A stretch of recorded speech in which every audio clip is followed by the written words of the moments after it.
Your name is Katherine Paula Griggs. Yes. You are the wife of Colonel George Griggs. Yes. 11 years of marriage. Yes. It's true that your husband is and has been the head of special operations under Admiral Kelso, NATO. Yes. And it's true that you were the head of the hospitality committee. Yes. You were the member of the executive board of NATO's Wives Club. Absolutely. And also that your husband's background includes NATO Defense College in Rome. Yes. Princeton class of 1959. Yes. His intelligence career, his spy career began in Vietnam. Yes. And it's also true that it continues under this day. Absolutely, under General Wilhelm.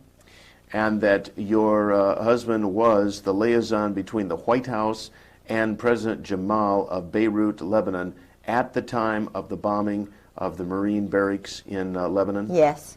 And in fact, your husband was an alcoholic. Absolutely. And probably Incredible. is to this day. Absolutely. And during these drunken stupors, he would, so to speak, blab on and tell you everything he knew about the intelligence community. Everything. Nothing was hid. No. It was like he wanted to relieve himself and unburden his heart. Yes. And so he told you everything that you now know about the Yes. intelligence community. Yes. And that you are talking about. And in fact, he told you that they knew the bombing was coming down in Yes. Beirut before it occurred. Absolutely. And also, by your association with him, you have come to understand and know, as shocking as this may sound to the people who are viewing this, that the United States military is literally run by sexual deviants heavy on the homosexual side. Truly. And that in the United States military, people like Jeffrey Dahmer and Kaczynski and McVeigh and Oswald and a host of other people who have a sexual deviant background, primarily homosexual, these individuals are actually sought out by people within the military, the Army, for advancement into intelligence type work Yes. because they are so easy to control. Yes. And they actually become mind slaves, and that the U.S. Yes. military, Yes. literally, as outrageous as it sounds, is a mind control operation. Yes, totally now. Totally now. They've gotten rid of the good folks, like MacArthur. Got rid of them, one by one. Good. Totally take over. All right. Let's talk about the individual who told you that we've never actually been an enemy of the Soviet Union, that somehow that's all just been a scam. Who was that individual? My husband. When the first 3 years we were married, he was drinking 3 or 4 straight gins, vodkas a night, a bottle of wine, and a beer machine beside his desk. I only knew him 2 months before he asked me to marry him. He'd been married before, and his first wife was a total alcoholic. Now, someone would ask, why would you marry a man after knowing him only 2 months? I'm a strong Protestant Christian, and I have a lot of predestination. I'm a Scottish grandmother, and I was working as assistant director of the Chamber of Commerce. I had a brand new, relatively new Saab, my first car. It was an 83 Saab. I bought it secondhand from somebody who's 84. And my husband was driving an 83 Saab. Mine was a turbo, his was not. He rented part of my house. It was, I had a young doctor and his wife and 2 children who were renting the house. They were leaving before the end of the lease time, and they put the ad in the paper and told me about all these people, and I said, no, no, no, no. And I was, had been engaged to someone else. You know, I was just renting my house out. And they said that there was this man who had a dog and a mother-in-law and a son, and was a widower and a Marine colonel. Well, and it had a dog, and I said, no, absolutely not. So the point that I'm trying to make is that he was someone I was not really, I didn't cotton to. He sort of acted like a robot. He was very clipped, and I didn't want to like him. But when I heard he was a Princeton graduate, I always thought that was kind of great. When I heard he spoke fluent French, and I speak fluent French, when I found out that he drove a Saab, I drove a Saab. And when I found out that he went to the same school, high school, that my uncle had gone to, was in the same eating club at Princeton that my Uncle Ben had gone to. He was on scholarship and went to Princeton. Everything the same as my uncle, who was also in intelligence.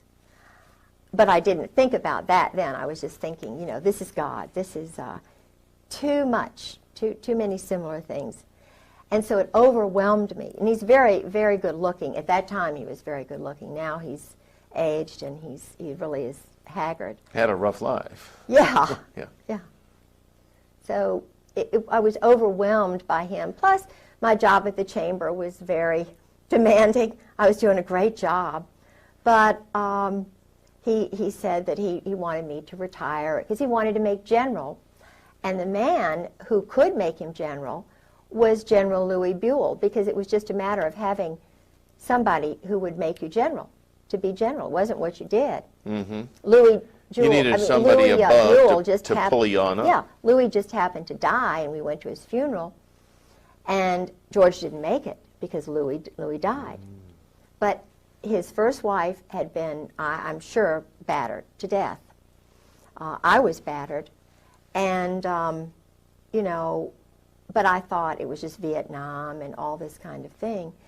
And I was trying to get him to stop drinking because I couldn't imagine how the Marine Corps would allow someone to be a total alcoholic who couldn't even carry on a normal conversation dry. I mean, he can't even carry on a normal conversation with anyone unless he's drinking. He never smiled unless he had a glass in his hand. He drank solidly. I have a letter in his own hand that tells, and this is the truth, he drank solidly this amount that I just said for 30 years. His booze bill, and they never entertained, he and his first wife, was $250 a month. And this is from the Naval Store. Now think about that. Mm-hmm. He was totally snockered, just his whole brain, and yet he's working. He is head of running half the world's Marine Corps under General Al Gray.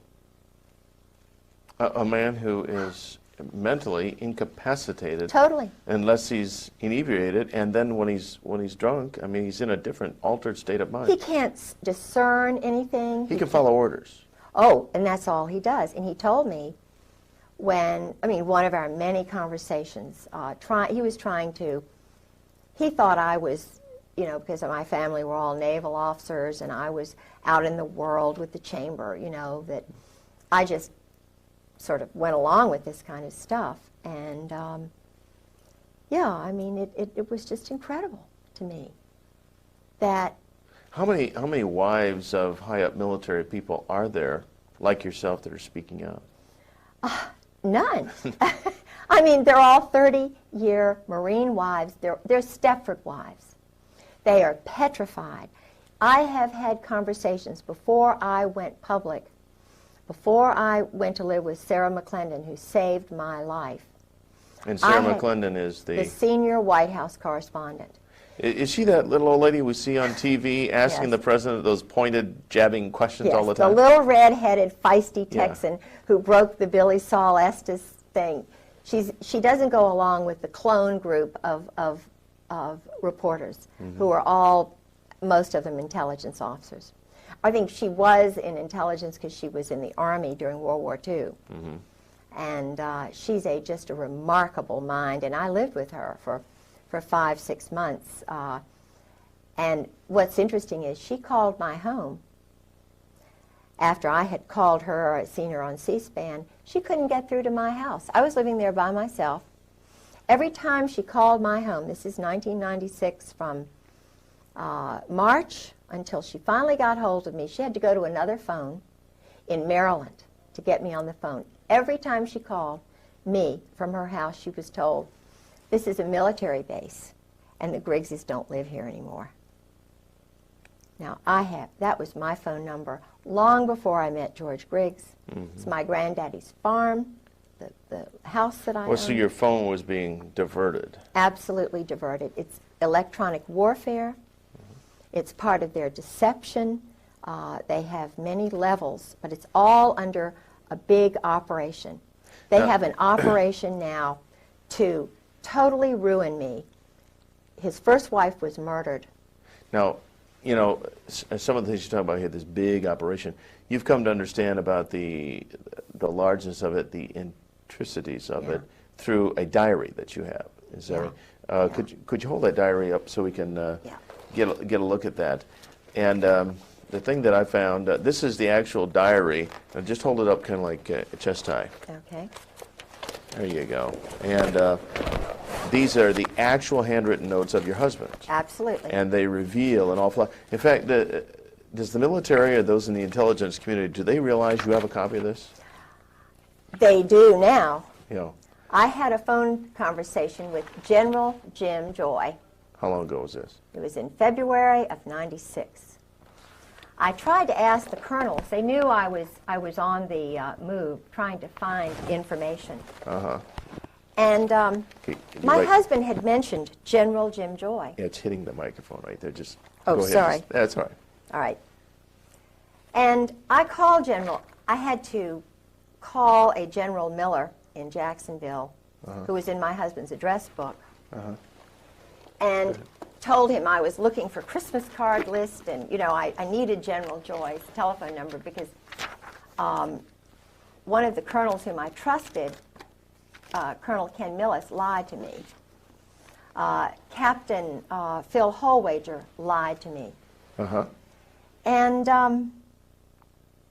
so I got this General Jim Joy, who was the one who was in the Operation Just Cause. Was it Just Cause, the one in Panama?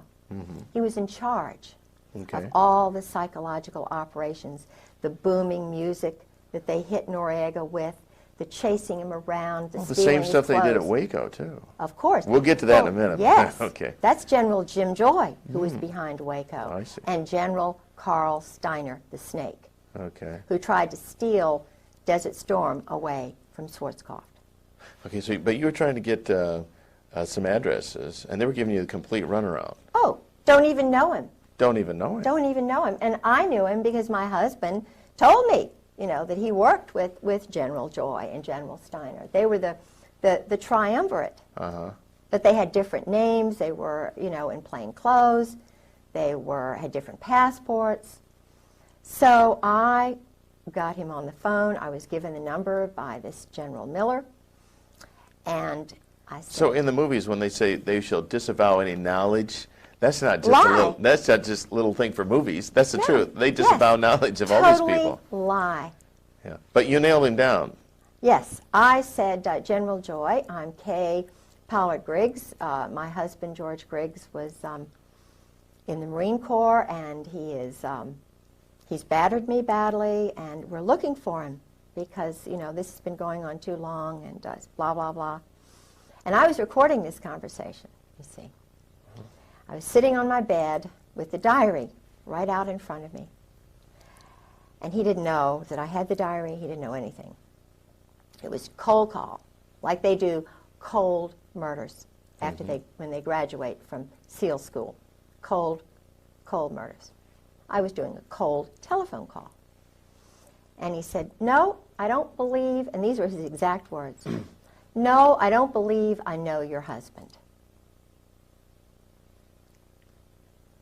This is someone my husband, I have a card that General Joy sent my husband after the murder, of the death of his first wife, saying, "Call me anytime."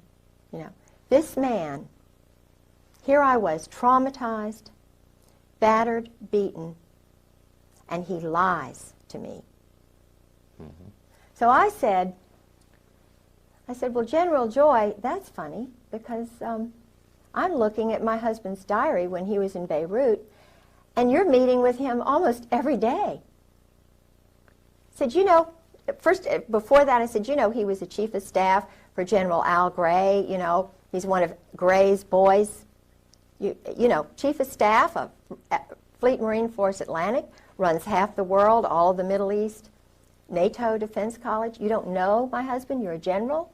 You live outside of Quantico? Don't know my husband? I made it very clear.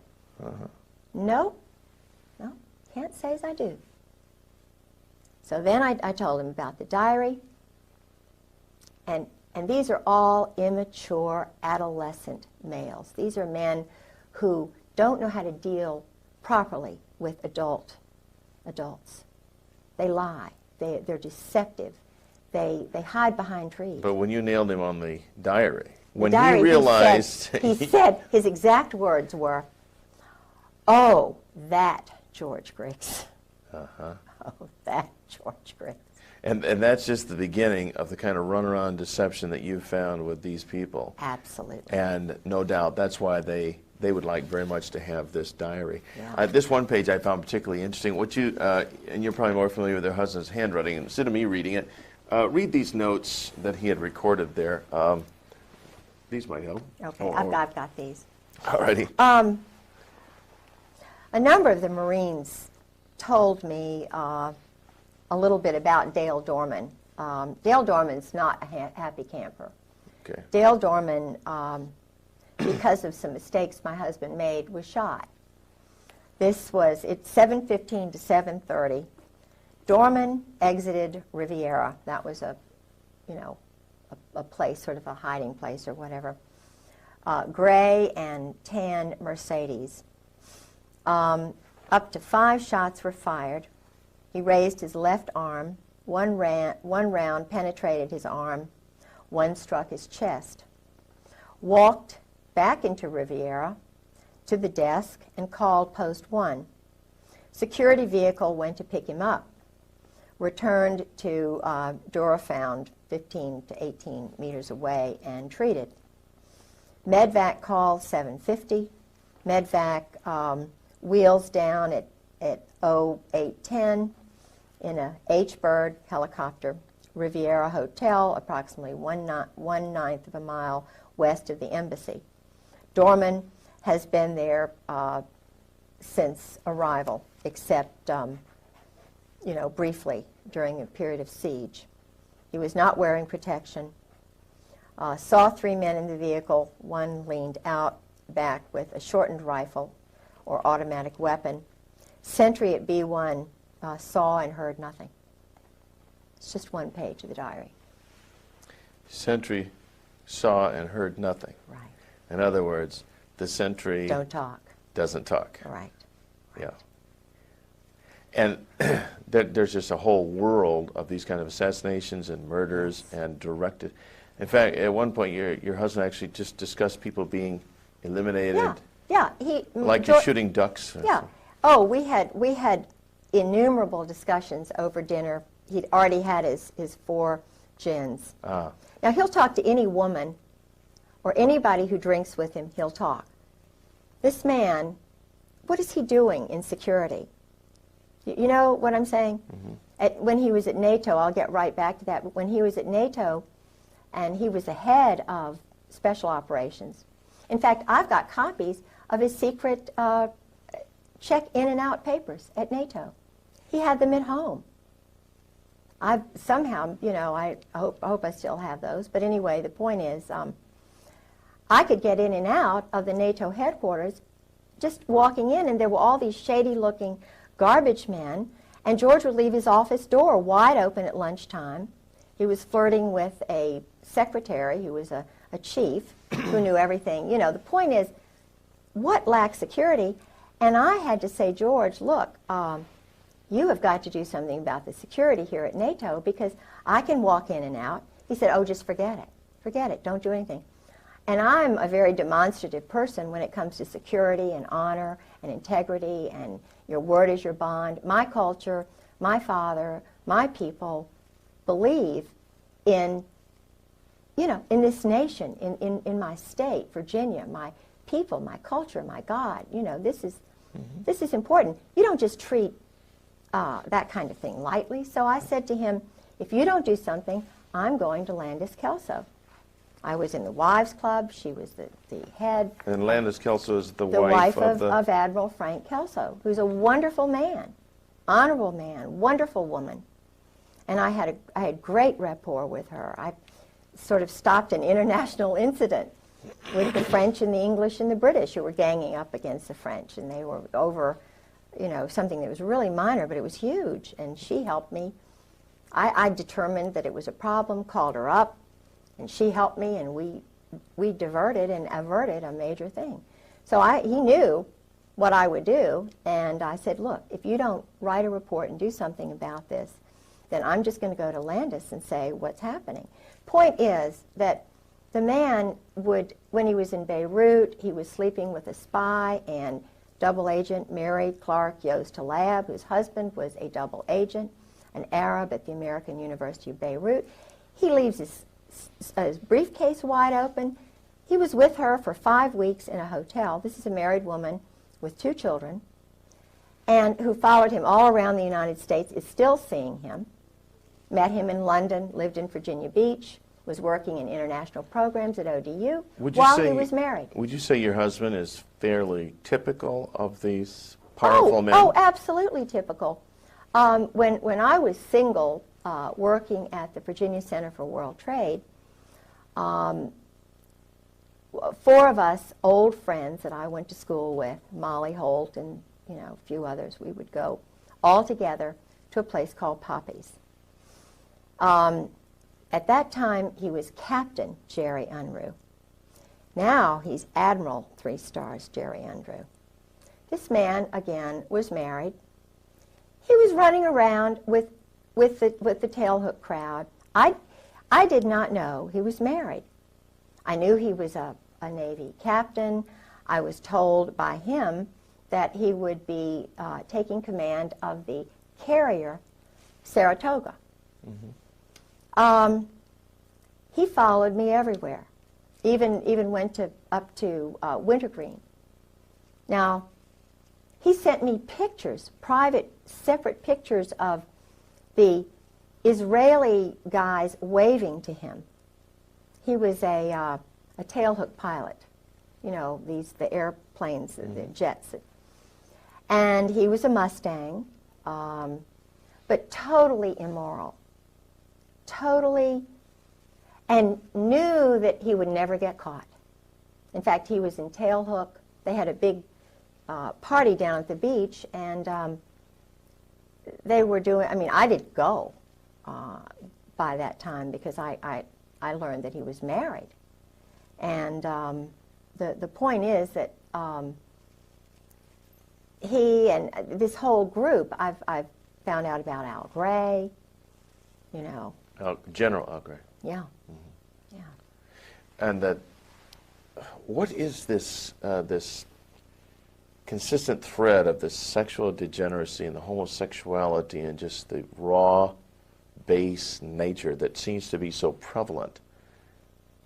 Have you ever determined what it is? Why? Well, it's a way to handle them, to control them. Years ago, you thought of people like General Eisenhower as an upright man. I don't know. I know some things about him. How far back can we go to where you find people that are decent, moral, and upright? Right. Where you had real people who defended the Constitution, who had a feeling. Robert E. Lee was. There were nationalists and America first. You got to go back a good ways, probably. Absolutely. You see, growing up in Norfolk, Virginia, my whole family have been naval officers and also working. In other words, they would enter the service during a time of war, of need, and then they go back to being fathers and being husbands. I had a wonderful father, wonderful grandparents, wonderful family who put their family first. Well, they put their God first, Christ, and then their wives and their sons and their children. This is the way America was built. Now, these generals in the Marine Corps and Army, they don't look at it that way, according to my husband. They're ordered, and my husband, being chief of staff, told his men it was like this.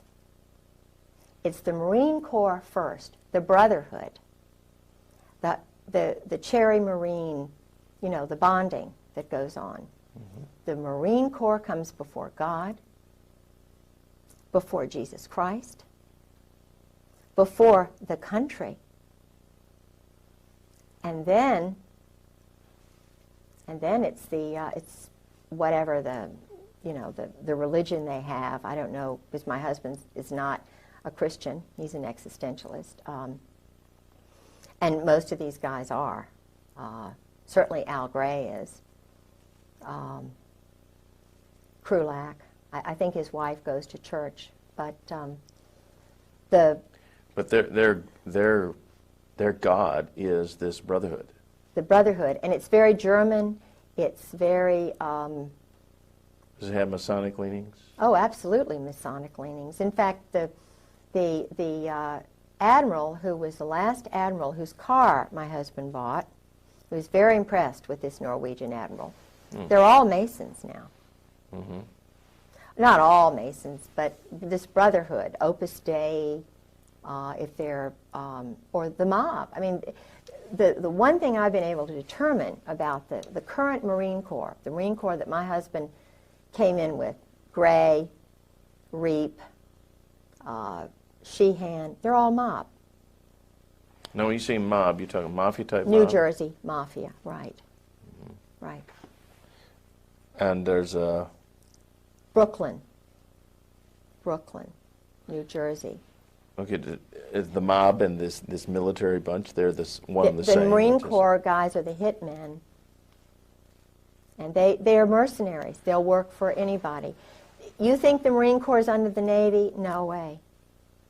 They can just as easily be under an Army colonel. And if the Army colonel meets a Marine Corps colonel, the Army colonel is superior. They'll switch hats just like that. My husband said it's just, no big a deal. I'll go work for the State Department. I don't really. The Marine Corps is just it's like a smoke and mirrors thing. And they're run out of New Orleans. 4th Marine, Oswald. I mean, they are not on his level. He said, we've never been an enemy of the Soviet Union. They work with these communists. The man who started this whole intelligence operation, the OSS, he was recruiting known communists who were involved in the Spanish subverting Spain. What? There's no more. They're not Americans. They're not Christians. They're German existentialists. Now, what are they doing running our nation? It's kind of, they have more affinity for the state of Israel right now than they do our nation. They don't care about American citizens. The judges now in the courts are military officers following chain of command orders. They're not independent judges. So all this spills over then into the political areas like the judgeships. Sure. They're all Marines or Army senators, officers. congressmen. Sure. Who is John Warner? A Marine. Who is Chuck Robb? A Marine. They control the powerful committees. Dick Davis, Lieutenant Governor of Virginia, a Marine. His wife was, I hate to say it, well, everybody knows, in Norfolk, a prostitute. Martha was a wonderful woman, I'm sure, to him, but they were involved in organized crime. Now, I don't know, I know that our present governor in Virginia is an Army officer. He takes orders. So the question that all of us wives are asking now is, well, who gives the orders? If they're told that we, the wives, are enemies, how are the sons going to grow up? If the mothers who are teaching them truth are lied to, and the husbands are told, ordered by the likes of Al Gray, major homosexual, when he was in the, I shouldn't say this, but it's true, when he was in Marseille, the boys are called Gray's boys. He never married. Okay, the boys referring to everybody under boys, him. Everybody under Al Gray. And he had a separate organization while he was commandant that was a contract organization, getting information on people, having them, if they weren't corrupted, corrupting them, farming people, so that he would have something on them, so that they would use that later to control and manipulate them. It's like what happened to Newt Gingrich. All of these guys, like Newt Gingrich, Bill Clinton, who've gone through the sweats, like Cohen, what happens is they get a little tiny thing to prove their power, how much power they have. They use guys like Michael Isikoff in Newsweek, or their little clones, you know, like Woodward and Bernstein, who are operatives. Okay, they're former military too. Well, oh my goodness. They were, I believe it was Bob Woodward. It's either Woodward or the other one. Bernstein. See, I knew some British intelligence people. And I was told the whole story about how he was running around with Peter Jay's wife, who was the ambassador to Great Britain. And this man was sleeping with Peter Jay's wife. And there was a movie, I think Jack Nicholson was this guy. And this was her story about what she went through while her husband, the columnist, was sleeping with the ambassador's wife to get information on what was going on in Great Britain. Now this is the team that broke Watergate. So what were the motives? Of course, Watergate was horrible. And Nixon had something like 60 military JAGs alone working for him, doing dirty tricks. One of those JAGs was Ernest Frank Reynolds. Changed his name to Ern Reynolds. He came to me. I was farmed. Tim Hunter, an intelligence army operative, came to me with this story about, oh, you know, hard luck, you know, Saudi Arabia, and I was in the army, and I have this friend who can help you out with your legal case. He's a really good guy, you know, Ern Reynolds.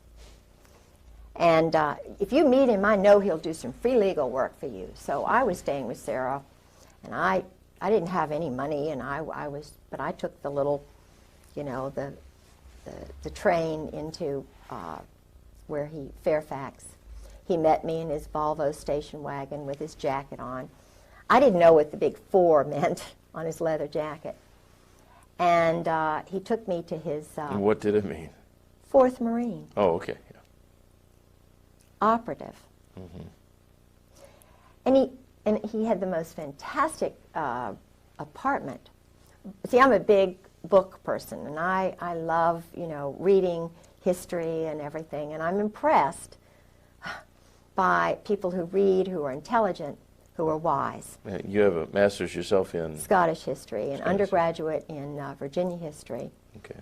I worked on the Dunmore papers. I studied with people like Ian Cowan and Geoffrey Barrow and Tom Devine. These are scholars in Great Britain who are experts on the Reformation, and my interest was Mary Queen of Scots at the Reformation, and also Lord Dunmore, who was the last royal governor of Virginia, and I was working on the Dunmore papers too. I see. So you had an interest in, I mean, this guy's layout impressed you. Yeah. He's a real intellectual. Yeah, and he was divorced, you know, a sad story and everything. Worked for the Justice Department.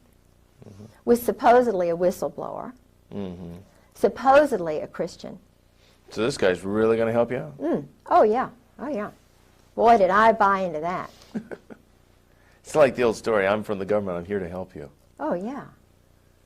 So I caught him sneaking around my house at 2 o'clock one morning. 2 in the morning? Yeah, and of course I'm most gullible in school, you know. So I'm trusting, I'm a Christian, and I always look to the good side of somebody. I see the good little part. It took me about 3 times. The guy had my original documents that had just been in my briefcase under his car seat.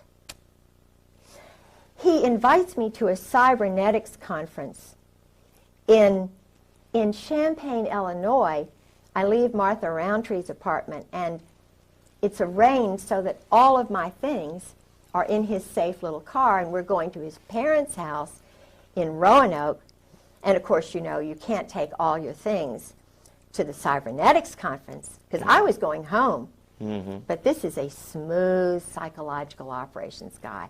I mean, he is doing psychological operations on a woman in Champaign, Illinois, who is the lover of a German spy who he's been writing letters to her, and he's showing me these letters. The guy's perverted. I mean, he's writing Susan Parenti these letters, you know, like invading her mind, and, you know, why are you... And Susan's written him 2 letters or 3 letters. She's very beautiful, and he's got pictures. But he's sharing these letters with a group of men, 7 men, one of whom is head of intelligence, is head of computers and the intelligence for the Army, Ron Jarmuth. Now, Ron Jarmuth comes right out and says, I'm an anarchist. You know, I mean, his family are New York, old Zionist Jews. He met his wife in, I think, in a kibbutz. You know, I mean, he's a nice, personable guy, but when you say to somebody like me, I'm an anarchist, just so blithely, and you know, and he's always over at Ern's house. And Ern's got a picture by his bedstead drawn by a man who's a known homosexual whom he met when he was at the University of Virginia, who was the chaplain at Hollins College, who my best friend was there. And she said, he's a well-known homosexual. And I'm thinking, what is a picture of Ern Reynolds doing being painted when he's young by this known homosexual? And then I find out that the man who enlisted him in the Republican Party, he was doing dirty tricks for 7 years for the Republican National Committee. I mean, dirty tricks. Underneath this man from West Virginia who was a homosexual and left all of his money to Ern's son and took his son on a trip. Now, and Ern is a lobbyist for homosexuals. He's just, you know, working in the Episcopal Church. He's got a group of women that he meets with at the seminary. I'm sure that my case, my profile, he's probably got charge of it now. He's the expert on Katherine Pollard Griggs, but he's not. The guy is absolutely not grown up. But he's a thief. And so He your, was your a jag. case your case just got stonewalled, just got sucked into a memory hole by a guy who was acting under orders to Sure. you get Katherine Griggs under your control, and that's that. Sabotage her. Sabotage, yeah. Sure. And he stole your documents. Sure. And Sure. Sabotage me. Turned on me right in the middle of the commissioner's hearing. Laughed at me when I cried. You know, this is a guy who hates women. And the interesting thing is I went to his family home, and he had a wonderful mother. And he told me that his father battered his mother. His father was in the Marine Corps. And there was a picture of Chesty Puller in the basement. Well, that fits the profile, though, Yeah. doesn't it? I mean, if his father battered the mother, which he grew up in this dysfunctional environment. Totally dysfunctional. So when he hit the military, or he was noticed in college or ROTC or whatever, so here's a guy who is susceptible to mind control. Sure, he's to got... be developed. Yeah. I think you used the term for budding. He was recognized as a potential bud, Yes. and he's moving up the ranks. His roommate was from New York, was a Zionist, and he was an outcast at the University of Virginia. An outcast. Yeah. Why would he be an outcast? He felt he was an outcast. So he had this roommate, and I don't know, this man who was the homosexual from West Virginia. And we had to go by through his town, and, you know, the guy died. But this homosexual was a friend of the homosexual at Hollins, who was a chaplain there at Hollins College, whom I met. We had lunch with him one day. The father had the picture of Chesty Puller, and so forth. Well, Ern, I knew he was trying to sabotage me, and so forth, because I had already had Alexander Robinson come down from Princeton every other weekend, my husband's teacher, who was also a Marine, whose family brought over the Saudi royals, who was one of my husband's teachers, and I caught him walking around my house at 2 o'clock in the morning. I overheard him talking to my best friend's mother saying, now we just, undercutting me. We just don't know. Kay is just under so much stress, oh. And he's a very handsome, very dignified guy, Went to Columbia University, was in Algeria, that area with the Marine Corps. Then went into the boys' school, the Hun school. He's an intelligence, without a doubt. His brother-in-law was Bill Eddy, Colonel Bill Eddy, who was I believe it's the brother-in-law. I've got to get, his name is Eddy, and it's Bill Eddy, but he was the translator for the Saudi royals during the Roosevelt administration. And the Roosevelt, the New York crowd, was trying to steal all of those countries away from Great Britain. The Balfour Declaration had sort of come in, and there was a guy named Moose, not the present Moose, who has the Africa desk at the State Department, who's an African American, but this was a guy named Moose who helped the State Department steal Saudi Arabia away from Britain, because Britain was allowing the Saudis to be Saudis, to keep their religion, to keep their culture. Right. They were not trying to kill people right off the bat, So George is part of that OSS crowd. And their stock and trade is just murder, assassination, Absolutely. creating conflicts, phony baloney wars, Yes. conflicts, Yes. for the purpose of making Selling weapons. money, Drugs, drugs. controlling the drug flow. Now let's talk about the drug flow in the United States. Yeah. Based on your conversations with your husband, I met drug lords through him. such as I met the head guy. See, George was telling me everything. First 3 years of marriage, it was just like, you're with me, gal, because he was so used to talking to Mary Halab and Anne Bouchou, yeah. The group partnerships with sex and all this stuff. And I'm a pretty loving woman, and I'm fun. I was then. But you're not into swinging. No, I'm not into and swinging. swapping husbands and no, wives. and George was into swinging. He and Sue and Nancy and Jim Earl. This was, and I heard about that from colonels and one Navy captain. But then your husband also would tell you that this is just life the way it is Oh, yeah. in our crowd. Oh, yeah. This is All it. these generals, admirals, colonels, all these people. Yeah. it's- Men, too. Yeah. You know, So, but he was just, I'm trying to remember what we were on, something that was, that I was going to say, and I remember, anyway, I can't remember. Oh, he's talking about the fact that they're into making money, and Yeah, this is the yeah. drug business. Oh, yeah, So you met all these drug Yes. lords I met Fahim. as if they were just business partners. Oh, yeah. Well, he told me what they did. He, Fahim was a colonel. He's in the diary, too. But George said what they do is they nurture, they cultivate the sons of prominent families in all, the State Department finds them. They're called rising stars. Yeah.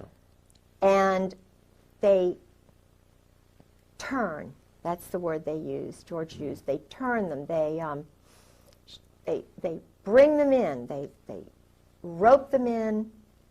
If they're alcoholics, give them more booze than anybody. If they want women, they find the women, they turn them, and then let them know if they ever get in any trouble, come on over here, we'll take care of you. Well, Fahim had come on over here. Things were getting hot in Beirut.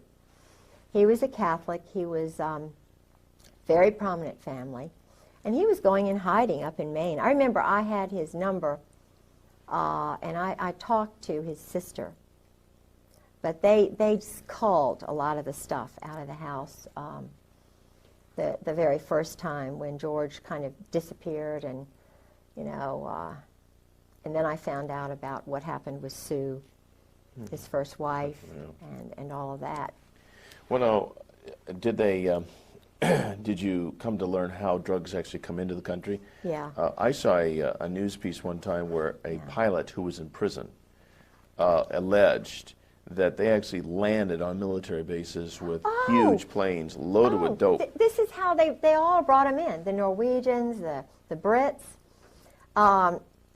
The drugs, you see, they would come down through Burma, Turkey. They'd come through the Bekaa Valley. The banks were in Beirut. They were in Panama, Mexico, in St. Thomas, after, the laundering of cash. You see, cash, that's why some of the banks in New York, you can very easily find out who the drug lords are. Barry McCaffrey, I saw him 2 weeks ago, and he said something he let it slip out.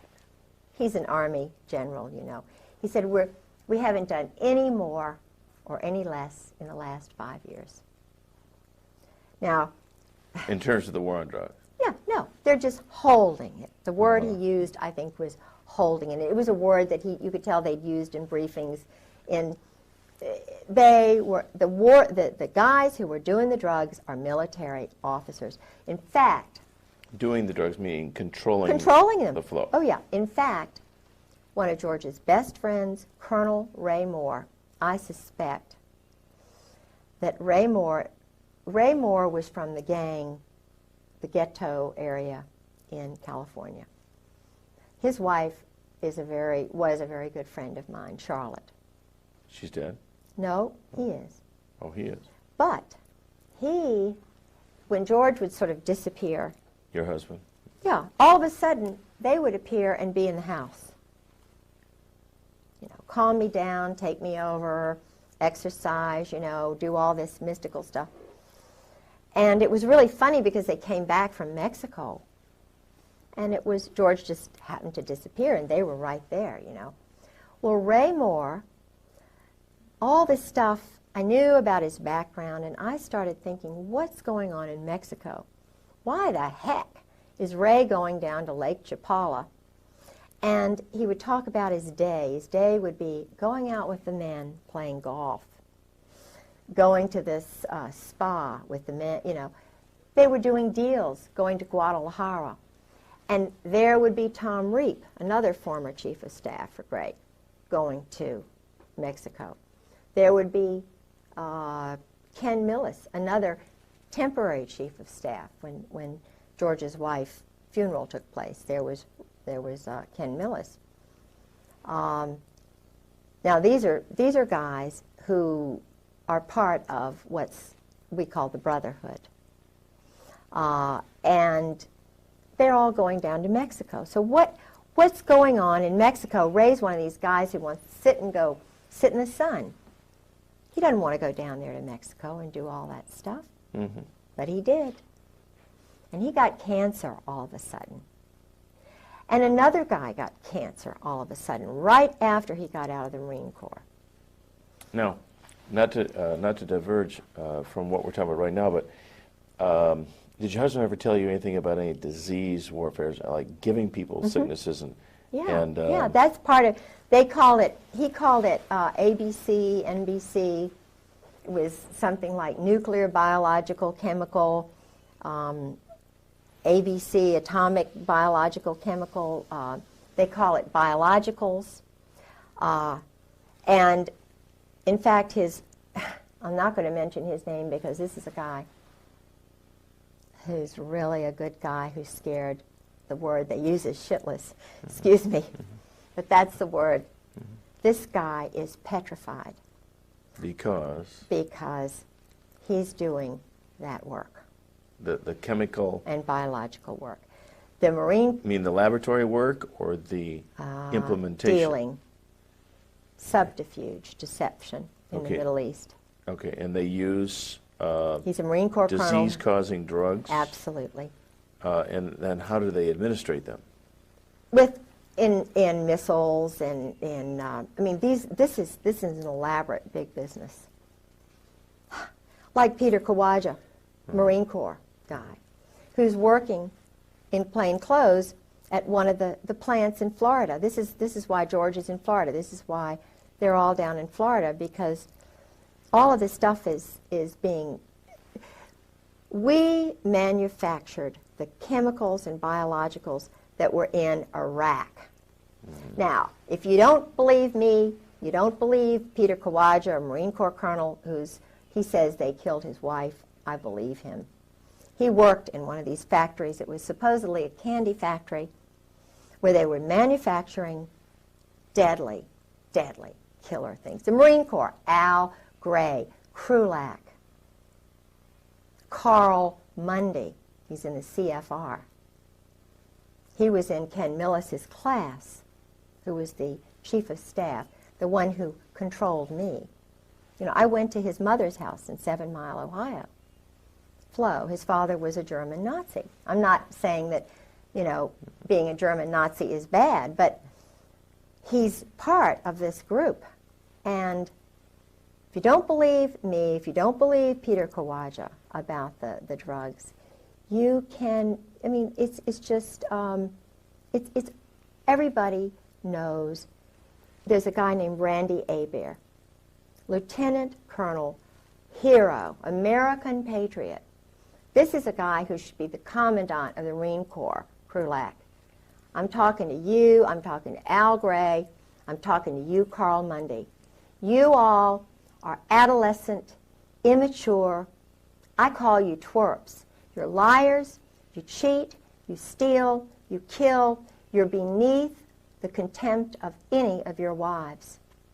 They are scared to death. Why do you do this to your wives, guys? Look at that tape of Randy Hebert. I knew Chesty Puller, and this is a strong, wonderful guy. I knew his wife, Virginia Mack. I knew a real Marine. You can't say that you knew them because you didn't. I did. Randy Hebert sat. He could hardly talk. He was leading a platoon into Iraq. His wife was sitting to his left. His wonderful father was sitting to his right.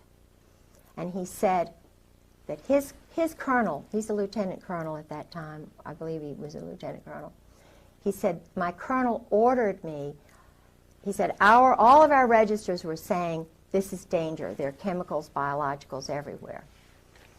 I was told, and I was, you know, followed orders, and he was having a hard time talking. His wife was, this is a young guy. His wife was having to interpret for him. He was crying. He'd been turned on by you guys.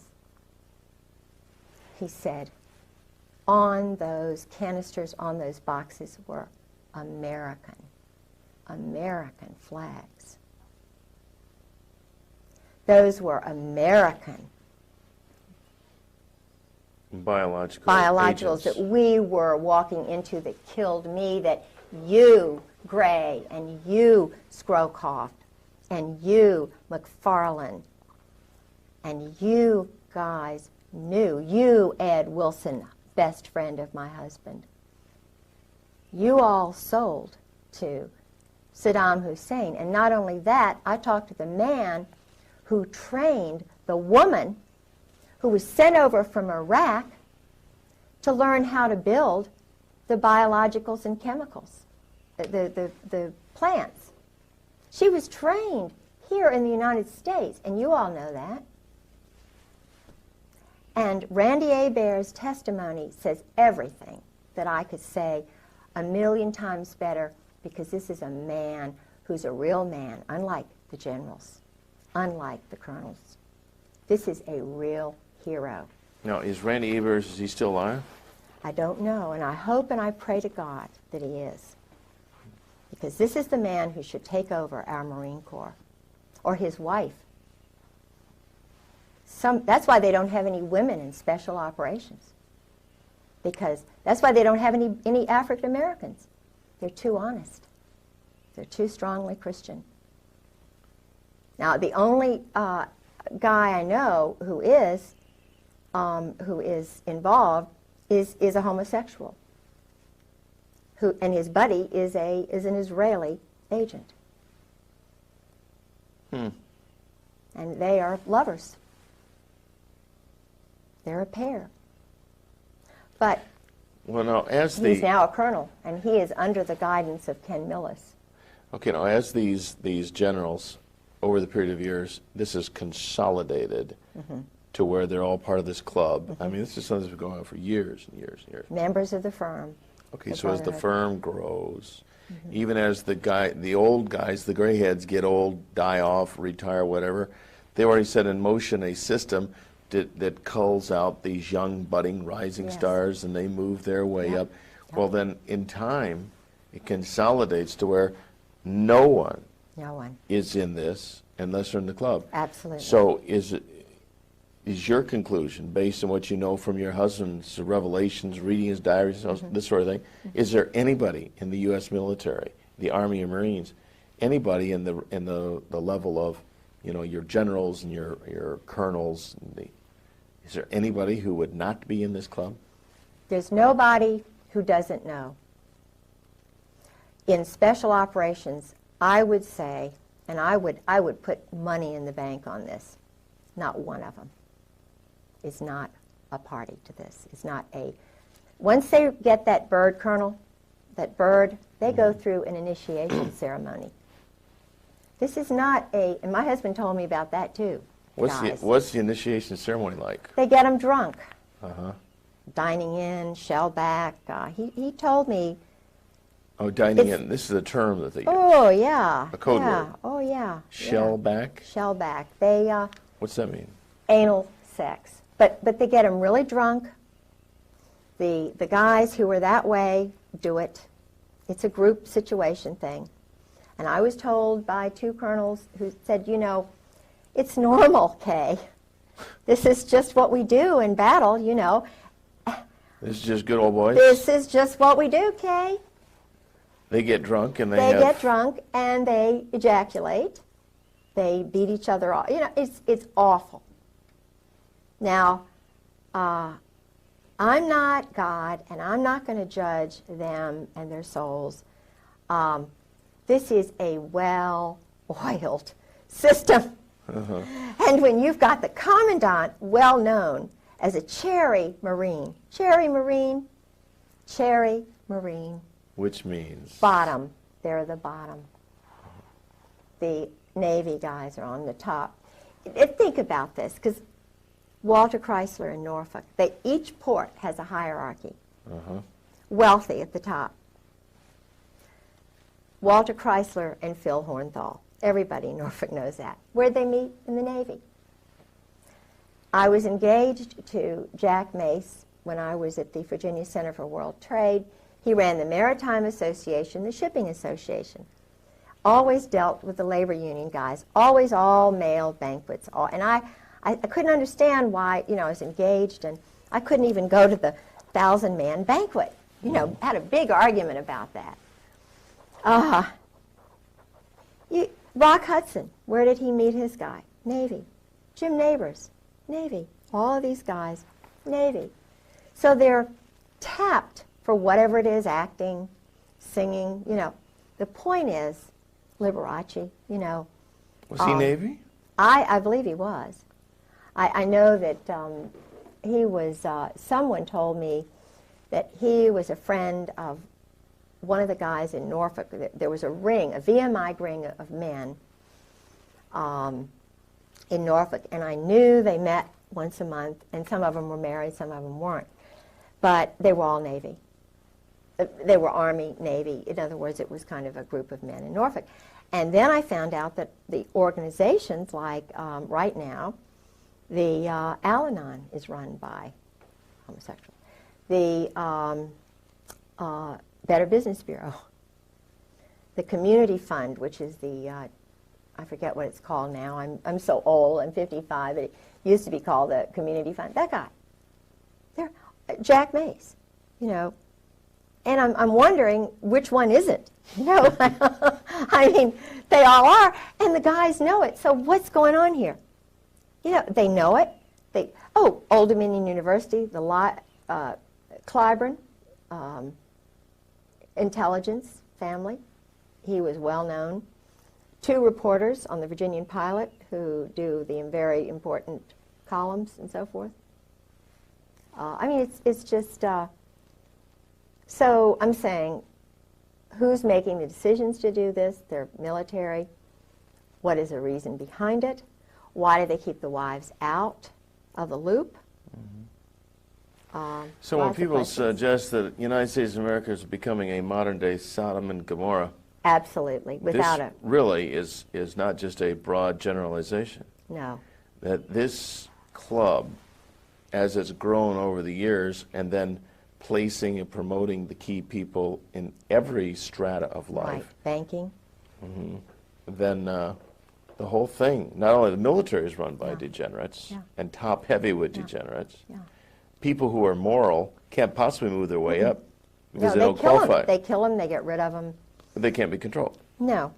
One example, I was the executive secretary for the Virginia Center for World Trade had a board of the most important, supposedly the most important leaders who were picked out by Jerry Weiner. I was a shill for that. I had, done a lot of great things at Old Dominion. They wondered why I did it because they don't understand Christians. And he knew I was a worker, so they hired me to go over to the World Trade Center, the Virginia Port Authority. I had an office in there. And Jerome Weiner, what's interesting is Mary Clark Collab worked for him. Okay. The girl who had my job, who was a normal woman like me, because there were a few who were not so normal, like Bobby Bray. Not the Bobby Bray who ran the Port Authority, but another Bobby Bray. He was very nice, but he was a known homosexual who worked with Weiner. But his secretary was pushed out of a window. Now, it was all hushed up. Of course, she committed suicide. Yeah, this was a young mother who had a baby who knew too much about his money laundering. I reported the money laundering that Book and Weiner. Now, this is a professor, head of international programs at Old Dominion University, Jerry Weiner, whose father was very high up in this Zionist group. Jerry Weiner was doing intelligence work in Algeria, in Morocco in particular. He organized this board that I was a secretary for. He was a very sick, mean guy. I mean, you talk about really water. But Jack Mace was on the board, and there was a banker on the board. We can take a break. Take a break. Yeah, don't, did you stop it yet? No, don't stop it. We'll just leave these synchronized. And is your wife getting a cup? Yeah. I'm sorry. I was thinking I could use a little But drink. Gustavo... Do you need to use the restroom or anything? Yeah, no, I'm fine. I'm thirsty. Yeah, but Gustavo, I love the guy. He was from Columbia. He was in Virginia National Bank, which is now Nations Bank. And, I didn't put him, because I had studied Latin American history under a wonderful Dr. Blossom. I knew a lot of stuff about Latin America and Nariño and how Panama became a part of our country. And, now, I understand it was drugs and running things through and everything, but Gustavo was in charge of all the laundering that was going on in Virginia National Bank in the port. And where did he go after that? He went to Florida. And he introduced me to Ana Maria Quintero, whose brother was one of the big mobsters. The big, Colombian. I met Ana Maria Quintero. See, I don't forget some things like this. That's why they don't like me, because I imprint on wonderful foreign people. I want to know them. I want to send Christmas cards, and And it's not very good to have somebody like a little magnet. I'm sort of like a Monica, you know, she's seeking out sex with important guys. I'm wanting to meet people like that from different cultures because I want to learn about them, because that's what Christ said. You go out and you minister to the people who are foreigners. You don't just spend your time necessarily with the home people. You need your home people as a base. But you need to go out and find out truth and spread goodness everywhere. Truth is goodness. Truth is light. And that's what Christ is all about. You're not afraid to learn truth. You're not. Thank you. You know, all these cathedrals and things that were built in his honor. Why? He was wonderful. Why was he wonderful? Not because he hung around a little group, but because he was out trying to. He told the big guys, look, stop being bullies and cowards. Let the poor people into your church. Everybody, God gives us all a unique spirit. Our timing is different. Everybody's fingerprints are different, eyes are. We have the right to read the Gospels. Yeah. They shouldn't keep the Bible from us. That's right. The church is not a political organization where you've got a few little guys up here telling all the mothers what to do. Who were the ones with Jesus Christ at the, on the third day? There was not one disciple there with him. It was the three women. So why are we leaving women out? Women, in Scotland at least, my culture, we're partners with our men. We need the authority of a husband. We want a strong moral husband. But what is that passage, about the good wife? I can't remember. It's in Proverbs, the virtuous Proverbs. woman. Yes, Yeah. yes. Right. I mean, she's buying, selling property. Yeah, right. She's doing everything. She's certainly not a no-brainer. So why keep her at home barefoot and pregnant and not being able to read and speak 3 languages and welcome all the foreigners and to come in? Hey, that's what Jesus Christ would be doing. If he were right here, he would be here right with me saying, go for it, little woman. I'm giving you the strength to tell the daggone truth. And if you get killed tomorrow, you're going up there. You're going to live forever. That's anyway. right. Well, now these, you mentioned when you get to be a bird colonel, and they have this initiation that involves all the sexual debauchery. Yeah. Now, would Drinking first. get them good and drunk. Oh, big time drunk. Because there would be some of these who, if they were sober, they wouldn't go through with it. Couldn't go through with it. They'd have to be blasted. Yes. Okay. Yes.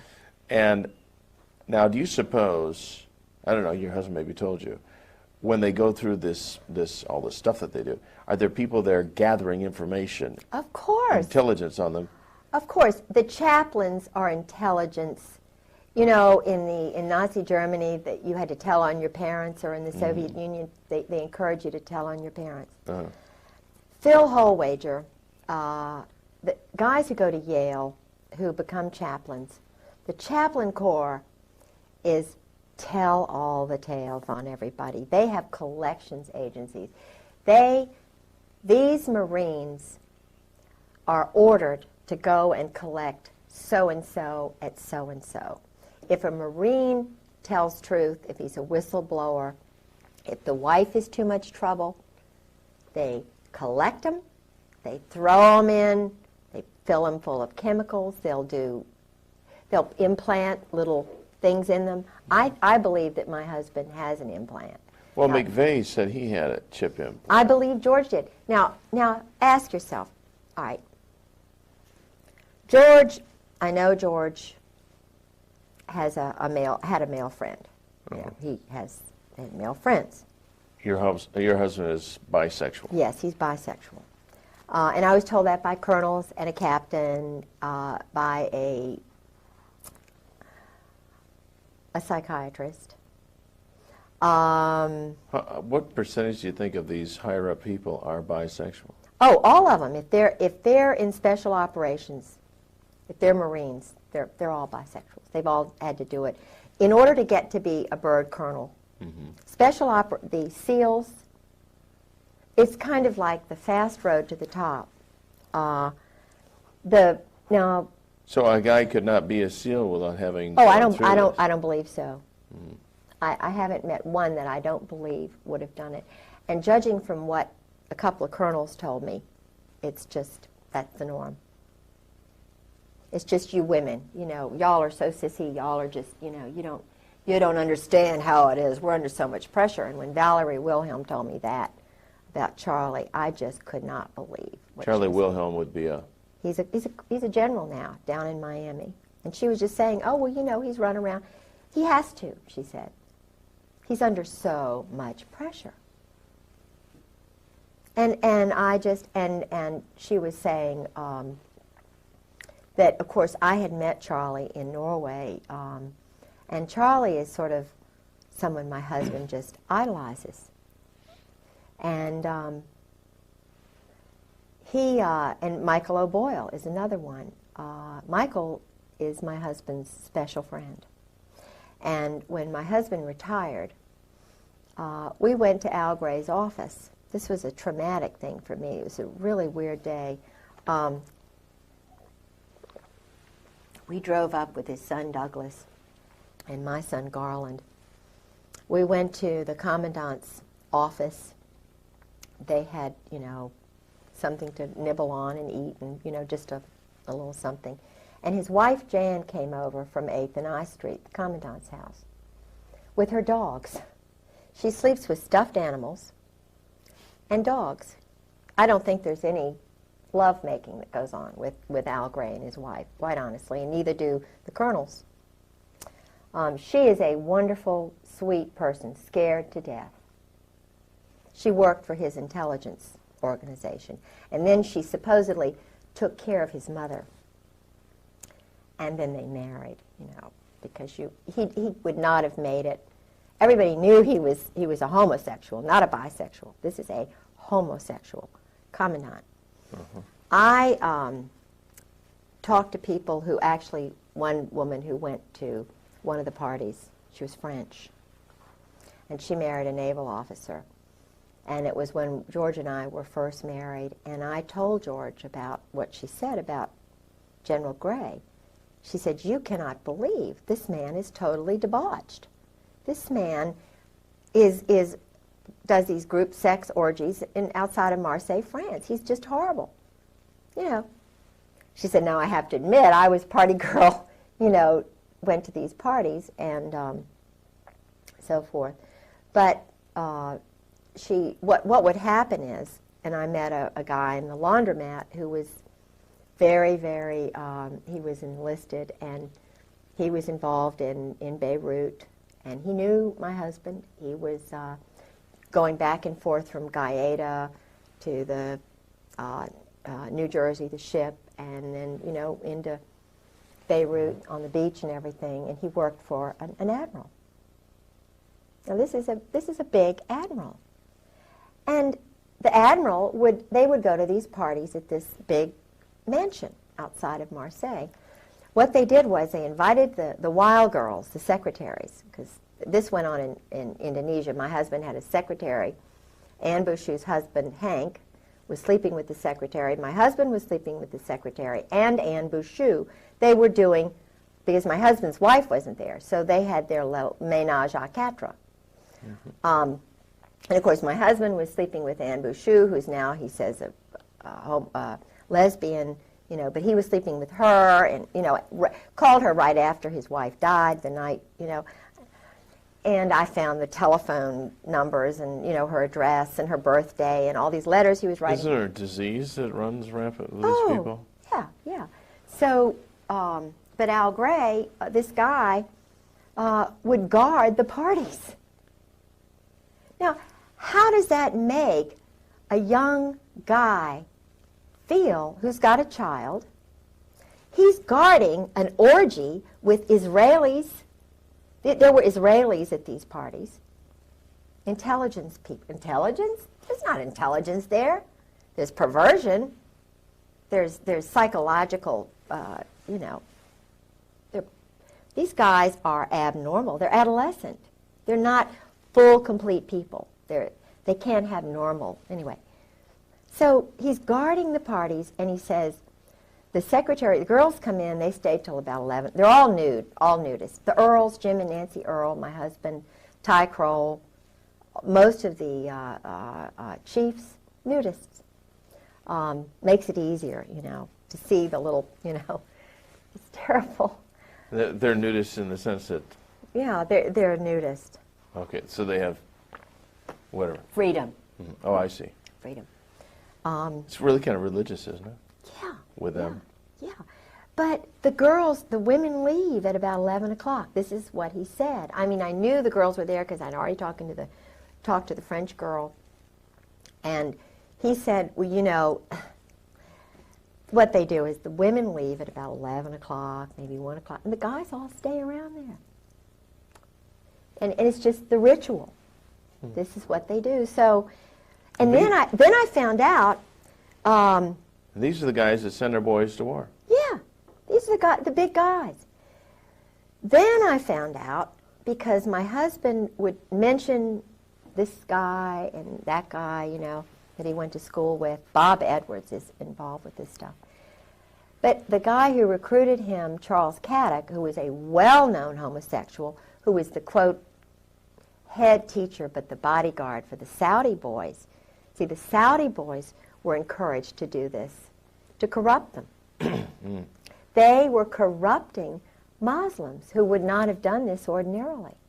The parties at Aramco, they would give the young boys, get them really drunk, and encourage Muslim sons to do this kind of stuff.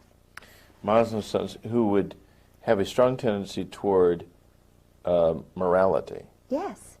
And to abhor this kind of... That's right. But if they could get them drunk and loaded enough that they would do this one time, then they would gain a controlling edge on these guys. And who do you think did it? Charles Caddick and Borland, these guys, Alexander Robinson, Cheeseborough, who was the headmaster. The Saudis bought Russell House at the Hun School in Princeton. They brought over Mohammed Faisal and, you know, Khalid Saud. They didn't really go to classes or whatever. And who was the young man who was partying with them? My husband, George Griggs. Who was in the group with them? Einstein. I mean, my husband was partying with Albert Einstein. I said, well, you know, I didn't... And when would this have been? At what age in his life? 52, 53, 54, 55. I believe he said that Mohammed came over in 54. It was right after the murder, the poisoning of the one who was really good. Okay. So your husband would have been a young guy, 18, 19 years old? Oh, he was only, when they first got to him, he was in high school, so he was ninth grade. And he would be there? He was at the school with these homosexuals. They sent his parents to California, got him a little Boy Scout job, his father. He didn't see his parents for 8 solid years. And this is amazing. I see. So then the transference is these people become your parents. They're the ones you look up to. Yeah, but they're doing things to you. Sure. They're sodomizing you. Of course. And Albert Einstein was actually... was in that homosexual group, bisexual group. Absolutely. Camus. Sartre. Now, Camus did not... I don't believe my husband actually met Camus, but Camus was a lover of his French teacher at Princeton. Not Todeve, not the one who helped him with his paper, whom he had an affair with. And I was told that by normal roommates, whom he had later on, and by another roommate. They knew George was doing this stuff. George was, he was a cheerleader. He was a French major. Were there any other young teenagers from that particular setting Yes. that were also being cultivated? Bob Edwards, who's a Marine Corps colonel, was part of that group. And my husband met with Bob Edwards in high school. Bob Edwards went on to Fort Benning. He was in psychological warfare. In fact, he was involved with the subterfuge in after I was injured and my husband socked me in the breast, and I had to have surgery because he'd already broken a leg, and I was starting to document the violence. But I'm such an upfront person, and all I wanted him to say was, "I'm sorry, Kay, I did this." But I was trying to do like they said Rosie Greer did. You put a mirror, if you're battering your wife, you put a mirror up in front of yourself or a photograph, and you try to imprint the lower brain, because I wanted to save his soul. I mean, this guy had murdered his first wife, battered her to death. I mean, he dragged her body back. I mean, it was just, Sue had a cerebral hemorrhage. That's too much for me to get into. But he was doing that to me, and I stopped him from drinking, thinking this would stop the battering. But I started taking notes, taping things, while he'd go in these rages, because I wanted somebody to know. I wanted somebody to help me so I wouldn't die. And I'd had surgery, I'd had broken bones, and I was trying to reach out for some help. And so I was trying to get him to realize what he was doing to me. And I told him, I said, "George, I know you did this to Sue. Do you really want me dead? This is..." So, but he started getting scared, and he was cool. Did he ever admit to you that he was responsible for his first wife's death? He came, he said, he admitted that they didn't get along. He admitted that he didn't love her. That he battered her.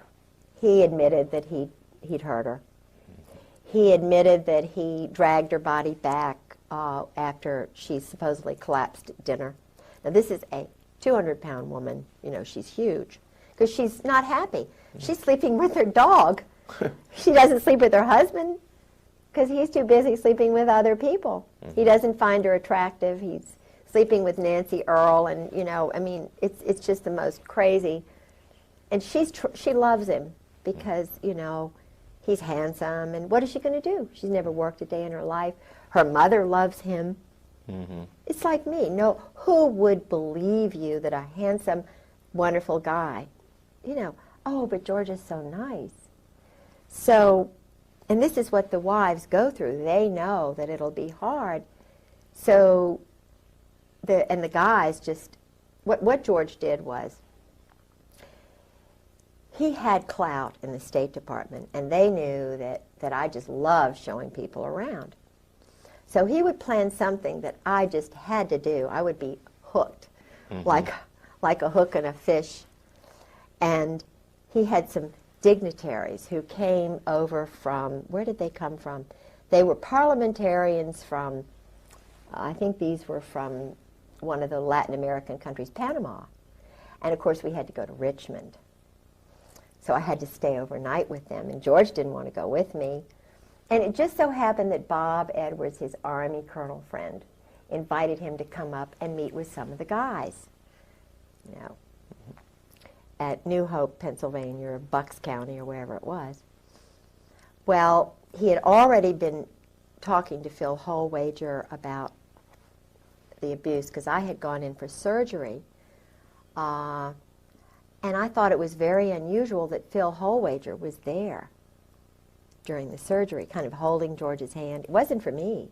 It was to make sure George didn't fall apart, to make sure that the doctor, I didn't say anything when I was under sodium pentothal, covering George's ass, excuse my French. But he was the chaplain at Fleet Marine Force Atlantic, and was the chaplain for Sue's funeral. He knew what George had done. And he runs around on his wife, he's playing golf all the time. He and George were playing golf with this single woman, and I found out, and I said, "What are you all," he's the so-called chaplain, and he went to school with Gary Hart. He was a classmate of Gary Hart's at Yale, and you know, a colleague of Pat Robertson's. That's why he, you know, not that saying that Pat Robertson does that kind of thing. I don't think he does. I'm sure he doesn't. But they went to Yale, and so forth. But so George was a violent man, and he started knowing that I was sort of going to do something. So he started doing certain things. And, you know, now looking back, I can see why, because of the violence. He wouldn't have been able to use his .45 anymore if he'd been convicted of battering. Yeah, he would not have been able to use his pistol anymore, carry it.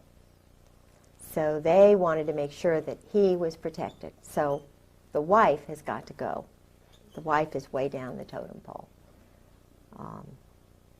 It doesn't matter what wife, and that's the reason the wives are so afraid, the Marine wives.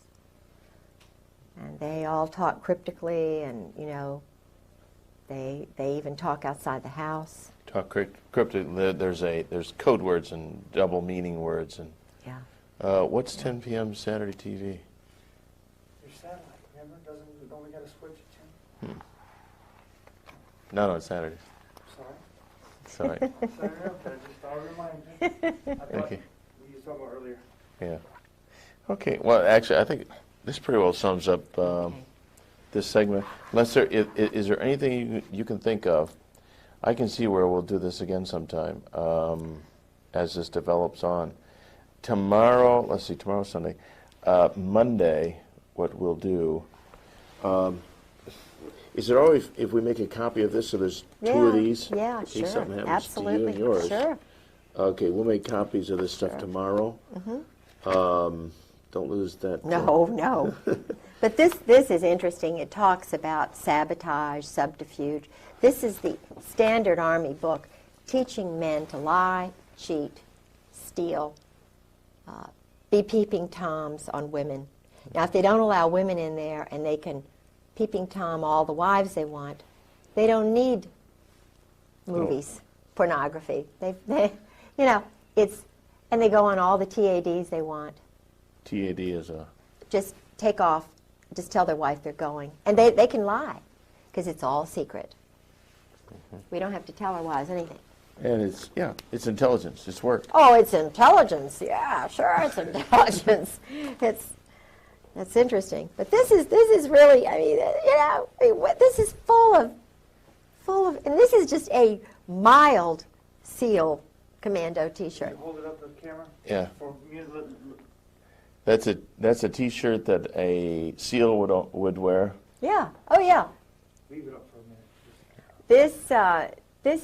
I played Nancy Drew, Miss Marple, and I infiltrated, if that's the word you could use, the SEAL reunion this year. They spent a lot of money showing off, you know, jumping out of helicopters, and, you know, probably $100,000 was spent. I don't know how much, but I mean, the military was providing the funds for this little game on the beach at Fort Story. Yeah. And then there was, each one of the teams has T-shirts, which all sexual. Yeah. You know, all about, I mean, think about every the weapon. The driving motivation is sexual. of all this stuff is go for it. Yeah. So I went to the party. I took my life in my hands.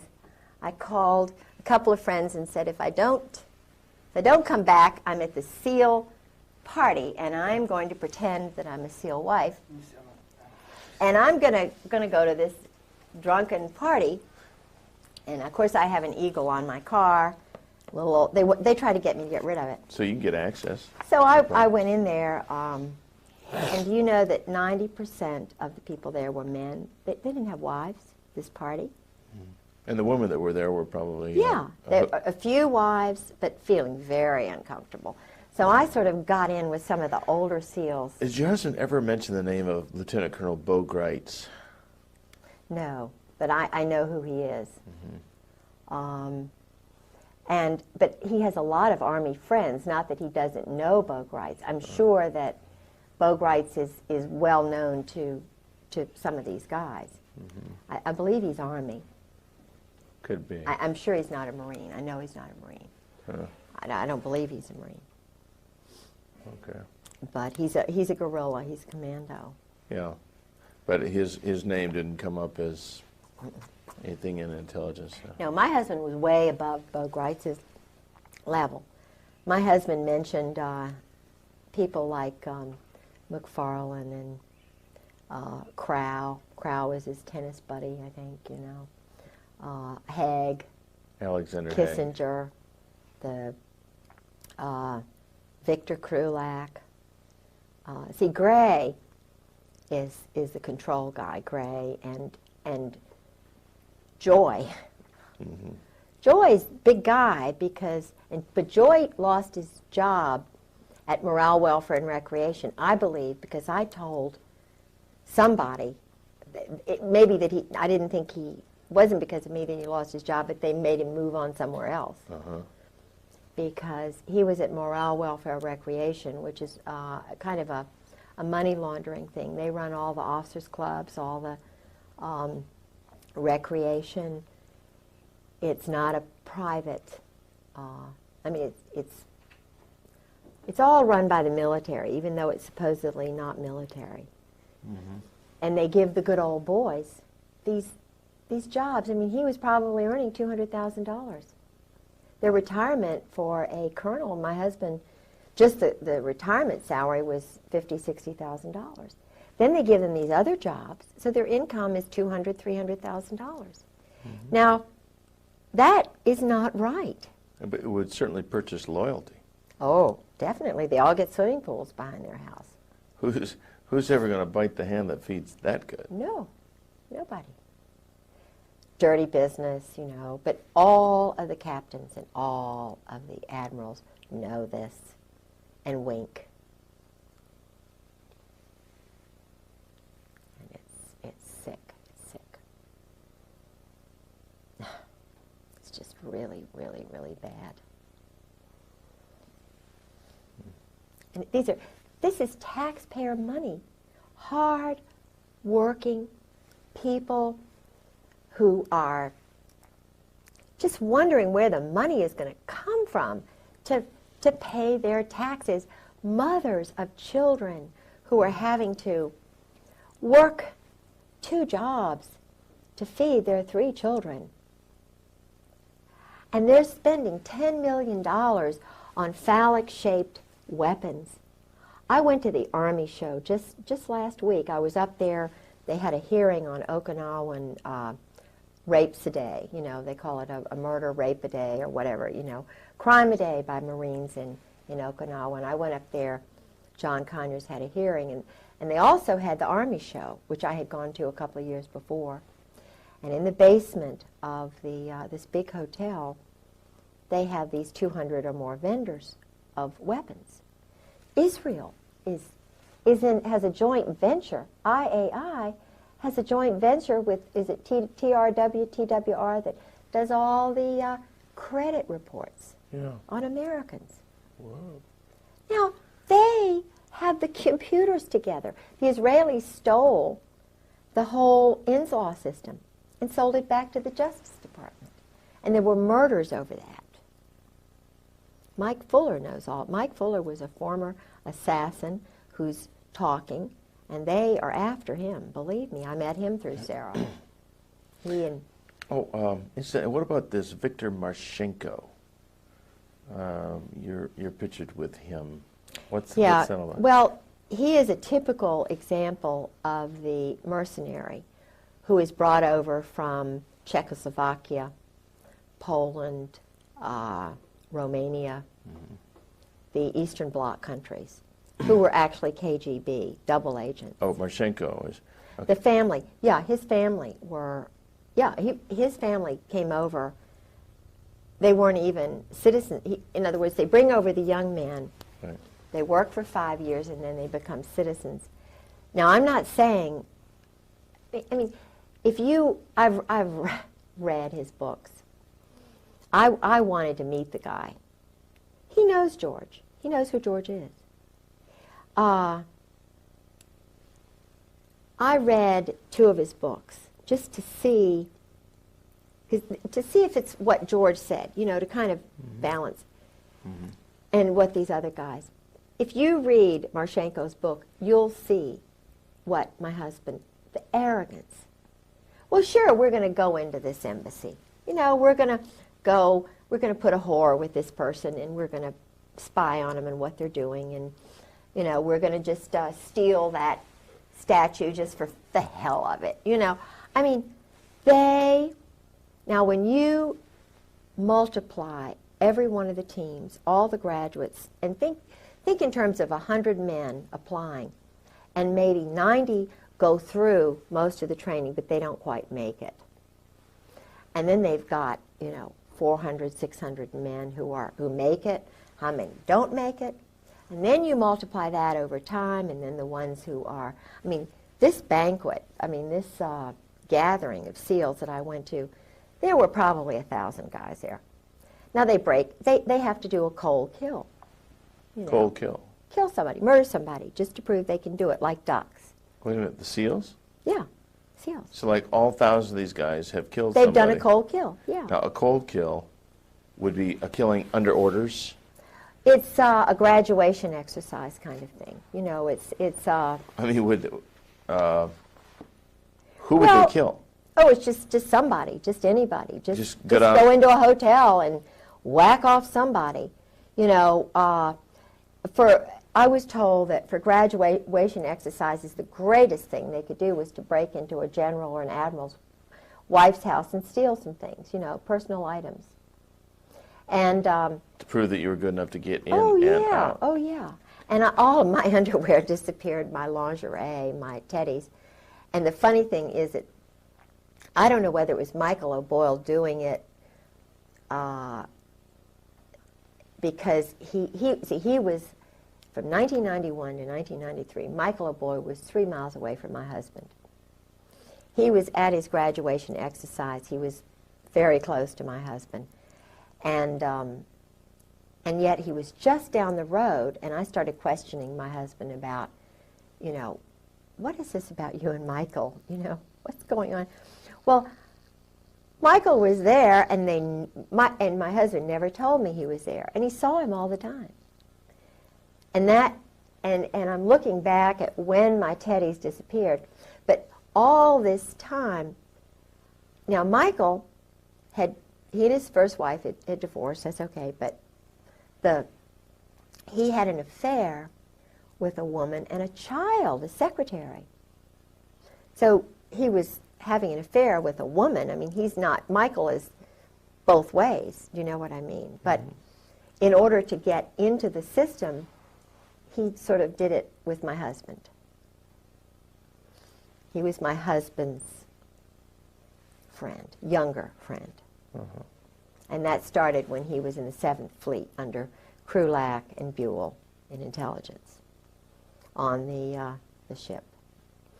So, but Michael, there he was at Little Creek, my husband's best friend. He never invited him over, but he saw him. So I don't know. You can guess what that means. But the teams, the biological electronic warfare school that, after my husband left FMF Lant, he went to the school, you know, the Special Operations School, which ran the teams, foreigners, and everywhere. Okay, now the term MAC-SOG, what does that mean? What is that? It was a kind of a code word for going out and sending platoons to kill people in Vietnam. SOG is Special Operations Group. Special Operations, SO, SS, OSS, Secret Service, SS, Nazi Spetsnaz, the German stormtroopers. They all, if you know anything about the German High Command, it's the Brotherhood. It's called, they are connected with the Opus Dei, which is an Italian kind of a business group that works within the Vatican. And I'm told that, and I like the Pope, I think he's a wonderful guy, but I'm told that he was involved with that during World War II. I've heard that too. And that the guy who was the Pope before was murdered so that he could get in. Now, I'm still curious about the SEALs in this murder thing. Are we still on? Yeah. Okay. Now,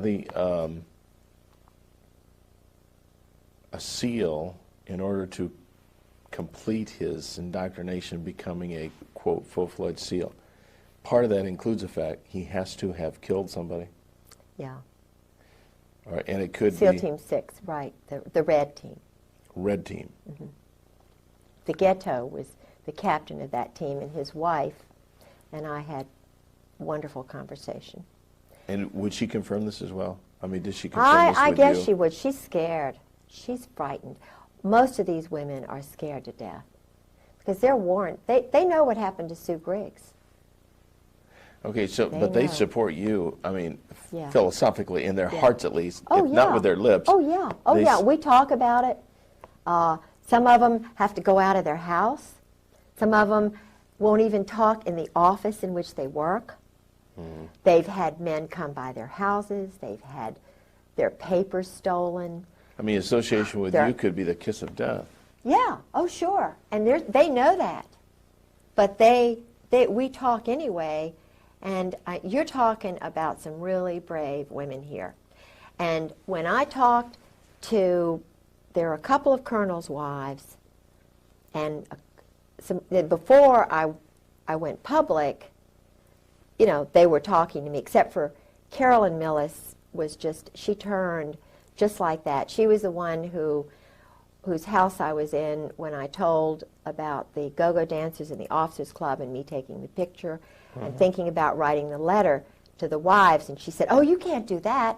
You'll ruin George's career." In other words, Carolyn has really bought into the system, and she's very pretty, and she's very influential with the wives group, but she'll turn on you in a second. And it really hurt me because I was, you know, I kind of depended on her and Charlotte Moore. But when I went public, when I started telling people what I knew little bit by little bit just to get my courage, and then when I finally went to visit Sarah McClendon, it was like, you see, I told you. I mean, Sarah McClendon called my house, and they told her it was an army base. I mean, it was a military base, and that the Griggses didn't live there anymore. Ha, ha, ha. See this paper?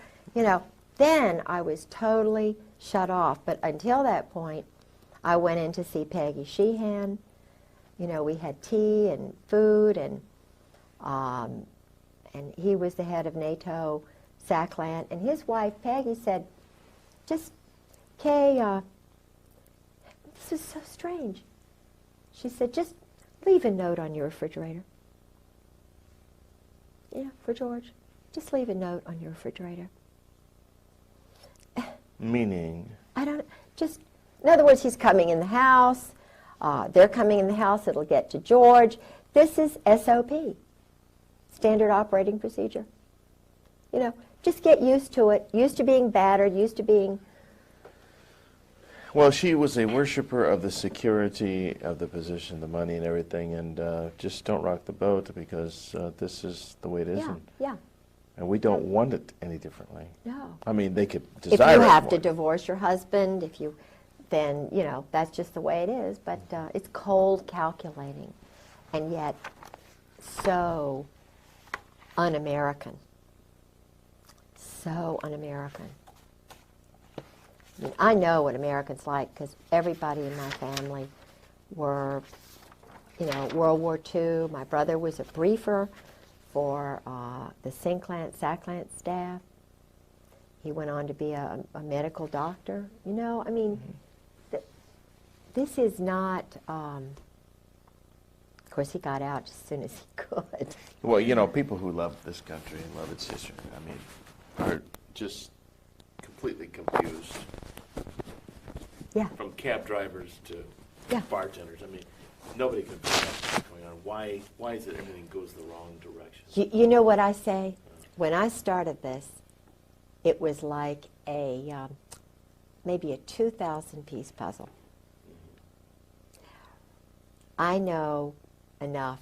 It's like a puzzle for a 2-year-old or a 1-year-old with 6 pieces. It's so easy to see. And everybody who talks to me sees it the same way. And the 2.5-year-old child had 10 shallow ice pick wounds in her chest in the form of an S. I asked Helena, I said, Helena, what did that S stand for? And she said, Satanism. So this was a shock to me. The McDonald case, this man's in jail. I couldn't understand it. I went on national television, a number of national TV shows. I debated Freddie Kassab, the father-in-law, on CNN. And also a psychiatrist was there. And I talked about this satanic aspect. And I had people calling me from all over the country, telling me the same basic story, from the East Coast, the West Coast, North and South. And I had people that, what you call them multi-generation Satanists. That's somebody who was born into it, mother, father, grandfather, grandmother are involved in Satanism.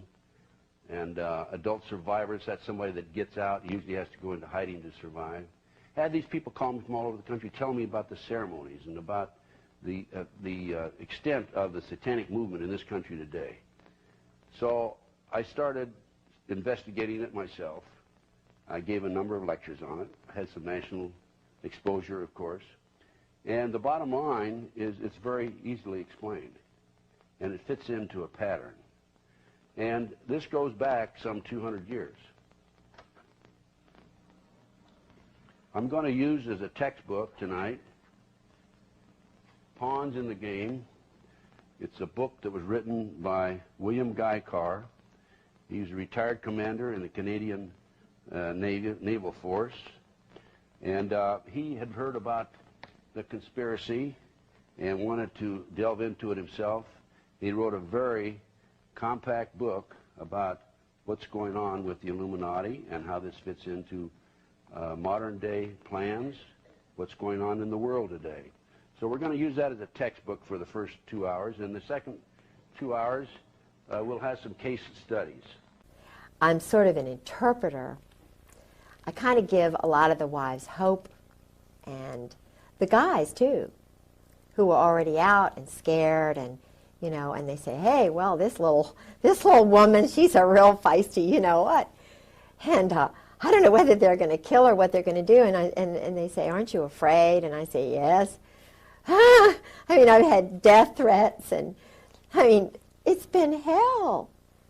But truth and light and what these other women are going through, the hell they're going through, being put through hell because their husbands are cowards and bullies. I mean, people who dress up in black, who hide behind trees, who shoot people from behind, who break into houses and steal their papers.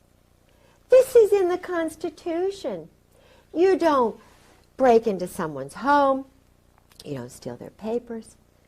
You don't try to destroy the core that God has given them when they're born.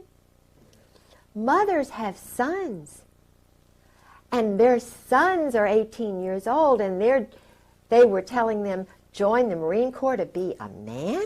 It's not a man. It's not a man who does this. It's a pervert. That's why they're not joining up anymore. That's why they're not signing up. They're having problems with retention because the mothers are finding out. McVeigh's mothers talked. Unabomber's mothers and brothers have talked, you know. Guys like Colonel Ron Ray is talking, who was Timothy, what's his the new boy who refused to wear the UN uniform? Oh, Michael New. Michael New? Yeah. These are the heroes. Michael New is the MacArthur. Randy Hebert is the future Patton. these are the leaders. These are the Americans, and there are a lot of them. There are hundreds of thousands of them. And just like in the days of Jesus Christ, these modern-day Sadducees and Pharisees are saying, oh, we're going to kill Jesus. We're going to get rid of MacArthur. We're going to get rid of Patton. We're going to get rid of New. We're going to get rid of Colonel Sabo, murdered him. We're going to get rid of these guys one by hey, but everyone, this is physics, everyone, like Sue Griggs that's murdered, Sabo who's murdered, the wives who were murdered, Ron Brown, there are 100 people who spring up and say, now you got me to worry about. This is why these guys have got little places hidden all over the place. They're training all the guys to just say, oh, well, the American citizens are bad. But the guys they're training are also going to wake up to what's going on. It's Caspar Weinberger. It's Henry Kissinger.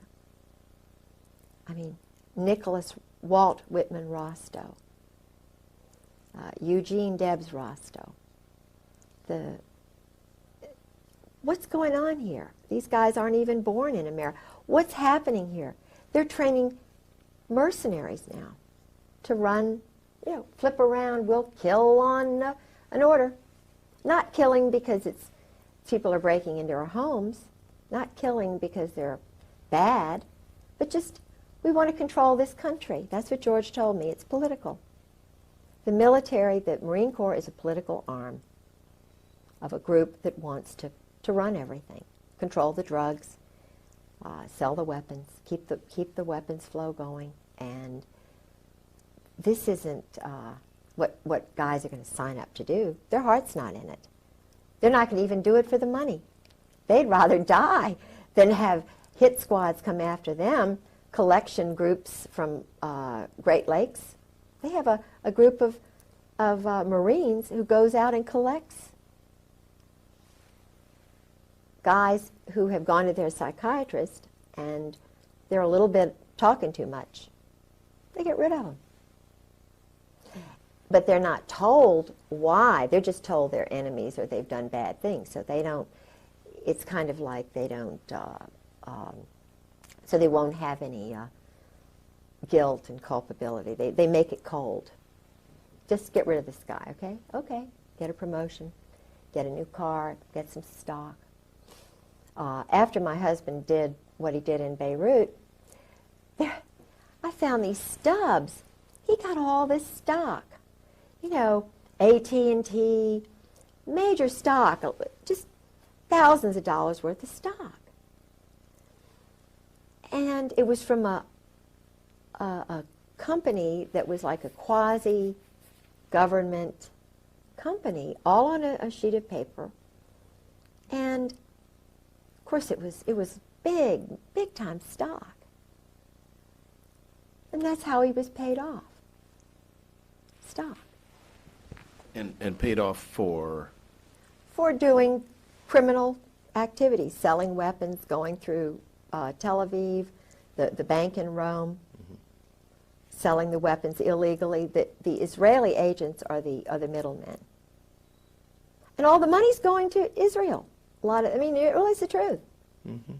The money, not just the money that is given to them free and clear, but all the black budget money that Meyer Lansky's group started back in the 40s has been growing and growing and growing. It's like a pyramid scheme. And the Jesuits, I've been told, are really controlled by this group now. I don't, Now, surely Ollie North is a good guy. No, I think he was farmed. He was, but see, Ollie was involved in Vietnam with the JAGs, covering up a lot of the stuff that was going on. He was involved with a major case where there was a Marine, George told me about this. See, George was involved with a lot of the cover-ups of Marines who went crazy. Like, remember this, A Few Good Men, Was it A Few Good Men? It was a movie about a Marine colonel.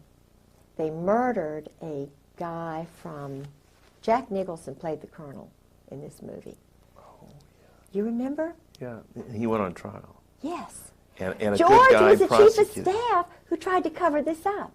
My husband. The true story. The true story.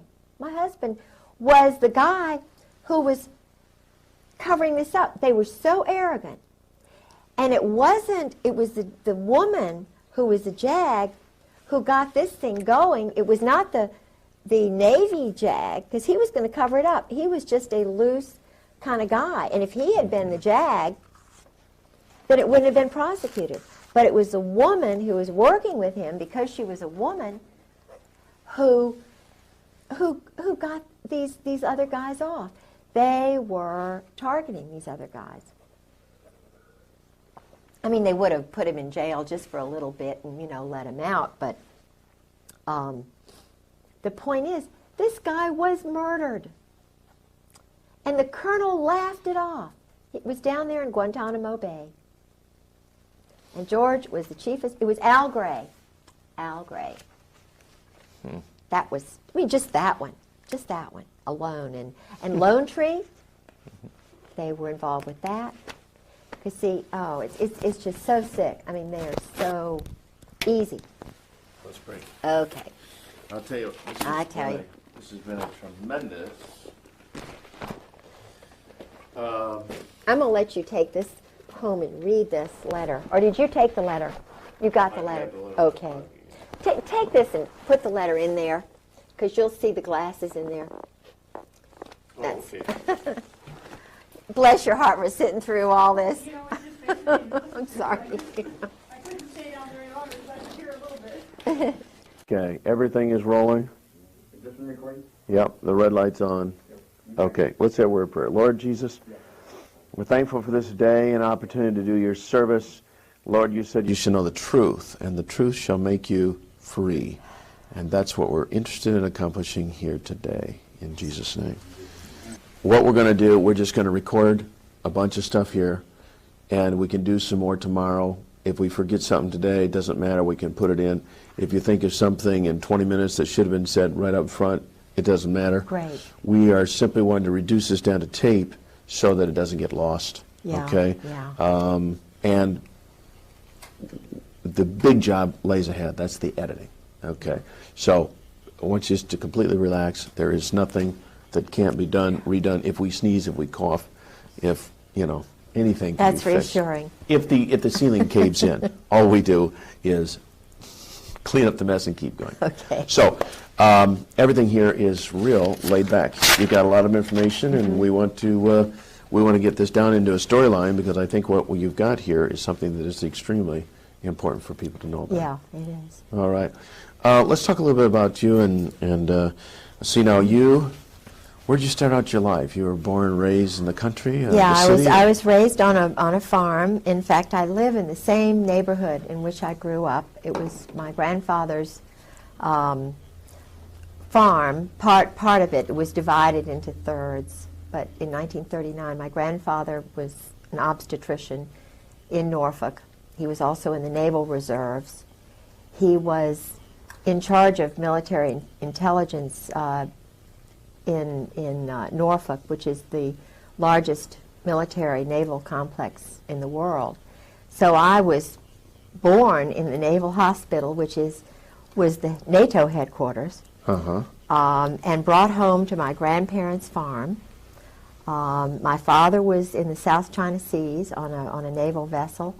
My uncle was in the Navy. So I come from a long line of military civilian folks. They were not full time military individuals. They had jobs, and they would go into the war. They would be in reserves, and as my grandfather was, he stayed in and retired a Navy captain. But I live in a house that was in part of my grandfather's field. Is that right? Yeah. That's very interesting. But I'm being strangled financially by this Army intelligence group, JAG group, that my husband... No, JAG, is that J-A-G? JAG, Judge Advocate General. I think American citizens do not realize how many JAGs are in our court system, and they take orders. They are in the chain of command, they're active reserve, and they are in our court system everywhere you look. Not just federal, state and local? Everywhere, yeah. And they're going to meetings once a month, and if there is a case like many of the military intelligence wives like myself, and we have information that would come out in a divorce hearing or whatever, they totally control it. It is Judge John Moore in my case in Virginia Beach is an Army Ranger. He is active reserve. He's a VMI Army colonel. He's a graduate of VMI. In Virginia Beach, in the courts, there are at least 6 judges, and I'm including commissioners in that, because in Virginia we have a system where the commissioners do a lot of the decisions, and all of these in Virginia Beach who take care of military wives are military judges. No, you missed the term VMI. What is that? Well, VMI is Virginia Military Institute, and it's where General Marshall, the Marshall Plan, went to school. It's a little West Point. There's a lot of tradition there, but it's based on the Greek sort of Spartan military concept. And my father went to Washington and Lee, which is also in Lexington. And I know that there is some sort of, I won't say cult, but there probably is some sort of club? Secret society. Okay. And so it's very, very tight clique. But what I was trying to say is that the judges are military men, and they're not independent. They take orders. They take orders. There's a chain of command, and in my particular case and the other 11 military wives whom I have met so far, there are many, many more, but they've all been handled the same way. Mm-hmm. That's not a normal divorce at all. You know, I've heard of these kind of situations before, but it's never been put so concisely and so reasonably that there would be a connection why some people just, no matter what attorney you have, it doesn't matter. Oh, no. The divorces and the settlements of assets never go the right way. No, and there's a FISA court, which I know is involved in my case. What kind of court? Foreign Intelligence Surveillance Act. It's a Justice Department secret court that American citizens are not aware of. There have been a couple of articles on it. It's a small group of men, and I think there's a woman on it. I believe there's 7 justices. And in reality, the article that I read, which was given to me by Mike Fuller, and I know he would not mind me using his name, he's a government assassin. He was like my husband, a government assassin who did... When you say assassin, you're talking like character assassination or kill people? No, killing people. Okay. He's a mercenary, government mercenary. Okay. He was in Afghanistan and in Rhodesia, South Africa. And I met him and his wife through Sarah McClendon. He's a real wonderful patriot who is speaking out about what the NATO community and the Army and Marine Corps are doing. And Sarah McClendon, she's an old warhorse, isn't she? Sarah saved my life, literally. Really? Yeah. I had been having break-ins starting the night of March the 4th, after I was calling everywhere to see if I could find my husband. He would, disappear at times. And I found my husband's diary, which I have here, which they have been not anxious to have get out. Uh-huh. No, they meaning? They, General Sheehan, General Krulak, Marine Corps colonels, generals, Al Gray, Cook, and especially General Joy. Joy. General Jim Joy Uh-huh. and General Carl Steiner they're evil men. And they are in this diary meeting with my husband almost every day in Beirut. They trained the men in black who killed those people in Waco. It was General Joy and General Steiner. Steiner's army, dirty tricks, special operations. And this is what my husband does for a living, is train mercenaries, young boys from countries like Romania, Cuba, Dominican Republic, Haiti, all these countries. They're training them to be murderers. And the taxpayers' dollars are paying for this. Okay, now they train them just through the normal channels of the military. These kids join the Army of the Marine Corps, and then they select these kids based on some criteria to train them? They psychologically profile them. The profile, which is similar to my husband's and Lee Harvey Oswald's and McVeigh's and some of the others who were all part of this program. Jeffrey Dahmler was profiled and hidden. What most Americans do not know is that all of these men were Jeffrey Army. Dahmer, he has a military background? Of course. They're all Army. Oh, okay. They were all picked out because they're perverted or twisted. Oh. Yeah. Sexually perverted. Sexually perverted and therefore, Yeah. Well, now I don't think McVeigh was perverted the way Dahmler was, but certainly the group that my husband is overseeing are twisted. So part of the criteria, they look for people who have got something in their history that gives them a weird bend. Yeah. Like they were molested when they were a child, Yeah. or they come from dysfunctional families, abuse, whatever. Strong mother, weak father, no father, poor.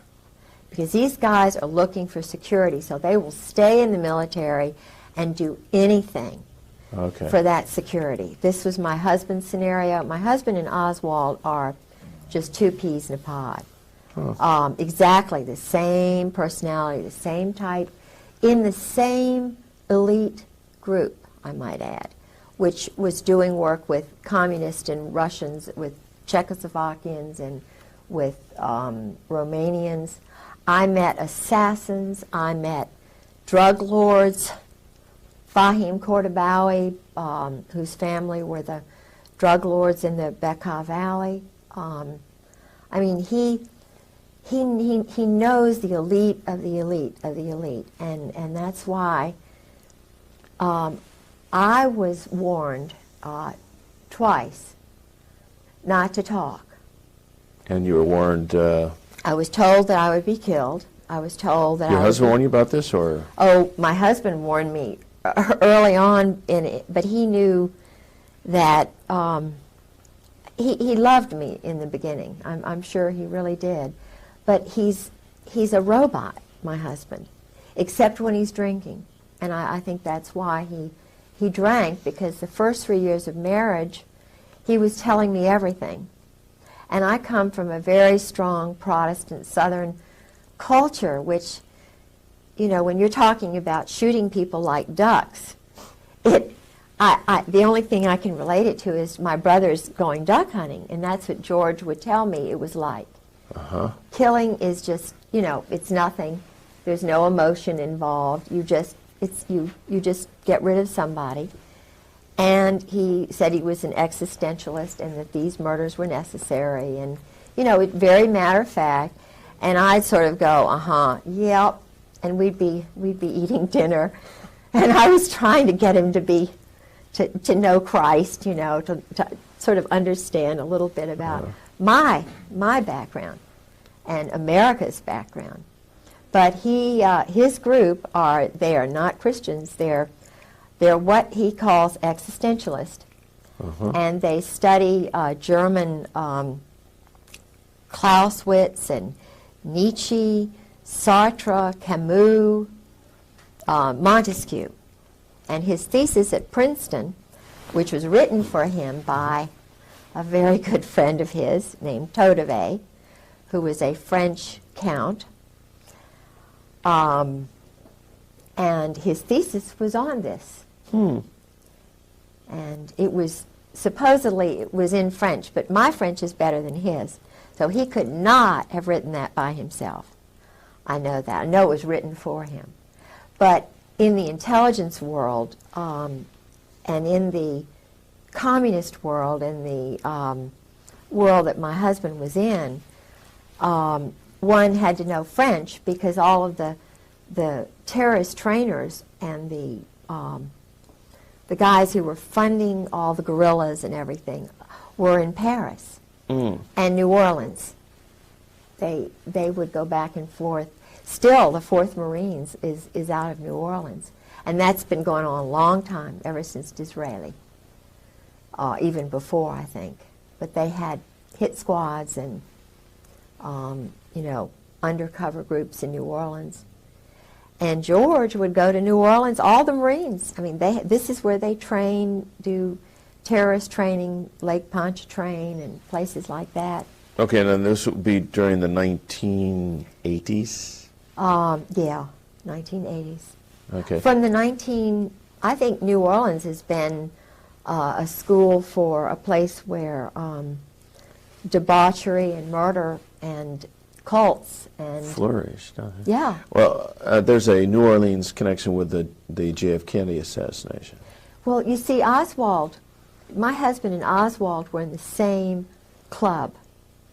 General Jim Joy is in that club. General Louis Buell, who is my husband's benefactor, or whatever you want to call it, is in that club. There is a, in fact, I've got the name of, there are Russians in that club. Yeah, feel free to grab any reference materials. Yeah. You've got our... What I want to tell you about General Al Gray, my husband was the chief of staff for General Al Gray, who was the commandant of the Marine Corps. And I probably shouldn't say this on the tape, and you all can get rid of it, but he's a homosexual. Gray. Gray. Okay. He's what they call a cherry Marine. Now, I'm not anti, I'm trying to find my, I hope I've got it.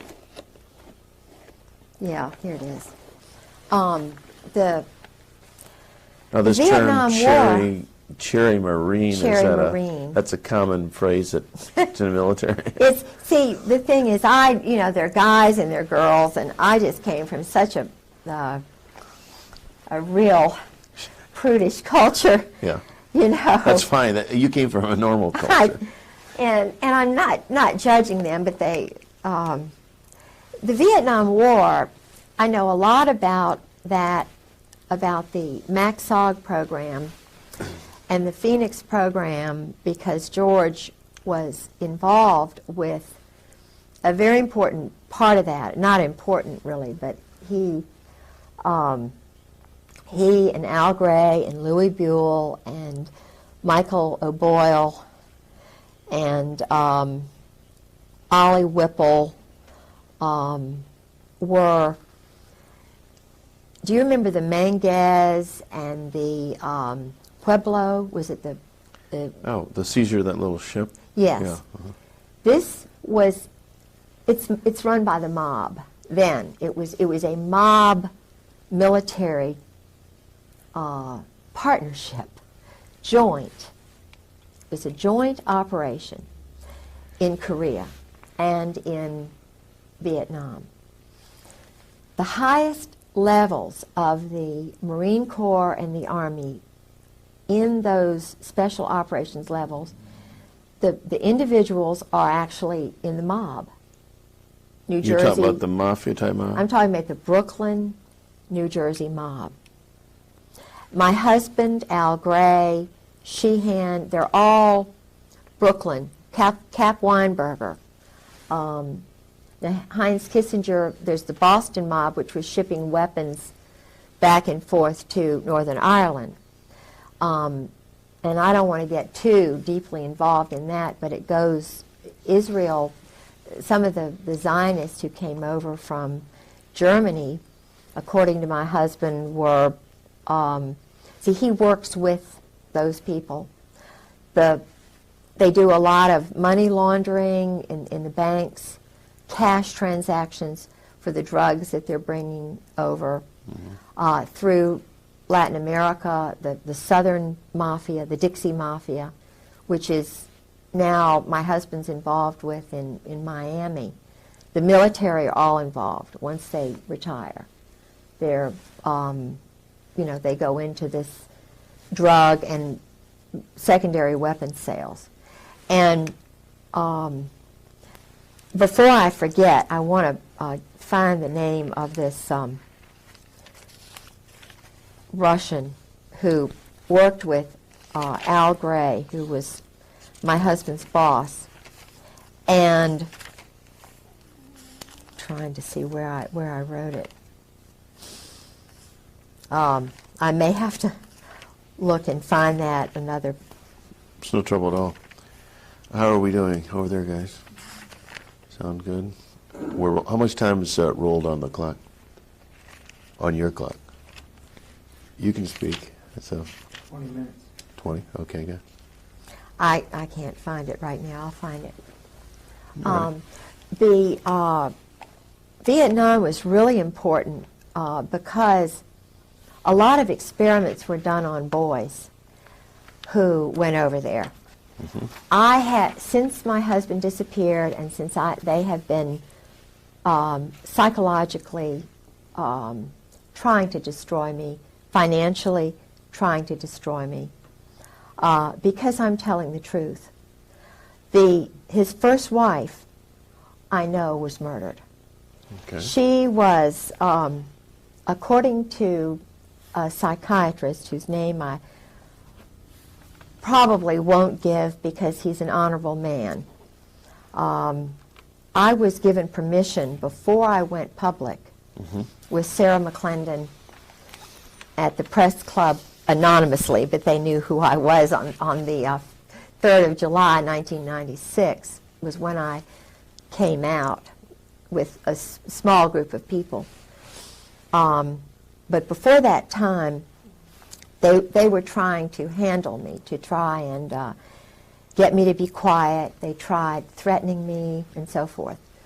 And I'm trying to remember where I was, the point I was going to make.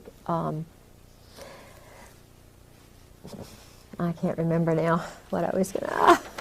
It was something important. Oh, yeah, General Jim Joy. Yeah.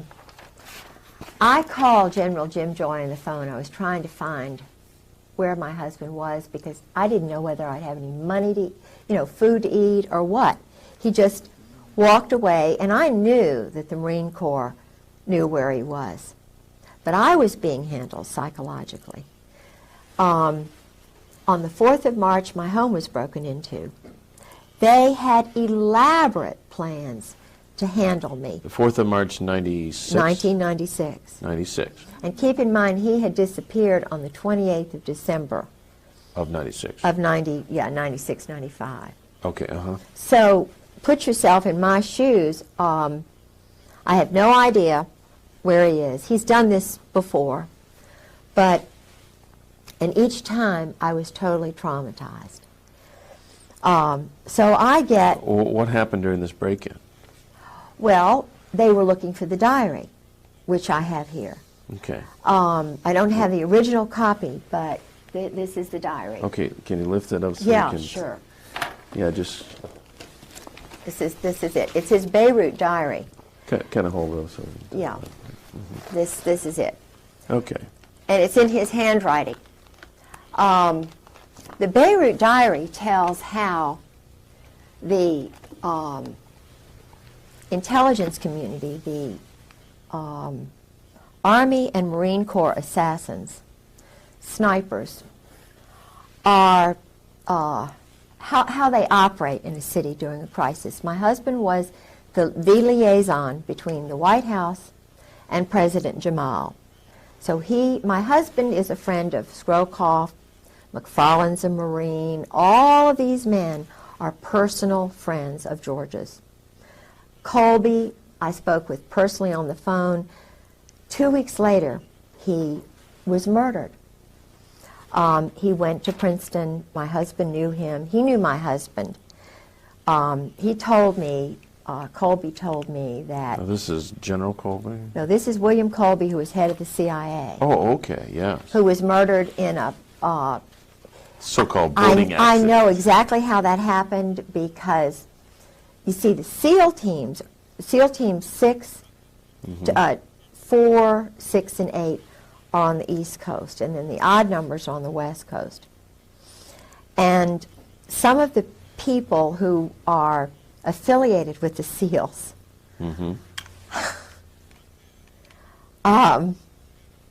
I shouldn't say that. I'm not going to say it. But Well, it wouldn't be hard for a SEAL to come from underwater and tip the boat over and make sure the man's dead, that sort of thing? the Israelis train with the SEALs.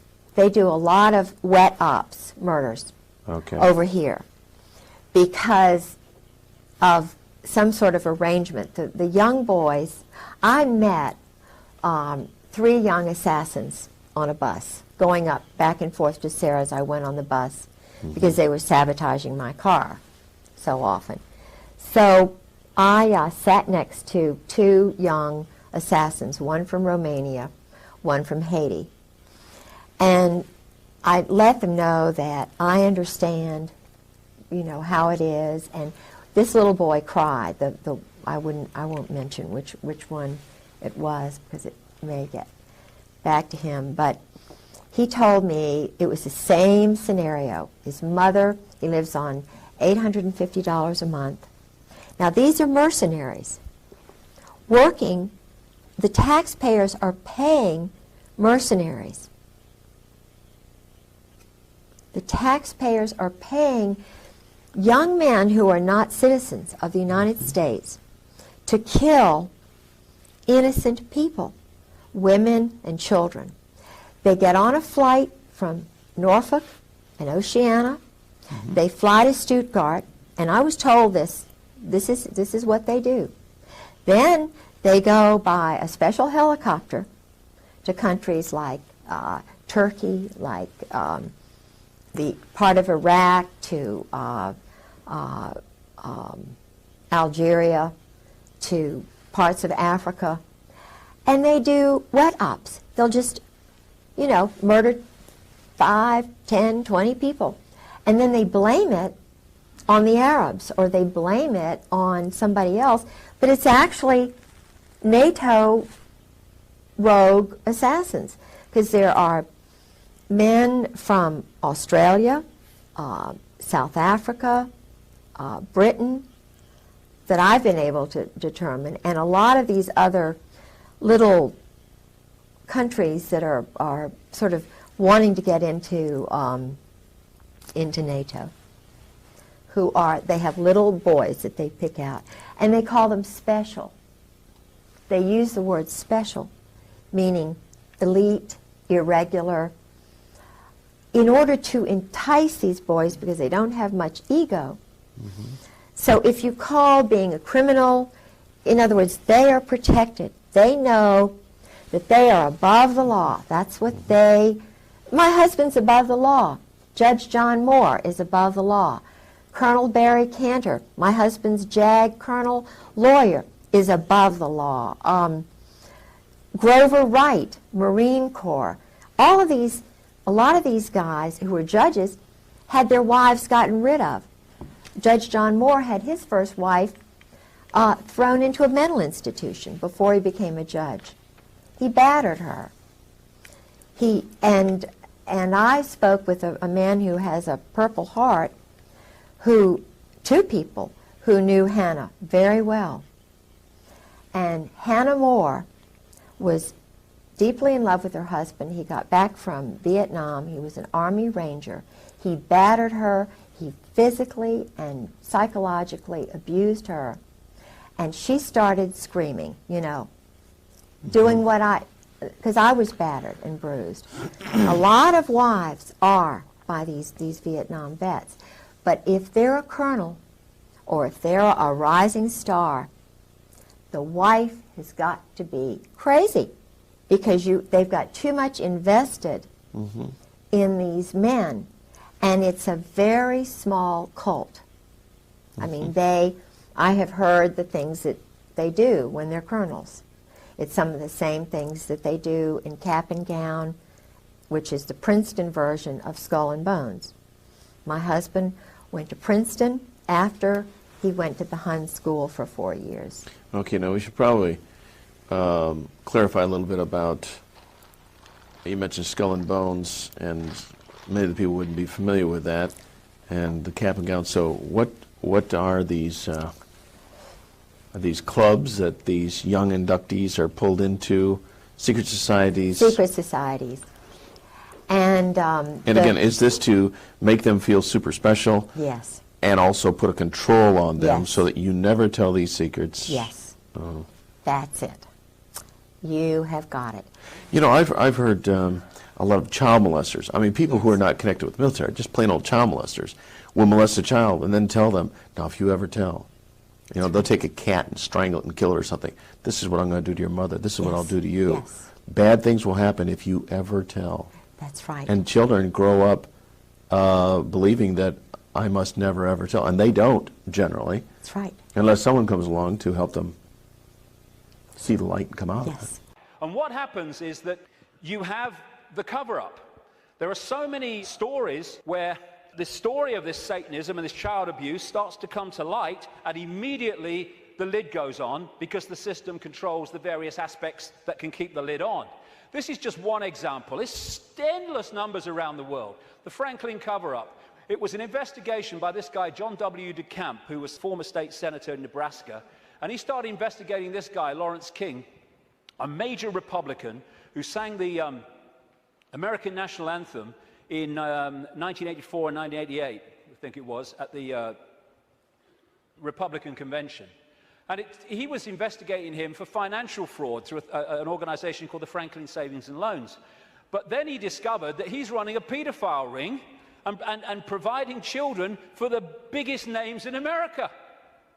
And he wrote this book, The Franklin Cover-Up, Child Abuse, Satanism, again, they go together all the time, and murder in Nebraska. And what happened? Some of it got into this Washington Times, a mainstream newspaper, the connection to the Reagan-Bush administration, but most of it was totally covered up. I've been writing in my books now since 1998 that Father George Bush is a notorious pedophile, child torturer, child killer, and serial killer of adults as well. Said it on American radio. Still waiting for a response. And this is one example. A lady who became a friend of mine, Kathy O'Brien, who was in the American government mind control project since she was a kid. And met her many times. She still corresponds with me now and again. And I've met a daughter that she was talking about. Lovely, lovely girl. Totally shattered by these people. And that's one example of millions and millions that are going on around the world. And this is what she said in a book, Transformation of America. Kelly's bleeding rectum was but one of many physical indicators of George Bush's pedophile perversions. I have overheard him speak blatantly of his sexual abuse of her on many occasions. He used this and threats to her life to pull my strings and control me. The psychological ramifications of being raped by a pedophile president are mind-shattering enough, but reportedly Bush further reinforced the traumas to Kelly's mind with sophisticated NASA electronic and drug mind control devices. Bush also instilled the "who you gonna call and I'll be watching you" binds on Kelly, further reinforcing her state of helplessness. The systematic tortures and trauma that I endured as a child now seem trite by comparison. They're not. I know what she went through. To the brutal physical and psychological devastation that George Bush inflicted on my daughter. And that's just one of these people involving one of the victims of this. It's incredible, the scale of it, and it's going on in this country. And what happens? The wall goes up. This is what DeCamp found. Suddenly ranks are pulled in, and the media won't touch it, the social services won't touch it, the police won't touch it, politicians won't touch it. It's the blueprint, it's how it works. And the Discovery Channel program, produced by Yorkshire Television, was about to go to air, exposing that Franklin cover-up and the paedophile connections. Bingo, it was censored and pulled just before it was going to air. Never to see the light of day, although you can get it on the internet, because one copy survived. Okay, that tells you a little bit about cults and satanic cults and preschools. By the way,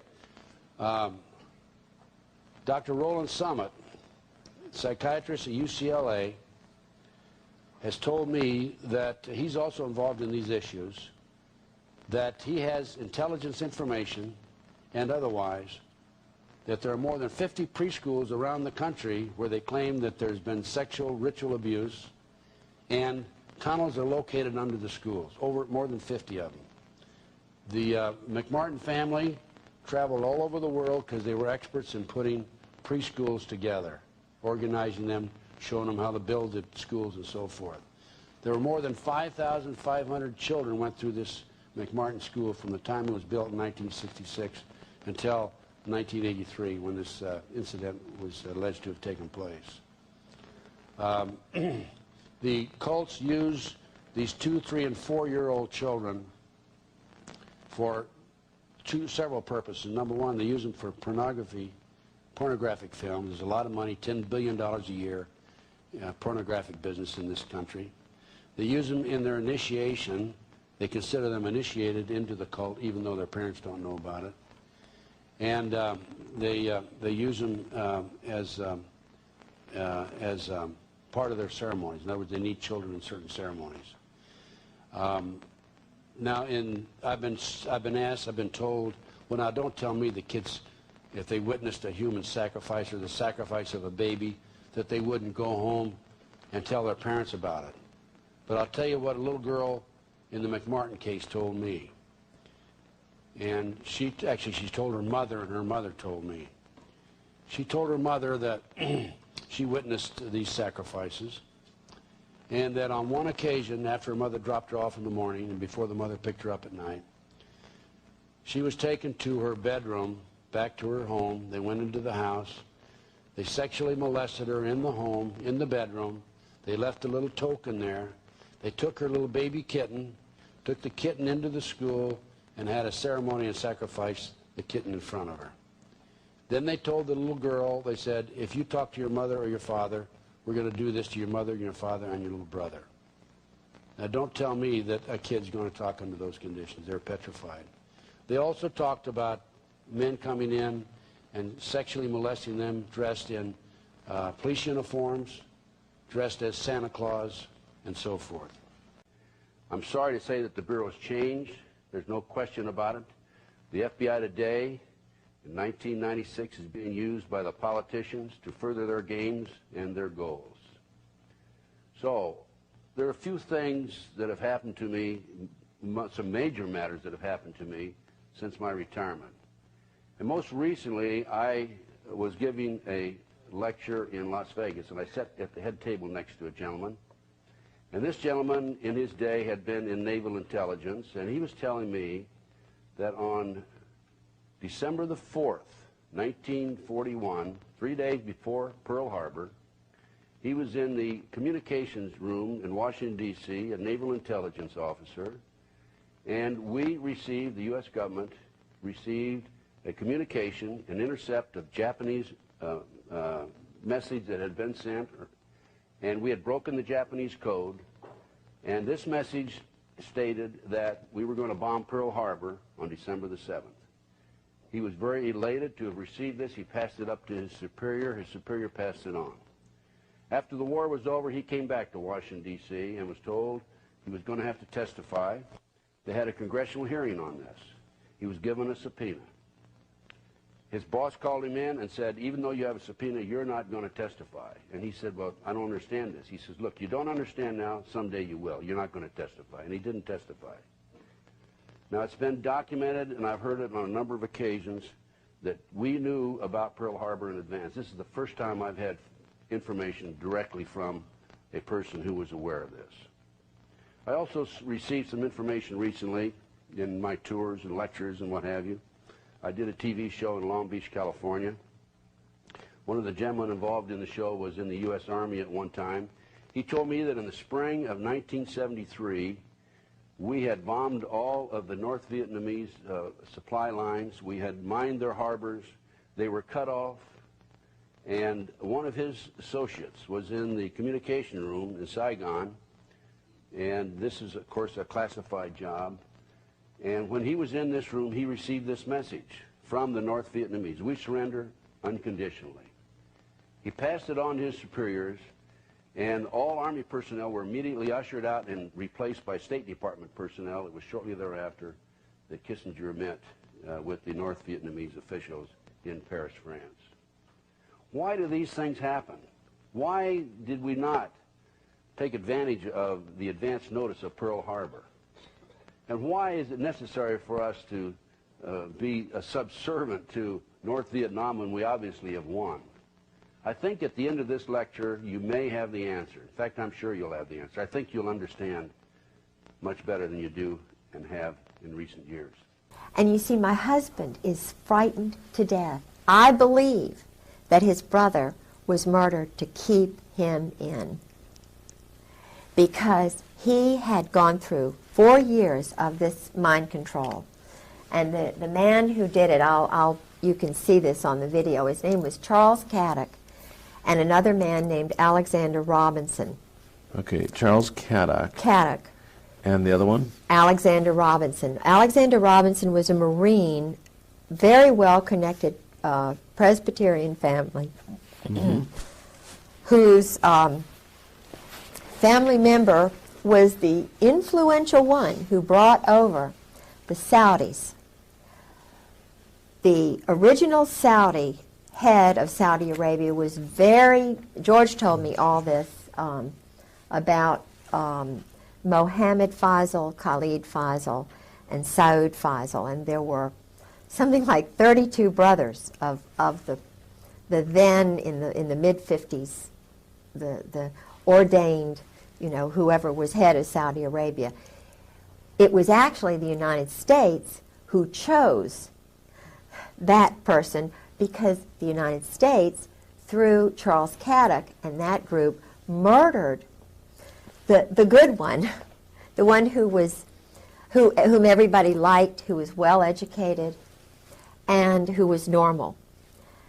In, I believe it was 1952, 1953, 1954, in Paris, the universal Saudi, the well-educated Saudi, was poisoned. And what was his name? Charles Caddock. I don't suppose it's all that important, but anyway. I'm trying to remember. I think it was Fahim,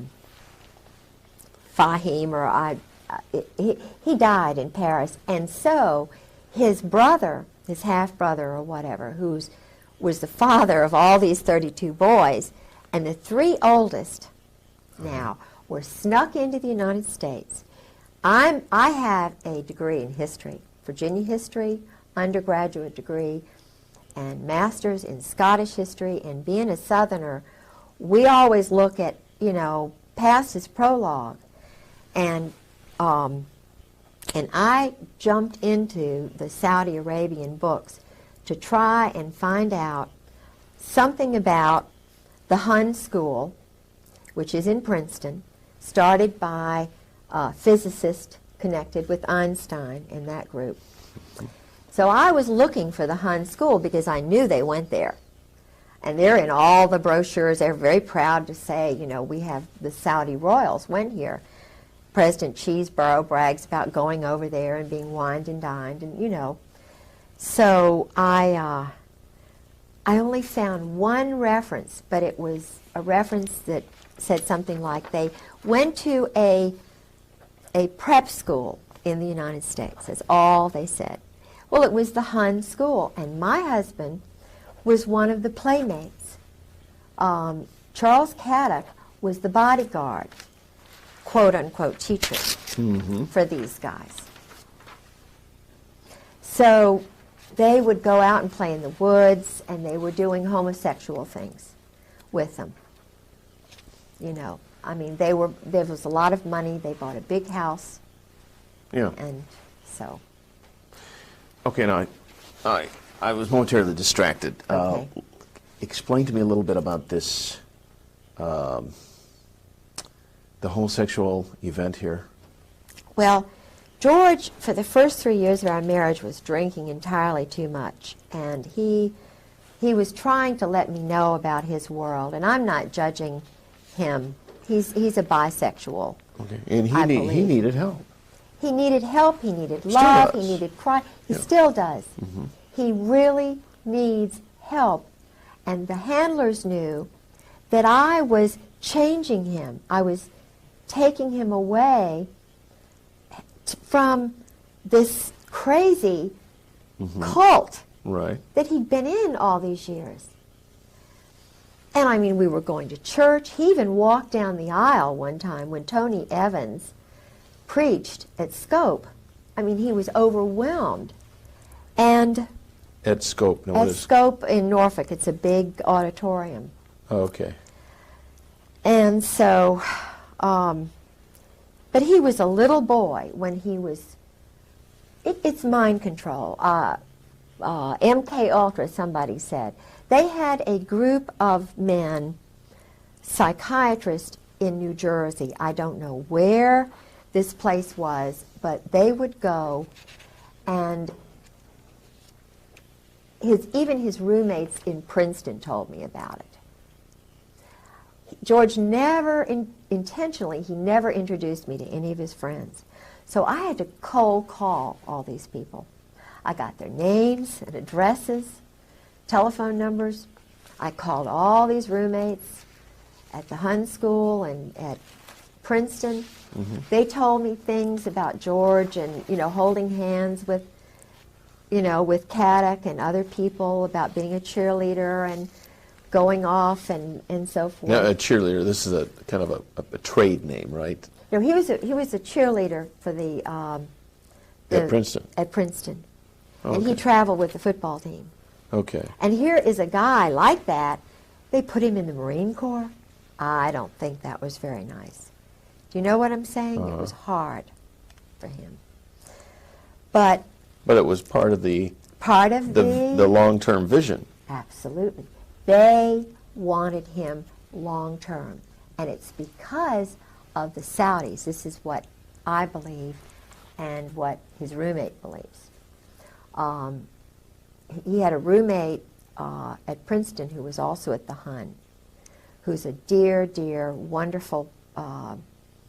His mother is an Anglican. His father was a Jewish doctor from Brooklyn, and Jack is a dear. And we talk to each other a lot on the phone. George sort of, you know, dismissed him because George was getting in with another crowd. George got into Cap and Gown, which is the same kind of fraternity. I mean, it's an eating club at Princeton for intelligence officers. It's cap and gown. Would they have anybody involved that wasn't intelligence-oriented? Football players and so forth. But I have a feeling that Cap and Gown has a lot of intelligence officers and boys who may have been raped. Of course, they'd never talk about it. Right. But I know that the initiation is, they get very drunk, and even in the Marine Corps they do that. It's called dining in. They have the shellback ceremony. They do a lot of homosexual enticement. The boys are, when they come in, when they're new recruits, they strip them nude, they violate their personal parts. There's a lot of that is going on. What about even now? tail hook? Yeah. Is there a connection? Yeah, sure, because the cream of the crop is doing this. They're having group sex parties. And that was a Navy operation too, wasn't it? Yeah, but the Navy and the Marine Corps. Of course not. Maybe we ought to, for those That's another. that tail hook, they don't know anything about. Tail hook was refresh our memories. Well, tail hook. In fact, when I was single in Norfolk, I know one of the people who was deeply involved with tail hook, who was the captain of the Saratoga, was very much involved with this kind of behavior. I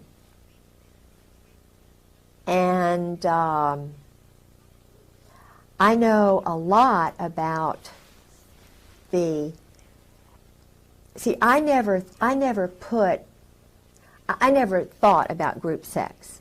This is so awful for me to contemplate that these orgies are going on all over the Mediterranean, that the captains, lieutenants, the men who rise to the top are the ones who are picked to play the games, the pool parties, the nude pool parties. And they have secretaries who come in. I've talked to 3 guys, and of course my husband, who went to these parties. But what they do is, and this is General Al Gray, who was the main prime mover, they would go to a place like Aix-les-Rosés, where Charles Caddock, this teacher who inducted, got my husband into it, he retired in one of these all-male party houses on the Mediterranean. I mean, that's where and my husband kept up with him all through the years. But these sex parties and orgies, they're all homosexual in nature, or well, is there some heterosexual? They start off with the wild secretaries. It's kind of, my husband did those in Indonesia. He did them at a place in Northern Virginia with his first wife. I did not know any of this. I knew absolutely none of this when I married him. He told me he was loyal to his wife. He wanted me to think he was just apple pie, because I'm just a one-man woman. Right. When I took that oath to marry him, love, honor, and obey, that's me. But he, when he was married to his first wife, was just an addict. He was a sexual addict, an alcoholic addict. He loves, terror, and his whole little soul was just being sucked away from him desperately. And he needs Christ. He needed me day in and day out. He did not need to be. What he's doing now is running more of these operations. As you describe this, I can't help but think of Bill Clinton. Well, of course he was. He was one of those profile boys. But the difference between Bill Clinton, and I'm not saying Bill Clinton's better, but Bill Clinton did not he didn't know anything about the assassinations. Bill Clinton, when I was living with Sarah McClendon, the senior White House correspondent who saved my life, because she said, Mrs. Griggs, you get up here to Washington right now or you're dead. You're going to be dead. And I still feel as though I probably will be. I'll certainly be financially ruined. They are still doing psychological operations in my home, sabotaging my car, messing with my telephone, my radio. You cannot believe what I've been through in the last 2 years. It is horrible. And it's being done to other women and other wives and other men who don't go along with the program. They are murdering Marines. They're murdering sailors. These are the tactics that they use. They criticize the government, at least some of the people that they pull out of the woodwork in order that they will be accepted in patriot circles. And then these people criticize people like me. They think they can be accepted, and it discredits me. Now, is this COINTELPRO program and this disinformation program on the internet, has it affected my life? You bet it has. Because I'm not being invited to these big conferences anymore where I could give a lecture in front of 300, 400, 500 people. This is exactly what the rogue, covert, criminal government enterprise wants. That's why they do it. So what's the reward for me? Now I'm going to tell you what's happened to me in the last 30 years. And I'm not telling you this because I'm looking for pity or I'm looking for sympathy or anything. These are facts. Okay? Anyway, what's happened to me, I've had 3 contracts on my life. Okay? I've had 2 other probable contracts. And I will give you just a little detail about the contracts that were put on me so that you will understand it's not just talk right off the top of my head. I might mention that in 2 of these instances, through divine intervention, I did not go home. I lived in 500 South Kelton in Westwood. This was in the 1980s, or mid-1980s. And I had a door, I lived in a triplex, and my door opened up onto the street. The landlady who lived behind me on the 2nd floor came home one morning, 1:30 in the morning, and here's 2 guys sitting across from my front door in a car. And one of them gets out and walks over to her, "Do you know where Ted Gunnerson lives?" And I told her, "If anybody ever asks about me, you don't know me." And of course she said no, she didn't know. Well, she told me that the next day. And I made some phone calls, and I learned that there was a contract on me. And fortunately, I do have some good sources, and it's kept me alive. But what it really has kept me alive is on that particular night, I didn't go home. I stayed at a friend's house at the last minute. So I say it's through divine intervention that I didn't go home on that particular night. So one of my contacts says, I used to work with, and he gave me his name, who is known as the cocaine king of the West Coast. Let me go talk to him. Let's go talk to him. So there were 4 of us, and we went to talk to the, quote, cocaine king of the West Coast. And we go in, the fellow comes to the door, lets us in. We had an appointment, it was on a Monday. He escorts us into the parlor, and then he takes us from the parlor into another room, and we sit down, and a little dog comes in about this big, and smelled all of us, and sat down at my feet, and went to sleep.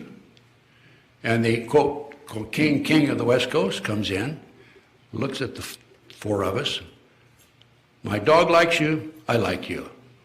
And I'm saying, I'm sure happy about that. To myself, of course. So the cocaine of the West Coast tells the other 3 to scat out of the room and sits down with me. And he says, how many children do you have? Well, I know what the message meant. You know, if you screw up, your kids' lives are in danger. And I told him. Then he pulls this Artist's Conception. He had a copy of the Artist's Conception. And he said, who gave this to you? And I said, if you're going to do harm to him, I'm not going to tell you. I'll take the heat myself. And he was kind of miffed about that. He said, I didn't say I was going to do anything to him. I said, okay, promise you won't, and I'll tell you. So I told him the story about the accountant and so on and so forth. And he said, okay. He said, let me make a phone call. I'll be right back. So he left the room, and he came back. He says, you're right. You got a hit on you. I can take care of one of them. I can't take care of the other one. I said, I got 2 hits on me? Yeah. So I said, well, take care of the one, and I'll see what I can do about the other one. And so he left and came back again. He said, okay, I made a phone call. Don't go home or to your office until Friday. This was Monday. So I lived in a hotel room that whole week with a gun under my pillow. And I didn't move. I paid cash for the room. That was before you had to furnish identification. And it's kind of interesting because every time somebody walked down the hall in the middle of the night, I would wake up. And it was after that that I, by the way, that hit was taken off, thanks to him.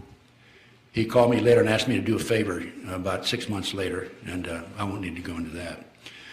But the point of this story is divine intervention. I didn't go home that night. A friend of mine said, stay with me this night and, we'll go from there.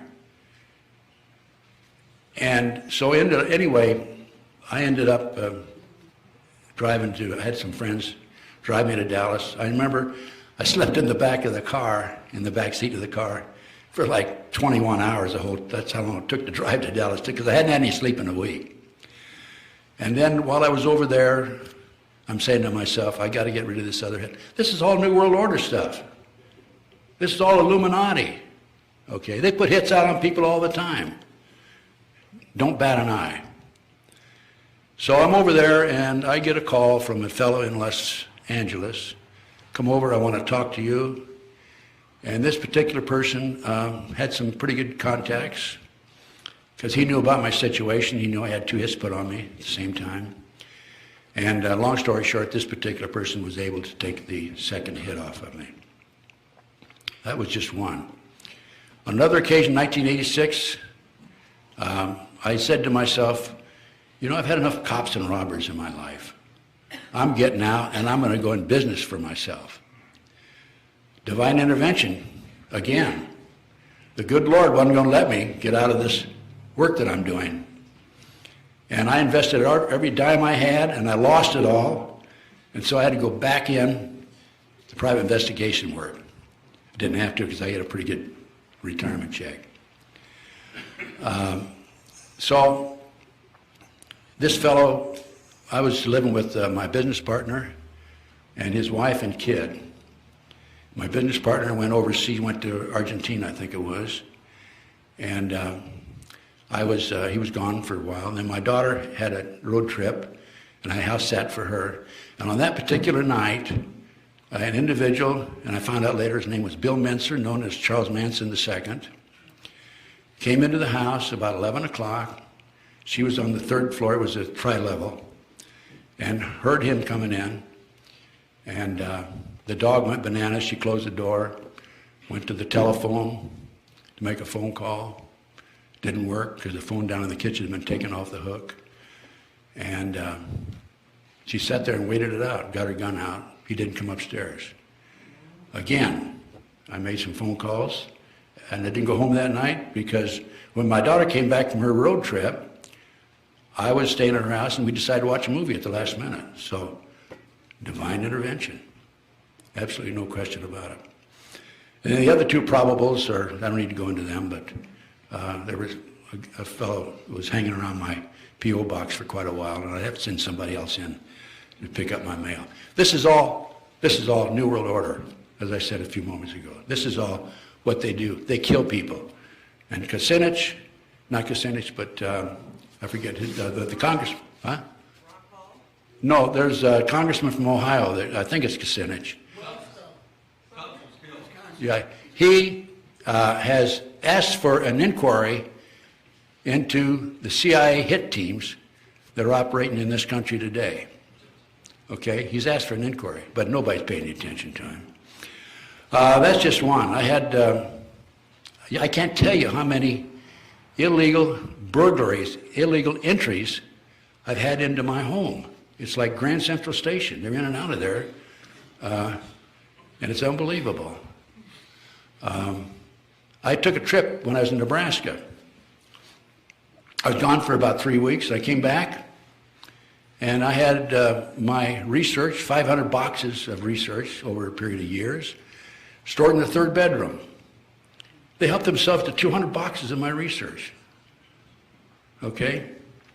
They're in and out of my car on a regular basis. I can, right here in L.A., I parked down, I remember parking downtown, and I came back, and they do this all the time, turn the direction signal on. I start the car up, the direction signal's on. I had my car stolen twice. I had my brake lines cut. I have had 2 windows shot out when I was standing nearby. They were intimidating me. They weren't real bullets, fortunately. They were air bullets. And that's what they're trying to do. They're trying to intimidate me. I've been poisoned in Las Vegas. I was poisoned. And what they did there, the only way they could have poisoned me is they had the condominium next to me, and they were pumping poison in through the air ducts. I had my right front tire come off I was driving between Omaha and Lincoln, 60 miles, 75 miles an hour. The right front tire came off. Highway Patrol came, looked at it. It was John DeCamp's pickup truck, by the way. I had gone from Lincoln to Omaha to talk to a source. And the only way they would know that was by tapping John's telephones. And I found out, the highway patrolman looked at it, he says, hey, your lug nuts have been loosened. And they tried to loosen the lug nuts on the left front tire, but somebody must have interrupted them because they weren't successful there. They wanted both tires to come off at the same time. My mail's been opened, diverted, and intercepted. My phone was cut off once.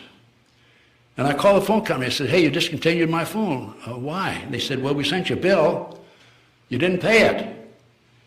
I said, well, where'd you send it? They sent it to a fictitious address in Florida. Never heard of it. I've had mail disappear. People written to me, and I've never received it. Surveillances are almost a daily occurrence. And what I do is I do U-turns on them and get around behind them and chase them. And they try to intimidate me. Look, I was in a gun battle in Memphis, Tennessee at the airport. If they're going to intimidate me, they're not going to intimidate me. I'm not afraid of them.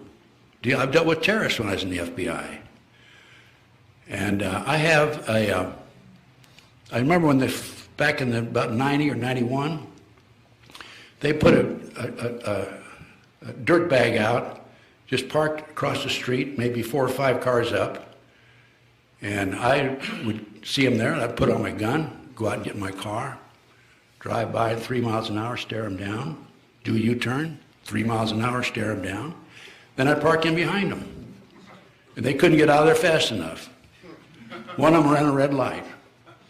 Then I chased another one and cornered him on the street, blocked him, and I reached under my front seat like I was going for a piece, and his eyes got big as saucers. And I was on a street that went up the hill and down. It was one way. I went up and down and parked at the bottom of the hill, and then he started coming up, and I was watching the rearview mirror. I could see the top of the car, and when he saw me, he stopped and backed up the wrong way in a one-way street. By the way, I've got some pretty good license numbers, a lot of license numbers that I'm saving. My business has been sabotaged, Virginia McCullough. I've had telephone taps. I sued GTE back in the 80s, got an out-of-court settlement. I've had threatening phone calls. I came back from a trip once, and I got up in the morning. I was looking for a file on a desk, and I had a phone call, 827. The voice said, male voice said, did you find your file? Click. They had a hidden camera in my house. I was gassed on the freeway, attempted gas on the freeway. They gassed my webmaster, Clarence Malcolm. I've interrupted 2 attempts to steal my car. I've had flat tires. In one instance, I had 3 nails in the same tire. That's a little more than a coincidence, I think. I've had my gun stolen. I had 4 guns stolen out of my house in Nebraska. I sleep with a gun under my pillow. I have a combat magnum. And one day, just a couple of years ago, I check it regularly. I checked it and somebody had come in and taken the bullets out of it. So if they came in on me, I was going to have to throw the gun at them, I guess. cameras. They've taken pictures of me. I've been, my webmaster was hit with uranium-235. I know for a fact I've had a trash cover on me. My computer has been sabotaged. I've been expelled from the Ex-Agent Society. I've talked about my plans, the disinformation program, McCullough, Horowitz, and so forth. Those are just the life of a person who dares to take them on. Also, I might mention that in the early 1980s, I had 4 investigations on me, I know, because I applied through the Freedom of Information Act. And one of the reports came, they sent me back. It wasn't anything significant, a couple of pages on a report. And they said, in the interest of, quote, national security, we can't give you the full file.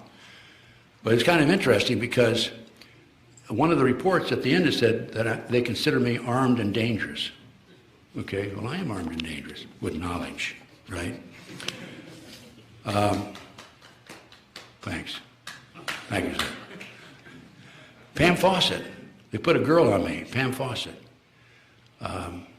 DEA and the FBI. I dealt with her on the phone for 6 months. She was in Modesto. Tried to set me up on a drug deal. And she called me one day and said, I need to talk to you. She came down. I met her at the time, I think it was Hughes Market or Ralph's Market across from this place on Ventura Boulevard, the Sportsman's Lodge. And she told me that the whole story about how they had tried to set me up through her and drugs through her. And I said, Pam, why are you coming over to my side now? I had the names of the FBI agent and the DEA agents who dealt with her. She said, and I was trying to help her on the phone. I tried to help her with her 14-year-old kid. He got in trouble down in Florida. And she said, I woke up the other morning and I realized you're the only honest son of a bitch I've talked to in 6 months. Those were her exact words. Pam took a polygraph, passed it, and last time I talked to her, she said there was a hit on her. Oh, here's Kucinich, Dennis Kucinich, that was it. This is in American Free Press, April the 6th, 2009. Dennis calls for probe of U.S. hit team. So, what do we have? Well, we have the NSA and the FBI have teamed up with AT&T and Verizon to spy on U.S. citizens. This is all documented. President Bush reauthorized a secret program more than 30 times to spy on Americans since September 11th, 2001. U.S. government NSA has tapped its entire internet system. FBI can hear everything you say even when cell phones are off. The code word for this program is Quantico. All payphones at Grand Central Station in New York are tapped. The Bush administration began spying on Americans 7 months prior to 9/11. The President authorized our intelligence agencies to database every citizen in the U.S. 7 months prior to September 11. Project Endgame, the rounding up of 775,000 Americans by the shadow government, began on February 24th, 2009. 2 of my very closest friends, very frankly, have disappeared. I don't know what's happened to them.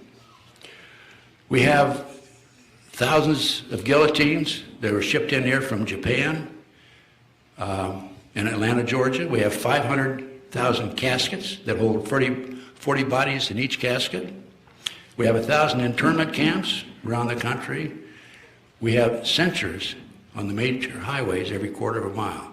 I talked to one of the installers right here in California.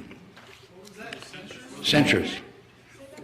But that keeps track of your car. Sensors, yeah. Did I pronounce it right or wrong? That's right? Okay. Yeah. I went to school in Nebraska, so I have an excuse sometimes, okay? We have the Patriot Act. I don't tell you about the Patriot Act. I mean, I'm sure you're aware of that. Okay? The Constitution violations and the amendments that they've done away with through the Patriot Act are, got them here someplace. All of them. Probably all of them.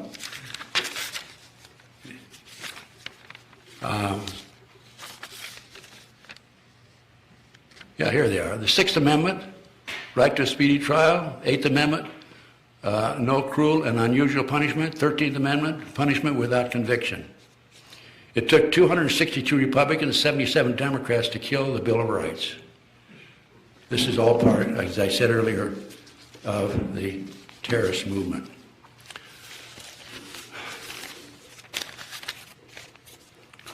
I told you about the guillotines, the caskets. We have U.S. troops in the United States, Holloman Air Force Base, Air Force, German Air Force. A lady came up to me back in the 90s and said that she was from New Mexico. She deliberately dated a German airman from Holloman to find out what they were doing here. He said, when the revolution starts, we're going to strafe the cities. Beatrice, Nebraska, where I lived for a short period. Town of 12,500. They have an on the base there, they have an airport. The airport the runway is more than a mile long. There's no commercial airplanes come in there, it's all private. They are expanding the length of the airport. Why? So bigger planes can land there, I guess. But there's no commercial planes coming in, over a mile long now. The chemtrails, one of my sources told me that the planes in the north, Midwest, chemtrails are out of the Air National Guard, Lincoln, Nebraska. I made a trip to the airport, and I found 4 giant airplanes with no markings on them on the runway at the Air National Guard. Another informant told me Fort Sill, Oklahoma is what they're using in the southwest United States. Okay, that kind of gives you, I think I laid the foundation pretty well, didn't I? Yeah. Okay, that just tell you what they're after. Okay, I'm not the only victim. There's thousands of Americans out there. By the way, I've been shot with a laser beam twice in my back. Fortunately, they're not very good aims. And my webmaster, Clarence Malcolm, has been shot also. Of course, one of the best ways for you to stay alive is to do what you're doing. Really? Reduce this, oh, absolutely. Reduce this to video, get this scattered all over the country. They won't touch you because if you're dead, that validates everything you're saying, see. So, well, they poison people. Publicity is the best thing you can do. Yeah, one of the things that was happening to me after, I must tell you about General Joy. I found his name all through the diary.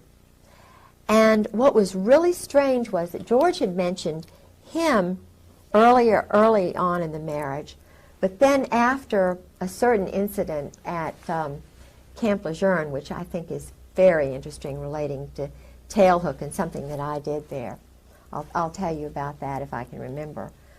I called, it took a lot for me to get General Joy's phone number. Because the Marine colonels were not going to tell me. Because they knew I was investigating. So nobody would tell me about General Joy. I called a person in George's address book who was a general, pretending that, I was updating my Christmas card list. Yeah.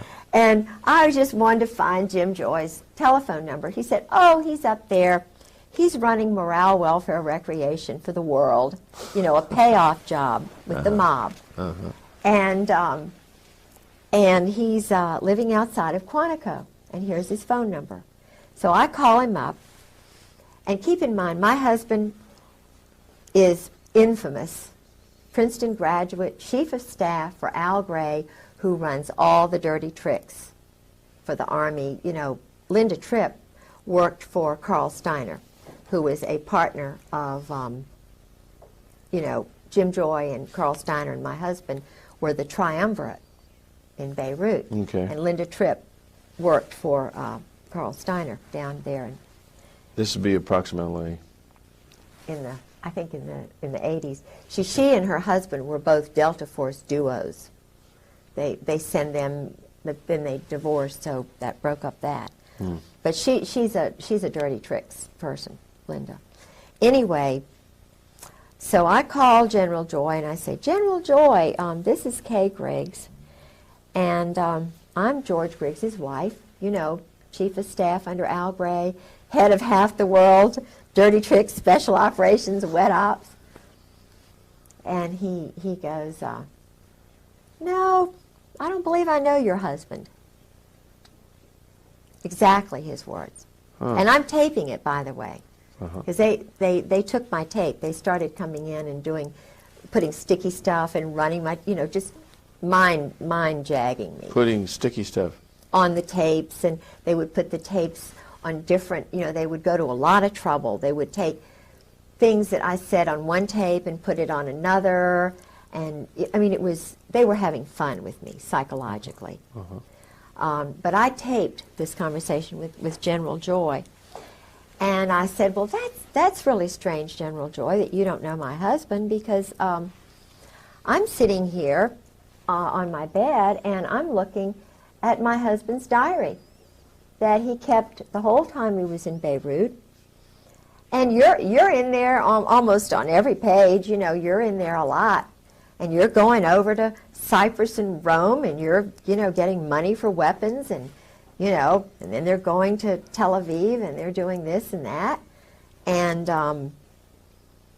you know, I said, you mean you don't know my husband, George Griggs? And you're a Marine, and he's a colonel? He went, oh, that George Griggs. Because he knew I had the diary. I see. Then he said, oh, Miss Griggs, let me call you back. Let me call you back. So he had to confer with General Sheehan, General Joy, General Gaiman, General Hartzog, and his little cabal, particularly General Gray and General Krulak. So he called me back, and he was just like a little puppy dog. He said, oh, Miss Griggs, I'm going to be in Norfolk on the, let's see, the night of the 5th, 6th, and 7th.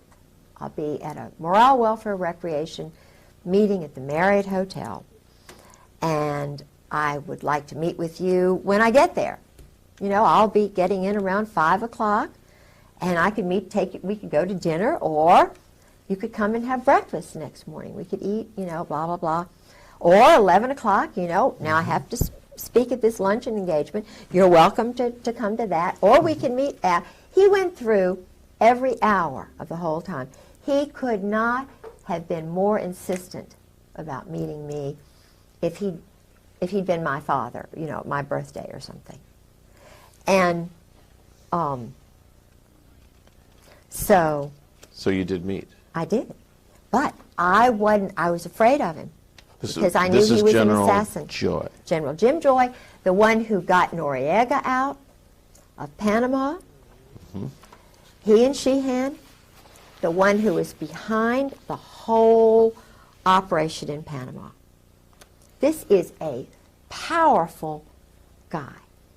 He and Carl Steiner. Mutt and Jeff. Waco, they trained all the guys in Waco who went and did what they did to David Koresh. They're the ones behind all the black helicopters and Sheehan. They're the ones, you know, doing all the stuff down there at Kathy McDaniel's down at, you know, in Fort Polk, Fort Hood. That's something new on me. Kathy McDaniels? Kathy McDaniels had a little talk show. She's a wife of the daughter of the mayor down there at Fort Polk. Okay. The little town outside of Fort Polk. And there were a lot of unusual things happening. And because she was talking about it, they took her radio show off the air. And they tried to, it's a long story, but anyway, so General Joy, I got in contact with the NCIS. That's Fort Polk in Louisiana. Yeah. Uh-huh. Yeah. But I met with the NCIS guy and a Marine that I just met cold call, because I was kind of worried about what would happen to me, you know, meeting him. So May I go to the ladies' room? Certainly. Matter of fact, Steve suggested I've that we had to break. sort of go to the late. That's why I've been sort of antsy. Steve suggests we break at 5 after, and I think it's a good idea. Let's break and we'll pick up. Right, we're just a little bit of a recap here. All right, a little bit about your background, about the psychological profile that these guys look for. Let's see, we've discussed the diary. We've discussed Kadak and Alexander Robinson. Couldn't read my writing. Thank you. And I have a picture of Kadak. yes, I noted that. We're going to inject that. We'll inject. In fact, we should have a little session here where we just go through pictures at the tail end of this. Yeah. Picture. We discussed tail hook and. You Sarah. know what tail hook means, don't you? No, what is tail hook? Uh-oh. I got a feeling. Yeah. Is it a homosexual reference? Yeah, sure. Really? Sure. Did you know that, Sure. Steve? Isn't it something? Yeah. And the average person on the street has no idea. No. You know, it's like Watergate. Well, the Watergate Hotel, that makes sense. And tail hook probably is some reference to, you know what I honestly thought it was? see, when you refuel a jet or something. It is. But you look, see, the planes look like this. Because, see, I was told this by Jerry Unruh. And Jerry Unruh was a captain when I met him. We were just partying. You know, I had a group of gals, and we were all school friends. And everybody hung around this place called Poppy's in Virginia Beach. It was the place in the mid-'80s when I was at the Virginia Center for World Trade. Well, Jerry was in there.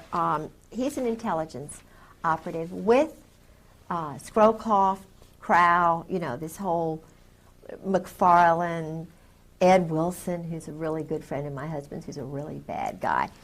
Anyway, they're all some of them are doing this Rush River Lodge thing, you know, which Angleton was doing, where Woodward would go to these big orgy parties. And George went to a few of those. But this, you see, is the plane, and it kind of looks like that. Okay. And yeah. it refuels. Uh-huh. See, that's what the hook is for. That's called the refueling. tail hook. Yes. Uh-huh. But it has a double meaning. A double entendre, sure. Because and I went to the preceding show 2 weeks ago, and they had the tail hook booth, and I have some stuff, I don't think I have it with me, but tail hook souvenirs, because they are really trying to promote that, you know, the charitable function of that organization. Yes, of course. Now, the fact that cover got blown on those tail hook things, that Paula was a Coggin. major snafu, right? She had to try very hard to get that out. That was at Camp Lejeune? No, I think it was in Las Vegas. Okay.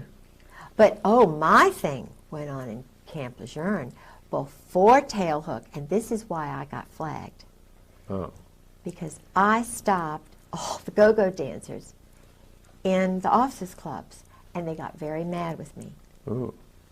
I can tell you that story. It's true. Yeah, but why, you didn't realize what you were doing at the time? No, I was just incensed, you know, that they would allow topless women, young girls, in the officers' club dining room while I was trying to eat late one night.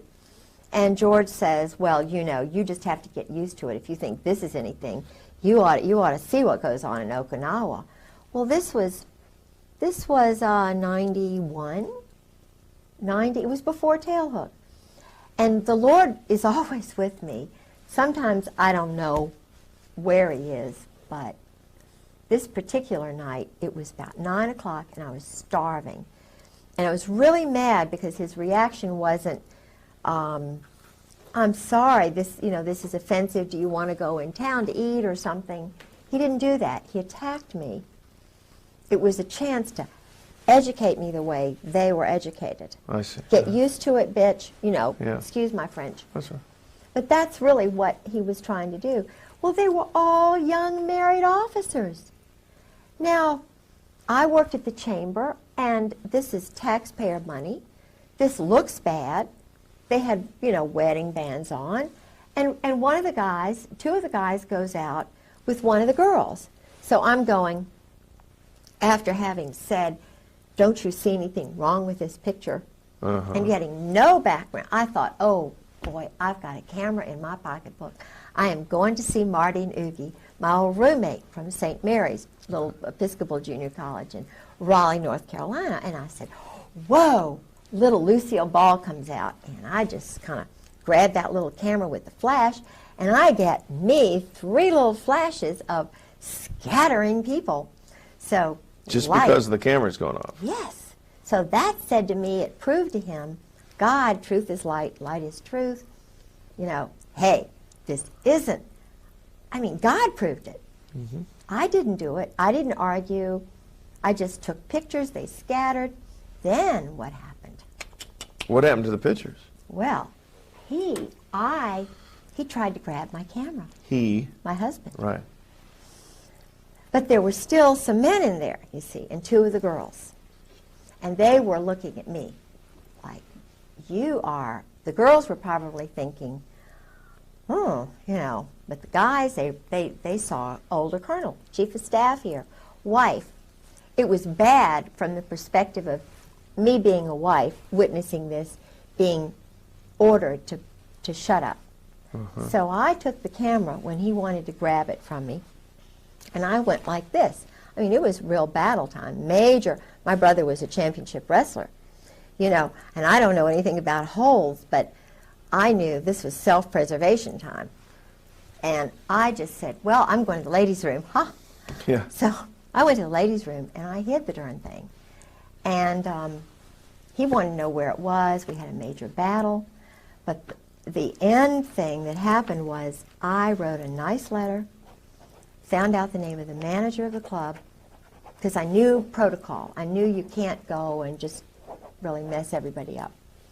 And I sent a letter saying, is this normal to have it, to the club manager. But I sent copies of the pictures and the letter to the wife of the general commander of the base and the wife of the commandant. Oh, man. You wanted to get in trouble. With the pictures. No, I mean, Oh, you thought you were going to... helping the wives. Yeah. The wives, at this point, no doubt, are privy to all this stuff, right? Yeah. See, I thought, in the real world, this is what you do. Somebody... But what happened was I went home, and the wives were meeting there, and I told them what I had done, and Carol and Millis said, oh, no, you didn't do that, did you? George won't get promoted. You know, he was trying to make general. But Louis Buell had already died. He wouldn't have made general anyway because of Sue. I already found out about that. But I didn't know that at the time. So, but Charlotte Moore, whose family are better educated, and she's kind of the leader of the pack because she's more rational than the rest of the wives. She said, Kay, thank you very much. We appreciate what you did for us. And then all the rest of them kind of, you know, they're like little puppets too. But then I found out from Brooks West that I was flagged. That General Gray had me marked as a troublemaker. Gotcha. So after that, no more stories while he's drinking. You know, it was a very, he was having to balance them and me. You know, he was, I think he was challenged by me because he, you know, he knew that I was a free spirit. He didn't understand Christ. He didn't understand what my boundaries are, but because he was a little bit intimidated by my sense of freedom and my, you know, openness, which comes from a complete understanding of where Christ is in my life, you know, and I follow in his footsteps, but I'm a free spirit because I'm created independently, as we all are, and my husband never had that ability to be free from the time he was a teenager. Because early on he was made captive to these other Yes. matters. The homosexual counters and the shame that brings and the control. So he was a bent twig early on. Yeah. And he had the Saudis were beginning to pile into Russell House at the Hun School in Princeton, which is the school that my husband was in for 4 years on scholarship. He never saw his parents in 8 years. Now think about this. His parents were shipped to California, I believe strategically so that they could control his mind. Okay. He was too poor to fly out there. I think he did go one time when he was ROTC on a flight that took him forever and a day to get out there. But he had an uncle later on who bought a house in Princeton when he was in college. So he had a little bit of nurturing. And this uncle became his father. Okay. And this uncle's 2 sons and the next door neighbor became his wife. He knew he had to marry because of what he had gone through, and it was, I think, so shameful and so hard on him that he married right at graduation day, practically, from Princeton University, where he had 4 years in ROTC. And he was in the Cap and Gown Club, which, as I mentioned before, is an intelligence sort of football kind of scholarship club. But what's interesting is my uncle, who was in intelligence, Ben Delaney, went through exactly the same hoops.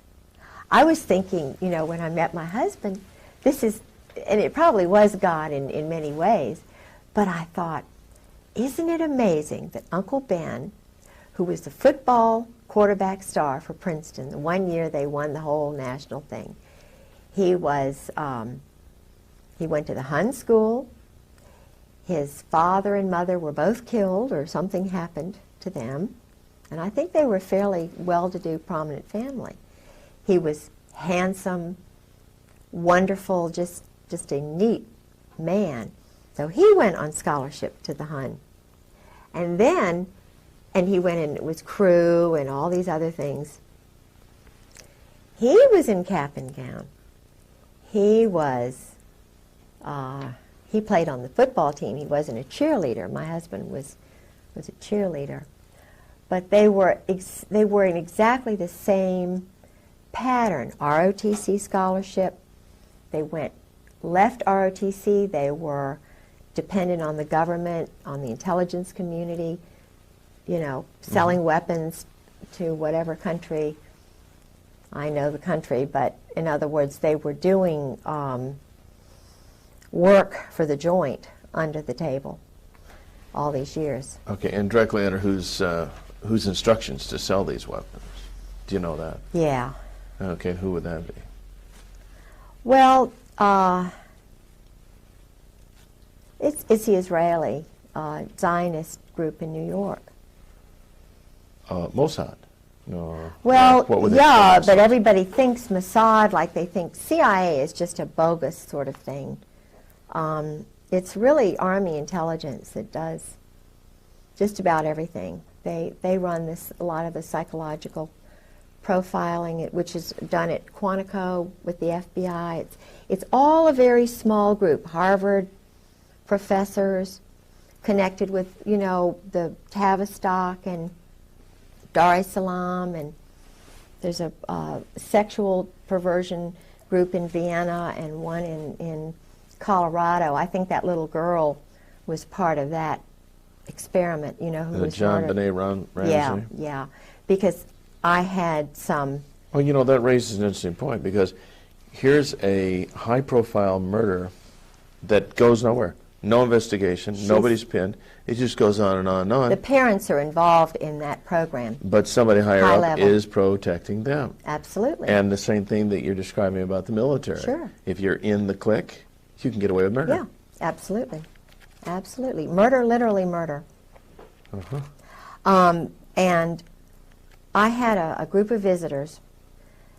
I used to be set up by the State Department, my husband, who had power in the State Department, through both Caspar Weinberger and, well, his whole crowd. I mean, Caspar Weinberger, George Bush, Colby, Casey. My husband was in that clique. He was in the Princeton Marine Corps clique. Rob, Warner, you know. You're talking about Senator Rob. Yeah, they're and all Warner. Marines. Pat Robertson, all 4th Marines. I mean, they're all involved in this. They know, they're running everything. Now, you mentioned Pat Robertson. You're talking about the 700 Club, Pat Robertson. Yeah, there's a power thing there. And it's all male, it's all white, and they know the murders are going on. They're surgical, they're strategic, they're political. But what I was going to tell you is I was used because I was the most gullible in high school. And I'm very, very spiritual, and I love people. So, and I was driven to meet all these people from all over the world for some reason. So they would feed me people because they knew I would react. It's kind of like Monica and Bill. I think they put Monica in there to have something on Bill. That's my own feeling. Sarah McClendon feels the same way. Because... And Linda Tripp was there to guide the situation. Absolutely. Of course. Linda Tripp was Delta Force. Linda Tripp was trained by Carl Steiner, who's in the diary with my husband. Carl Steiner is called a snake. And he tried to trip up Schwarzkopf. I mean, he was trying to take the whole Iraqi thing over because they had been baiting, you know, using the Israeli rogues in Turkey. They were having little zigzag wars. It's all to sell weapons. It's all about weapon sales. It's all about drugs. It's all about funny money. Making money. Of course. And the head Krulak, who is the Commandant of the Marine Corps, his father, Victor Krulak, worked with this Russian, Czechoslovakian double agent who was worked with Al Gray, who was enlisted at that time, rose right up to the top because they were involved with Butcher and this whole crowd that was trying to pick fights. And they were Army and Navy together, joint. And George kept saying, George calls them the members of the firm. He calls them the members of the firm. I've heard the brotherhood. They're very close. And it's a small group, and it's very hierarchical. I had Caspar Weinberger's bodyguard farm me when I was at Sarah McClendon's. Now, farm you. Yeah, that's means a term that they use. Where they cultivate? They well, not cultivate, but just want to find out kind of, they're doing profiling on me. Women are hard to profile because we're very easy. We're very easy if you understand women. And I think they need more women in human intelligence because we'd solve a lot of these problems like overpopulation or whatever it is very quickly. Because we're the ones who teach the men how to talk, how to communicate. We think on 20 levels at once.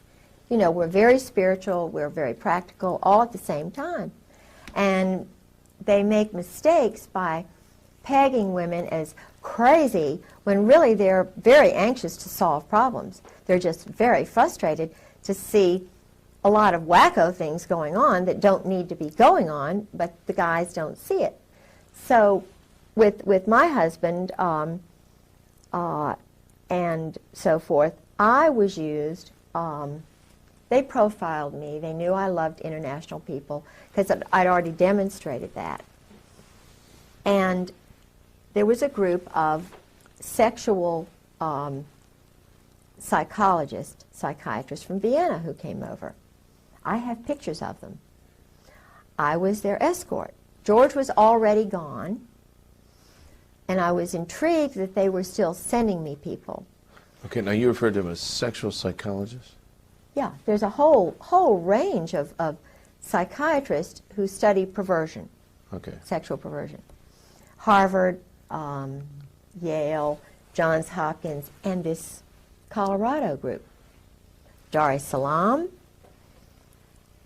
where they train the black African terrorists. They train them in interrogation.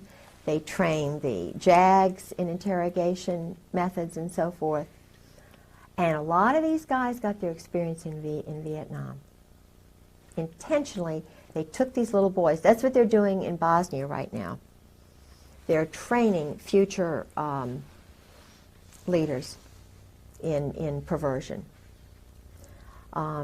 They have a school. The British have a school that George was working with in Indonesia for a year. My husband was setting up there was already a program on East Timor, a little place there in the mountains, that had been set up by the Australians during World War II.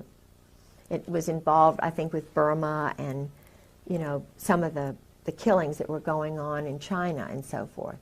That T. Parker Host, this man who now controls my husband with Bob Edwards. T. Parker Host, this is how they got together. T. Parker Host, I knew when I was the assistant director of the Virginia Center for World Trade. I was the first woman on the board of the Foreign Commerce Club. I was very involved politically, and I was having a ball. And I met T. Parker Host through someone else. I was the chairman of a board of all these international shippers and brokers. I was just a, sort of a glorified secretary, public relations person. Now, T. Parker Host was the Finnish consul and at one time he'd been the Norwegian consul, the Icelandic consul. I thought he was a really nice guy because he was outgoing, he seemed Virginian. I didn't know that much about him. But it turns out he has one shipping agency when I meet him in '85. He knows my husband's profession instantly because he brags about being with the mob. See, the mob runs the port of Norfolk. I mean, it's terrible to say, the bankers, and then they have I can't say that. You can't say what? No.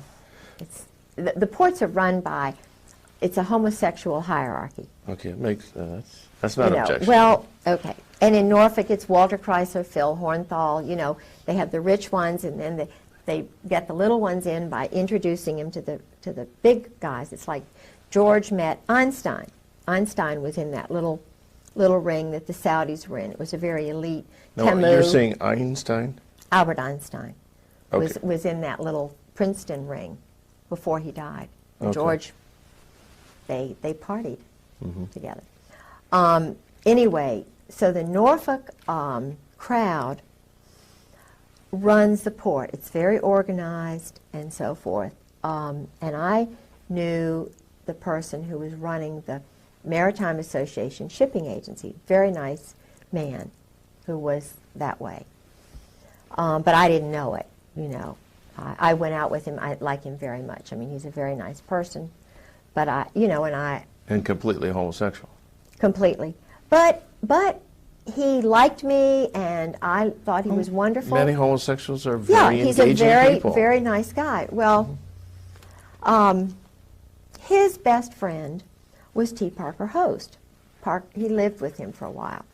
Well, I didn't think anything about Parker because, he'd been married and had a couple of sons, and I thought, well, this is just a guy who's moved away from Newport News for some reason and settled in Norfolk. I thought it was unusual. He didn't have any friends. I didn't know. But it wasn't because of that. It was because Parker had some questionable associations with mob figures, with assassins. He was in the Burma Special Operations Command. He liked living a dangerous life, and he bragged about it to others. My husband and he gravitated to one another. And I thought it was wonderful because my husband didn't seem to have any friends. So I sort of fixed him up with Parker. Well, Parker's the one who did me in, you know. Parker plotted, and it's a long story, but basically, and this sounds petty, but I wouldn't go out with him. And I'm not saying I did anything that was, it's just that he wasn't my type. Obviously. You know, well, I mean, not, but he just was, he's boorish, he's loud, he's kind of rude. So you're saying even just in a social context? Yeah. Just... So what happened was, because my husband is so close to Bush and McFarland and Scrowcroft and all these guys, Parker starts getting in with my husband's friends and cultivating them. And he goes from having one shipping agency to dotted all over the place. He goes from being a Democrat in petty little Virginia politics and being the Icelandic Finnish consul to having big shipping deals going through Iceland and Finland and Norway. And my husband's setting up deals in Moss, Norway, which I was the president of the Sister City Association. I was being used while they were setting up, you know, shipment places, transshipment places. I mean, I was witnessing all of this, and it all came back to me, just boom, like that. But Parker, it was so interesting. We had a hearing. I had a hearing with my husband. That very day, George Bush was in town. My husband was in town. My home was broken into while I was in court. Very strategically, I was called by a Marine colonel named Jack, who is very involved with the maritime shipping business, and he knew that I know a lot about that. He called me and invited me as a guest of his to attend the George Bush huge banquet with John Warner while my house was being robbed. My car was sabotaged that day. And guess who introduced George Bush? T. Parker Host. Now, he made it to the big time. You know, Alexander Haig is another one. You can help yourself to any coffee, Thank anything you. you want there. Yeah, he's a friend. Alexander Haig, he rose from nothing to top dog just overnight. That's because he's in the club. Oh, of course he's in the club. Now, how he's in the club, you see. Now, all these guys. Henry Kissinger, Heinz Kissinger. Oh, I have a story. Oh, we all suspect Henry's a queer. Oh, but, yeah, I have a first-hand story from Bob, who was there in Cambodia with Heinz. Okay, you call him Heinz. Henry. Yeah, okay. Heinz. His real name is Heinz Kissinger. Okay. We'll straighten up. We got a light that fell down, boys. Did you notice that? We got to be alert to notice all these little things. And that's very hot, by the way. Haig was an army. Just a second. Let's get this straight here, because Right. that is a hot light, and you'll burn your fingers if you don't touch it. By the way, as long as we're kind of in an unofficial break here, did you have to read my note while I was writing it? See just part of it. When I was writing it? Or only when I held it up? When you held it up over here, Okay. I made an adjustment. Well, I was starting to write, I wrote widen her a bit, and then I looked up, well, lo and behold, he's done it. So I thought, well, maybe he could read this over my shoulder. That's cool. And then, No, and he did. Oh, you saw it and interpreted. I've seen you. you could read it from here? Oh, that's cute. This is, oh, y'all are wonderful. What a team. And What then, a team you are. you could, thank you? Yeah. Yeah, okay. Actually, all you gotta do, if you write it, just tip up a little bit, Okay. Because the thing of it, when she's illustrating something and using her hands, well then, seize on that and open it up so that we don't lose the lower part of her hands. You know, not far enough down to where, you know, strategically we get out of focus, but just, that's cool. All right, we're back, and This is good. Let's go back to, we want to talk about Henry Kissinger, but also I introduced the idea about George Bush. 3, 2, 1.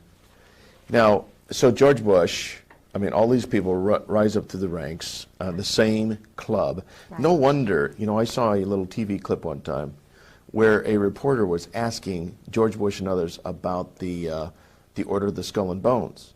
All these guys were shocked that somebody even mentioned the term, and they just would not discuss it at all. Right. And the reporter said, I understand that as part of the oath you don't discuss it. And George just flat out said, it's just not to be discussed. And that was the end of the subject. Now, that's because, I mean, if this really got out, that these guys are all inducted because they've got some kind of homosexual Right. thing on them. Indoctrination. I mean, or induction. They have to do that. Yeah. They do that. Uh-huh. Yeah. In Even a if, coffin. And it's even now coming into the military totally. The chiefs do that. They put them in the coffin. They do the bowling ball trick. okay, you're going to explain this. What happens when you get in the coffin? Why do you get in a coffin? Oh, they get, when you get your eagles, that's a German thing. Okay. It's what the German high command did, and most of them, had the boyfriends and stuff, the Krupps and all of that. It is a German thing that they say goes back to Greece, and it's all the male Marine-looking men that they do it with. See? So now the chiefs have to do that. What they do is George said it's like a zoo. They get everybody really drunk, and they sometimes call it dining in. Shellback is another time that they do it. Not everybody does it, but the ones who do it, if they're young, they get right up to the top. It's a Okay, well, what actually do they do? They've got a coffin, they get inside anal this... sex. That they do. They put them in the coffin and they do things. Okay, they perform things on each other? Yeah, while they're all around there going drunk. I see. So there's a guy in the coffin. Yeah, and he's the one who Is the recipient of all the acts. Right, right. Yeah. Probably safe to conclude these are oral sex acts on this guy or something like yeah, that. Okay. yeah, oral and anal, whatever. Yeah. But What's the significance of the coffin? I don't know. It's the mystique But- about the skull and bones What's and death. interesting is now the young SEALs, Delta Force, the ones who go from Army to BUDS, the BUDS training SEALs, Buds is the emerging SEAL group, Oh, I see. They're budding SEALs. budding SEALs. I see. And they have to break into houses. Their training exercise is to break into civilians' houses For practice. for practice. They broke into my house.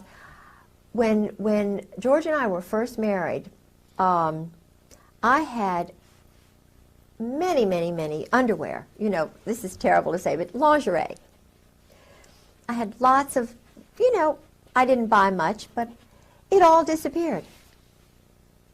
And then when the psyching was beginning, I had white blouses, but they would all have black dots on them. I'd say, George, here's another blouse with a black dot. It was just a little message. This is somebody's message, Or I would, after George left, it was batteries in a drawer.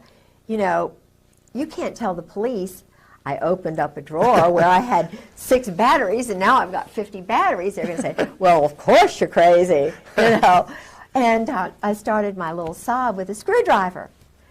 And, I was always looking around for screwdrivers. Well, one day I come home, and there are about 12 screwdrivers on the table, neatly placed. Well, you can't call the police and say, I've got 12 screwdrivers, You can't tell people that you've got black dots on all your white blouses.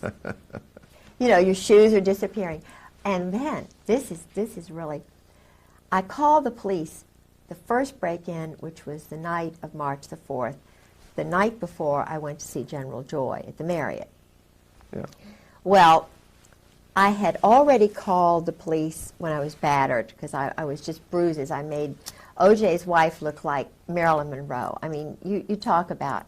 And I was doing this because I thought it would help him, you know, have 45s put to my head, and he's laughing. He'd strangle me and put his finger on my jugular vein, and he'd just say, now don't you dare move, you know, I mean, or I'd be lying in bed and he'd do a jap where he'd just push me off the bed. You can't believe what horror I went through to try and get this man to understand what Christ's love is about. You know, people say, oh, well, you should have left. Well, I took my marriage vows seriously. I knew he was injured psychologically by the war, by whatever he was made to do. So, I mean, I'm fine. I just sacrificed a lot. I was in a big wrestling match with a crazy guy, you know. But I still love the little boy within. He's very troubled.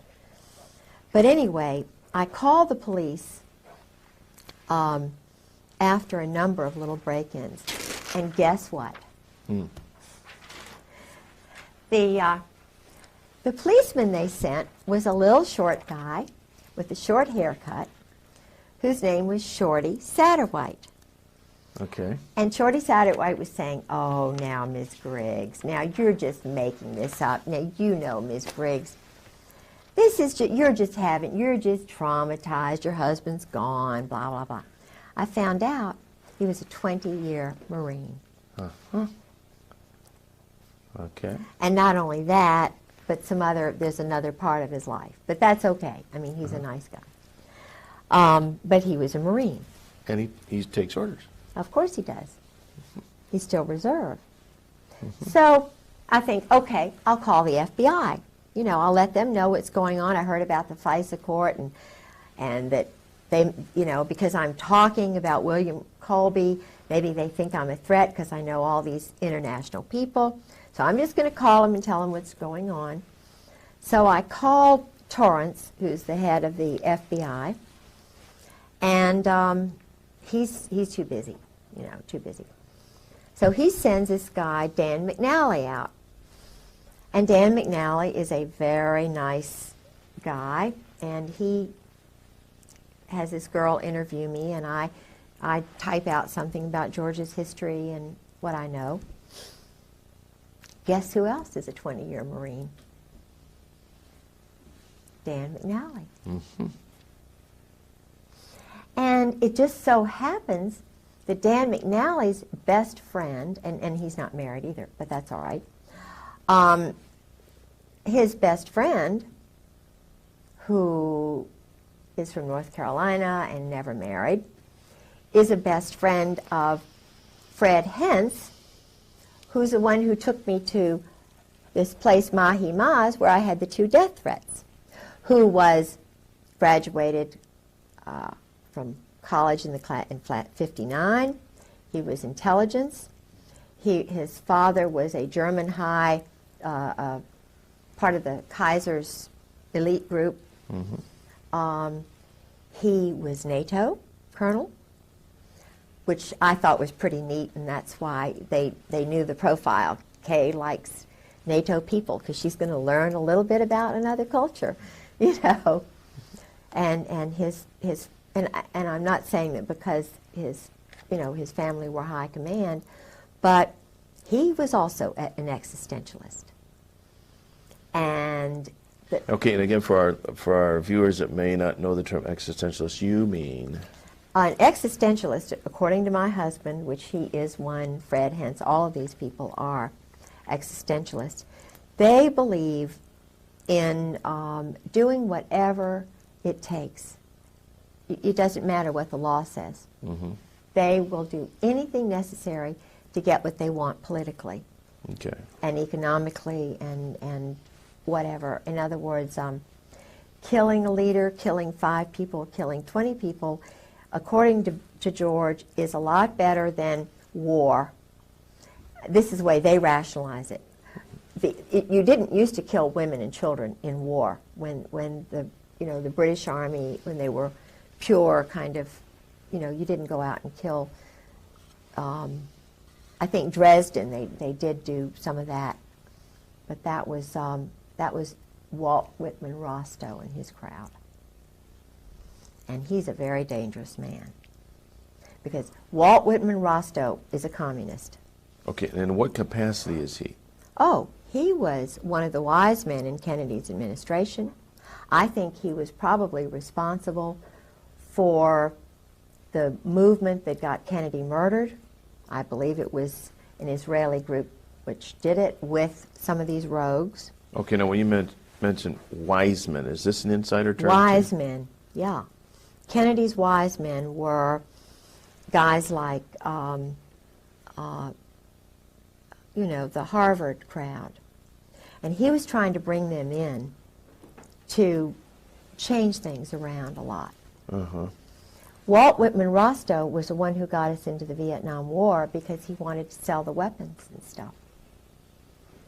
He and Victor Krulak, who is the present commandant's father, Krulak was his lackey.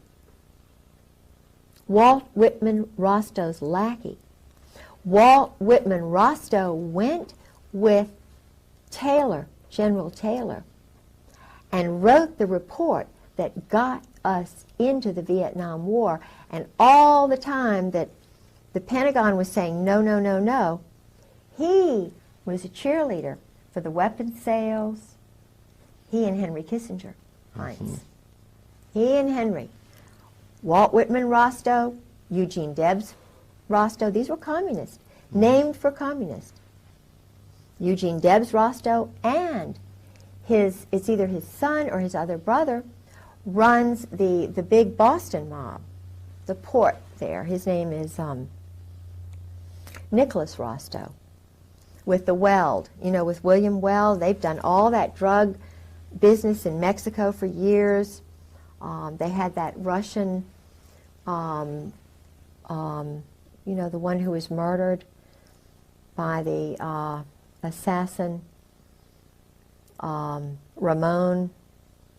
You know, he was a competitor, Stalin's competitor, and he escaped.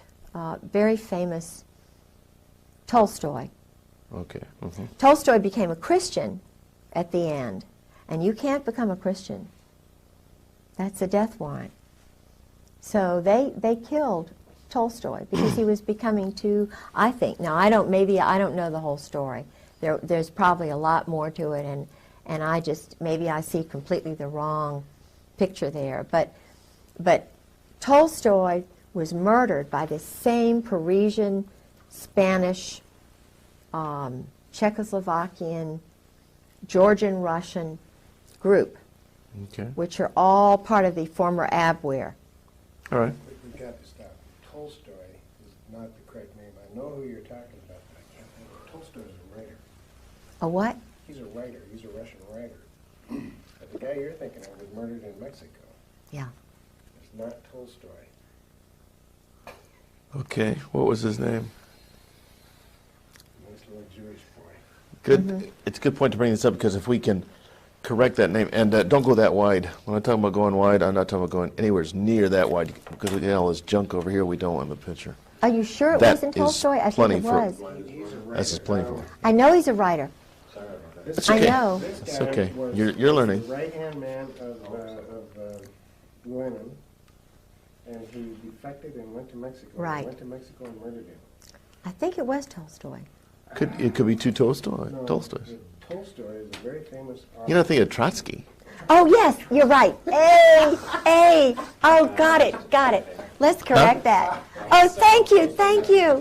Bravo. We're getting close. Bravo. You were doing Close. so well, and I thought we can't use this because it's the wrong name, and it's going to discredit the whole story. Good. And I'm You're sorry good. about Okay. that. Good. All right. Trotsky. Well, let's back up. Okay.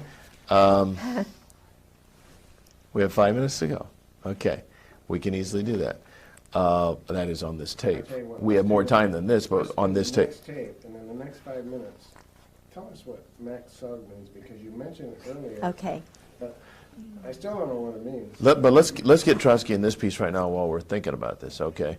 So let's pick this up with. You were saying about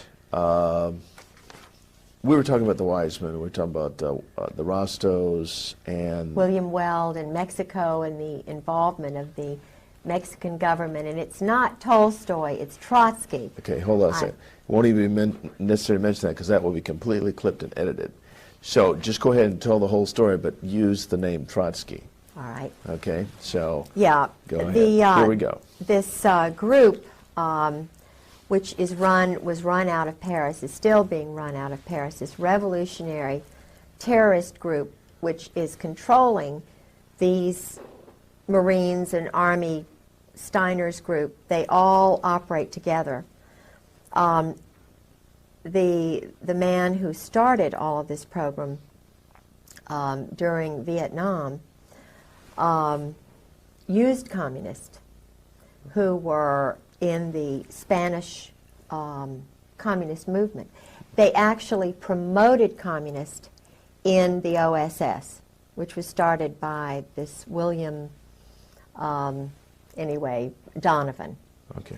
So they were promoting and using communists who were actually wanting to get rid of our form of government as a stepping stone to world domination. So this group now in the Army and in the Marine Corps has communists at the very top who are really, existentialist, which means they don't believe in God, they don't believe in Christ, they live for the moment, they believe in sort of one world which has no religions in it. Right. They're the ones who put Napoleon in power, they're the ones who put Oliver Cromwell in power, they're the ones probably who actually were behind the Roman Empire and maybe the Egyptian Empire. They put puppet people in power and they actually run it from behind the scenes. Now, Trotsky, as I understand it, was escaped from Russia. He had become a Christian, I understand, and was working with agents in the United States, Israel. And he was considered a threat. So he had to be silenced, killed. There's an excellent book which I have called The Mind of an Assassin, which is about the background of Trotsky's assassin, a young man named Ramon, who was trained, he was Soviet paid, I think he had experience in Spain. They organized it in Paris, I believe. And of course, up to the present time, there have been assassins operating out of Rome, Milan in particular, Naples, and Paris. And these are all anarchists, all mob related. They use mob funding. And of course, drug money to pay for the weapons, which are brand new weapons. The Bosnia Bazaar, this is the reason we had the war in Bosnia. The war in Bosnia is simply a stage to train assassins, to be a market for brand new weapons, to be a marketplace so that the drug money can be used. And the Army runs the whole show. It's totally run by the Army. The CIA is a bogus thing. It's Training and Doctrine Command. It's NATO. It's SHAPE. Supreme Headquarters Allied Powers Europe, started by Eisenhower. It's a totally independent corporation. Its main function is to sell weapons and launder money. You're talking about CIA? No, No, talking no. about SHAPE. SHAPE. Okay. CIA is kind of bogus. I mean, That's it's just there. a trade name for the media Oh, it's to use. confuse us. It's just to get us off the track. It's all being done by Army people who are now joint, because the word joint comes from the group that brought over a lot of good people came over, but they came over illegally to kind of escape Nazi Germany and stuff. I don't know that much about it, but I do know that the funding organization, one of the funding organizations was out of New York, and it was called The Joint. And Meyer Lansky, see, our mob, the organized crime, the Jewish Kabbalist group, who don't believe in God, really. Well, they do. They look at God as a Kabbalah kind of thing, and the opposite of good is bad, and they have to get rid of all the good people and kill them, and then, you know, I mean, they really do this. They're killing people who are good on purpose, and they get brownie points with their little cult. But this funding group in New York, they would pay for passports which were illegal, and in fact, my grandfather was involved with that. That's how I know so much about it, because my grandfather was told to keep silent and not to tell anybody, but of course he told my grandmother, and my grandmother told me, and I've told my children. Everybody knows they brought in probably more than 200,000 Nazi soldiers and SS and, you know, wacko scientists and psychologists, and all of them, most of them, had the German disease, you know, because it was their culture. The German disease? Yeah, the German disease is what the Pink Triangle boys were. Colonel Ron Ray writes about this. He's a Marine colonel who's a Christian who's writing about the Cherry Marines, the homosexuality in the group sex orgies and so forth, which brought down the German government, because Naples, which is where all of the Navy is doing their playing. I mean, today in Naples, these orgies are going on. It was where Krupp, the weapons manufacturer, used to take the German high command, and they would go into the Isle, on the Isle of Capri, into the Blue Grotto. And they would have big orchestras, and they'd bring in little boys, little Italian boys, who would be raped. They'd give them trinkets. And, of course, the mothers gradually found out, and just like me, it was one thing when there was just one of me. Now there are a lot more of us wives who are talking and telling truth. And it took those Italian women went to newspapers in Italy. They wouldn't listen. But when they went to the wives of these guys in Germany, it brought it all out. It brought the German government down because they were duplicitous in it, you know. But what they were doing was pedophilia. They were raping, bringing in little boys. They involved the Catholic priests, you know, who were bringing in all. Anyway, so, but what happened was this whole group came over to the United States. And they, it's an old culture, but it is the reason there are a lot of things going on with children these days.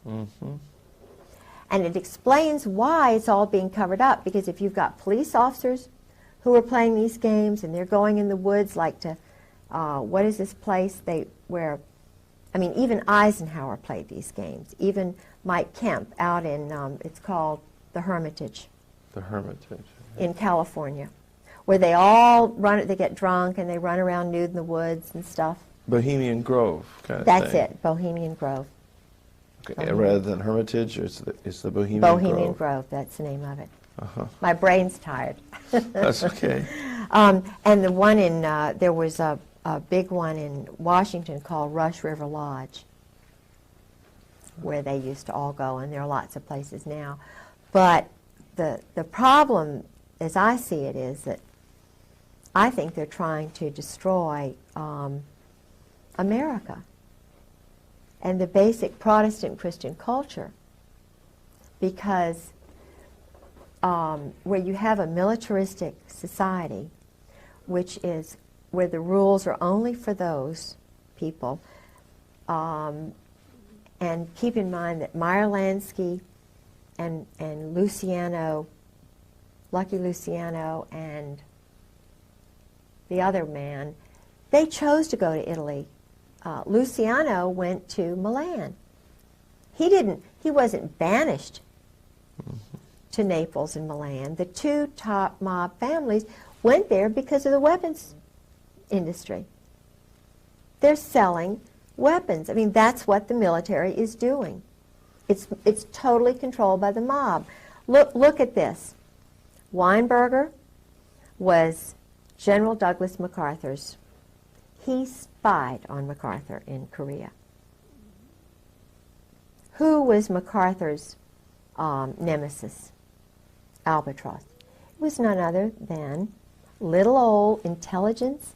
I'm going to tell every move you make. Weinberger. Young, but he did it. He brought down MacArthur. Every move MacArthur was going to make, he broadcast it through the chaplain, his little intelligence network. And he got brownie points with the group because he brought down the big lion. When you get rid of a big lion like that, you get a big job. You've done good work. And they needed to get rid of MacArthur because he didn't want to keep the wars going. He wanted it over, and it's like General Trefay, who took over after the Vietnam War was over, and he was on C-SPAN in August of '96 with former Ambassador Whitehead and a few of the other the State Department Vietnam people. And General Trefay, he had been holding this in for years. He was on C-SPAN. This man let it all out. He said,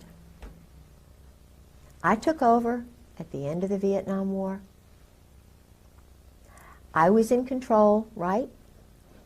Big general, charge. So I say, cut off the shipment of weapons. So I tell the Pentagon, cut off the shipment of weapons. He said, I got a phone call from Henry Kissinger saying the weapons are going to continue at the wartime rate. Sure.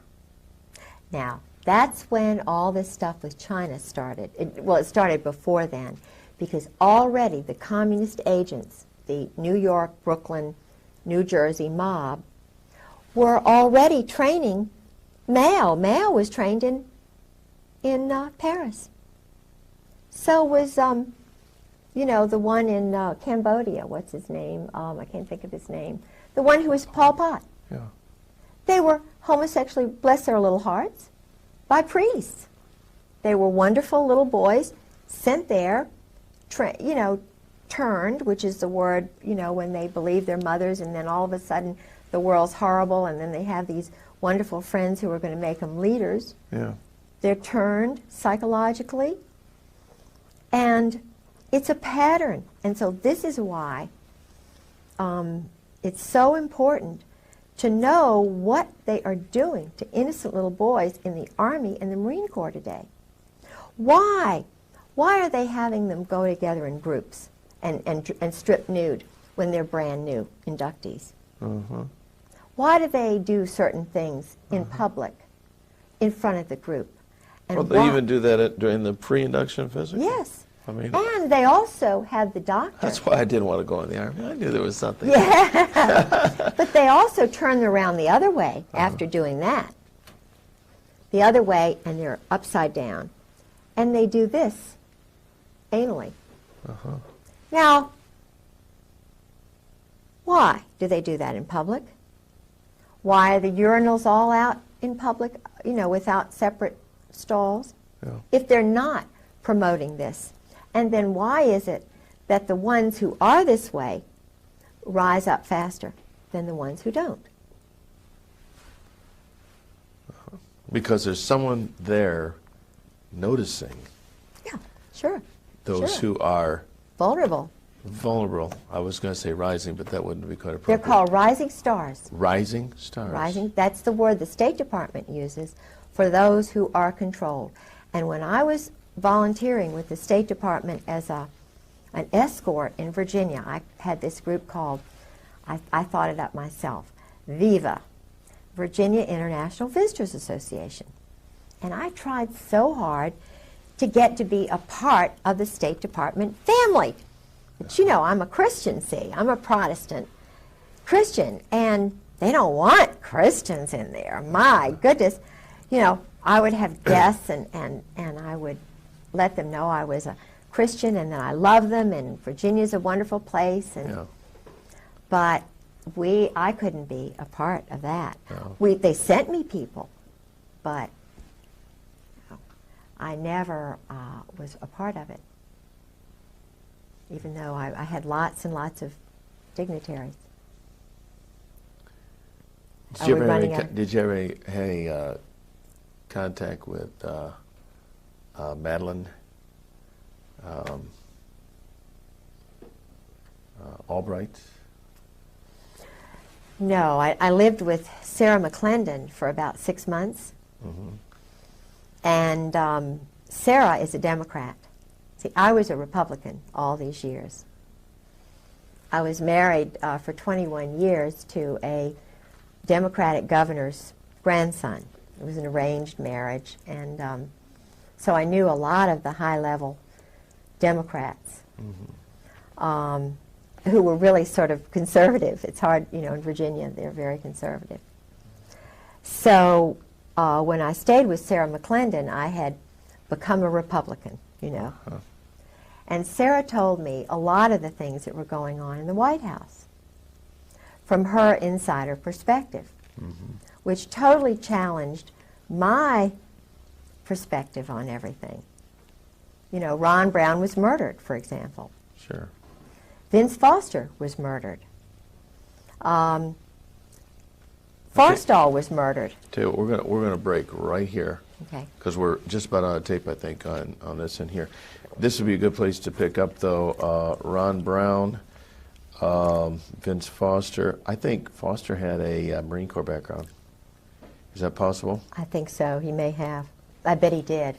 That would fit right in. Yeah. Oh, yes. Oh, yes, that would fit right in. Because Nussbaum's office was right across the hall. Okay, we can pop these tapes out, actually. Okay. And we're fresh with brand new tapes, the number 2 ones. Let's take a nice little break. All right. Let's talk a little bit about your husband would get into these drunken stupors, and Yeah. he would start running his mouth and Yeah. tell you everything he knew. Yeah. What did you find was some of the most stunning revelations that came?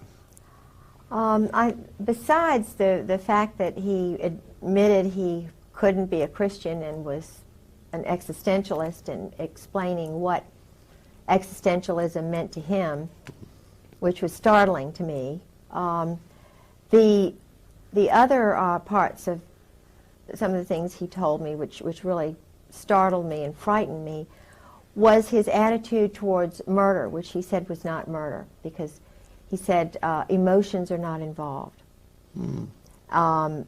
His cold, calculating view of the destruction of innocent human beings meaning nothing to him, having absolutely no feelings about ordering others to do that. Now, did he ever carry out some of these murders himself, do you think? Oh, of course, yeah. In fact, he told me about Malcolm Kerr's murder. Malcolm Kerr, who's that? Malcolm Kerr was a British double agent who worked in California. He was one of these joint, these intelligence operatives who worked for both sides. Okay. And he had been in California, but he was doing intelligence work in Beirut, undercover. He was the head of the American University of Beirut, AUB, which is in Lebanon. Okay. Now, my husband was the liaison between the White House and President Jamal, the brother of the first president who was murdered. my husband was involved with assassinations and operations. Okay.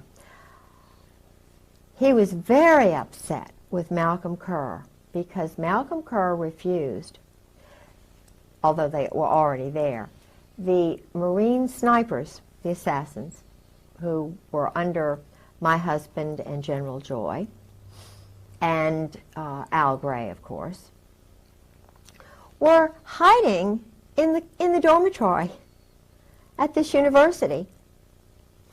And, of course, General Gray, General Krulak, General Wilhelm, now Charlie Wilhelm was there. He is now my husband's special boss. And they were undercover there. And they had Malcolm Kerr murdered. Simply because Malcolm Kerr would not allow the Marines to stay in the dormitory. Had I been Malcolm Kerr, I wouldn't have wanted rowdy Marine assassins living in a dormitory with children, essentially, adolescent, young children, having set, you know, with their perversion and some of their behaviors. So he was put away for that very reason, George told me. Then there was Did he Dale give you any Dorman. details about how he was killed? No, he told me that he had to be gotten rid of because of that. He then said that, and oh, this is interesting, Mary Clark Yost Halab is, my husband is handled by her. She is an American double agent who was put on my husband's case because she could handle him. They had an affair, of course, while my husband was first married. I found out about it because she called the house after we were married and wanted to talk to him. And I found in his papers a photograph of her and her bio and all kinds of information on her. And her address in his address book, and I want you all to see that in this movie. I have a photograph of her. They had a long-term affair the whole time he was in Beirut, while she was married to an Arab intelligence double agent who was underneath Malcolm Kerr. Okay. And who took over when Malcolm Kerr was murdered by them. So what you have here is a favor essentially done to Yost. She was Yost. She's from Louisiana. Baton Rouge, New Orleans. How did she enter the intelligence picture? Was she recruited from school? She was at, trying to think. I have her bio. Okay. English major, written books on British literature, Phi Beta Kappa. She went to the American University in Beirut. She married an administrator there who became, because of her position, you know, they love the mixed marriages. He was Mixed marriage in the sense of? For the double agents. If an agent marries an agent of from another country. Yeah, they love that. The intelligence community love that. The State Department loves that. And I was mentioning earlier that about the State Department, when I was living with Sarah McClendon, helping her in 1986, I went everywhere she went because she's the senior national White House correspondent. And I went to the State Department one day because I was curious about why there isn't peace in the Middle East. And I wanted to go to what I thought was the Middle East Department. Well, there was a group of students, and I got a press pass ostensibly to go in and interview them. So I left them and meandered up to the Near East section. And I had quite a few hours. I thought they were going to, say, what are you doing here? Because all the doors were open. They had these little buttons on each door, that they could have closed, and you could have had to have known somebody to get in, which I think is terrible, to have the American people not know and not be allowed into the State Department without a special Sarah McClendon. If I hadn't had been living with the senior White House correspondent, I, as a citizen, would not be welcome at the State Department. Now, if they're interested in peace and they're interested in that kind of thing, they're certainly not showing it by the closed door policy. So I went in. There were about 8 or 10 offices. I went in every single one. I was looking to find out who the leaders were. I knew about Aaron David Miller.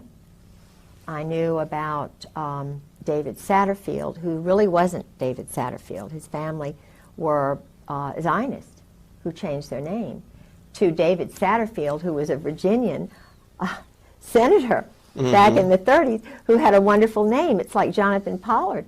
He took the name Pollard, which wasn't his name, because of Governor Pollard. I was married to Governor Pollard's grandson for 21 years. They take the names of honorable people, and then they're not honorable. And what was his name previous to Senator? He lived, now Aaron David Miller, I think that is possibly his name. It might have been Mueller. And I'm not saying that just because they changed their name, they're bad. Right. But what I am saying, that there is this idea that go ahead and change it and be somebody else, kind of a snake, changing colors for the moment, not being honorable and truthful. Saying my family is Rosinski. Heck, I'd be Rosinski. I'm the 8th Katherine in a row from Scotland. It's ridiculous. But my daughter's Katherine and my granddaughter's Katherine. We're just, it's a family tradition. Weird, but we're happy with that.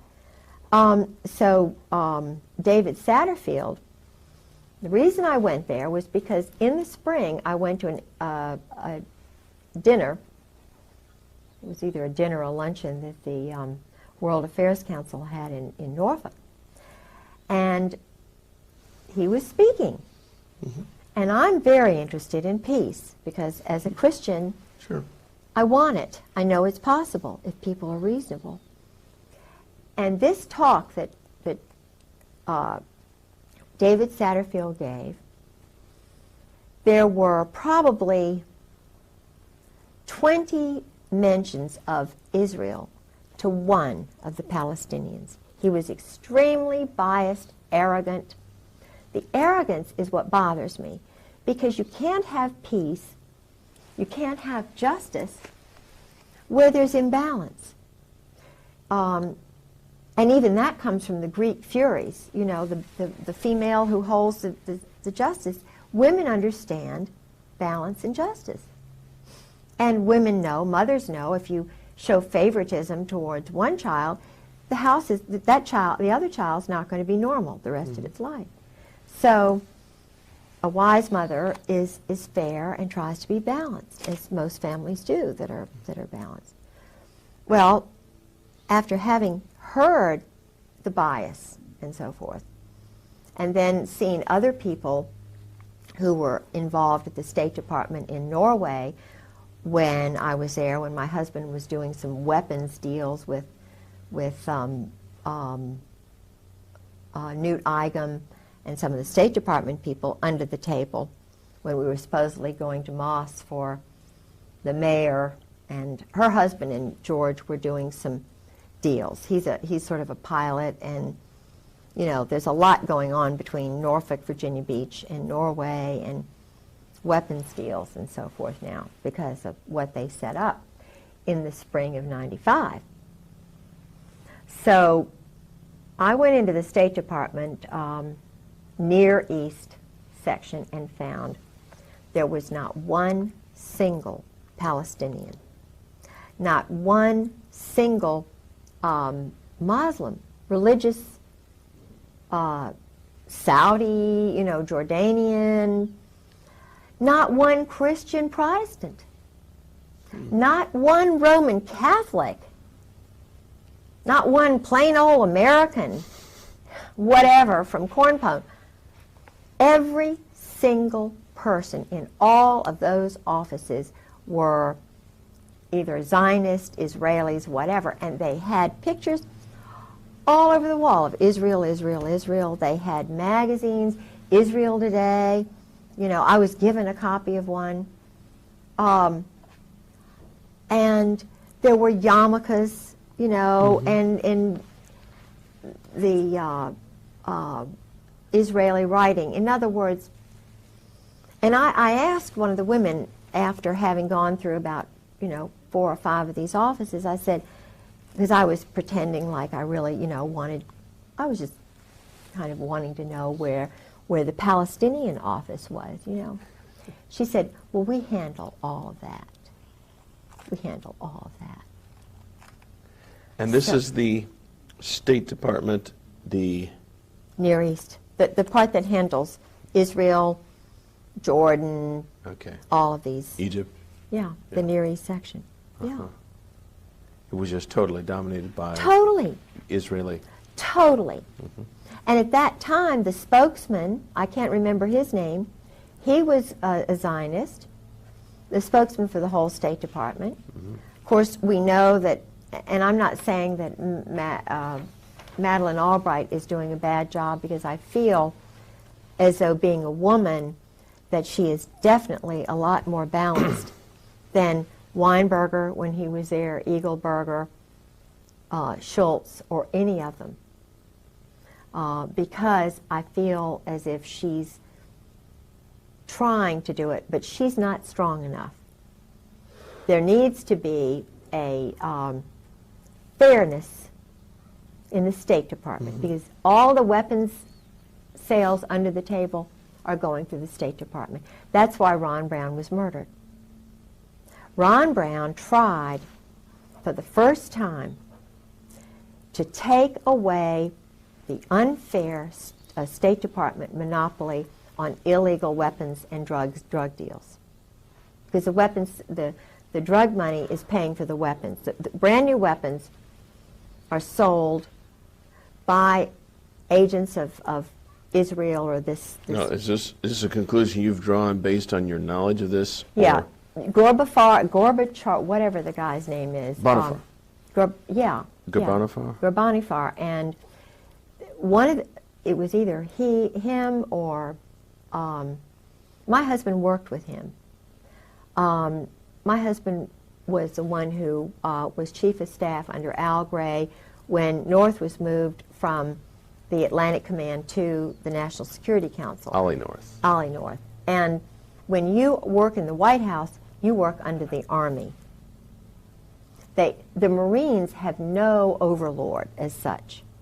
They are, they can float, they can be truck drivers and still be 4th Marine, but they're run out of New Orleans, just like Oswald was. See, Oswald was homosexually recruited by Clay Shaw, David Ferry, that whole, you know, the New Orleans, Meyer Lansky's guy, Jack Rubenstein, who was Jack Ruby. See, all of the funding for these operations go through the joint, the mob. And Oswald's mother had moved to New York, and he had gotten under this Zionist psychiatrist. I can't remember his name. But he came down to check on him. He was brilliant, but he wasn't motivated. He wasn't told he was special. His dad died or whatever, you know.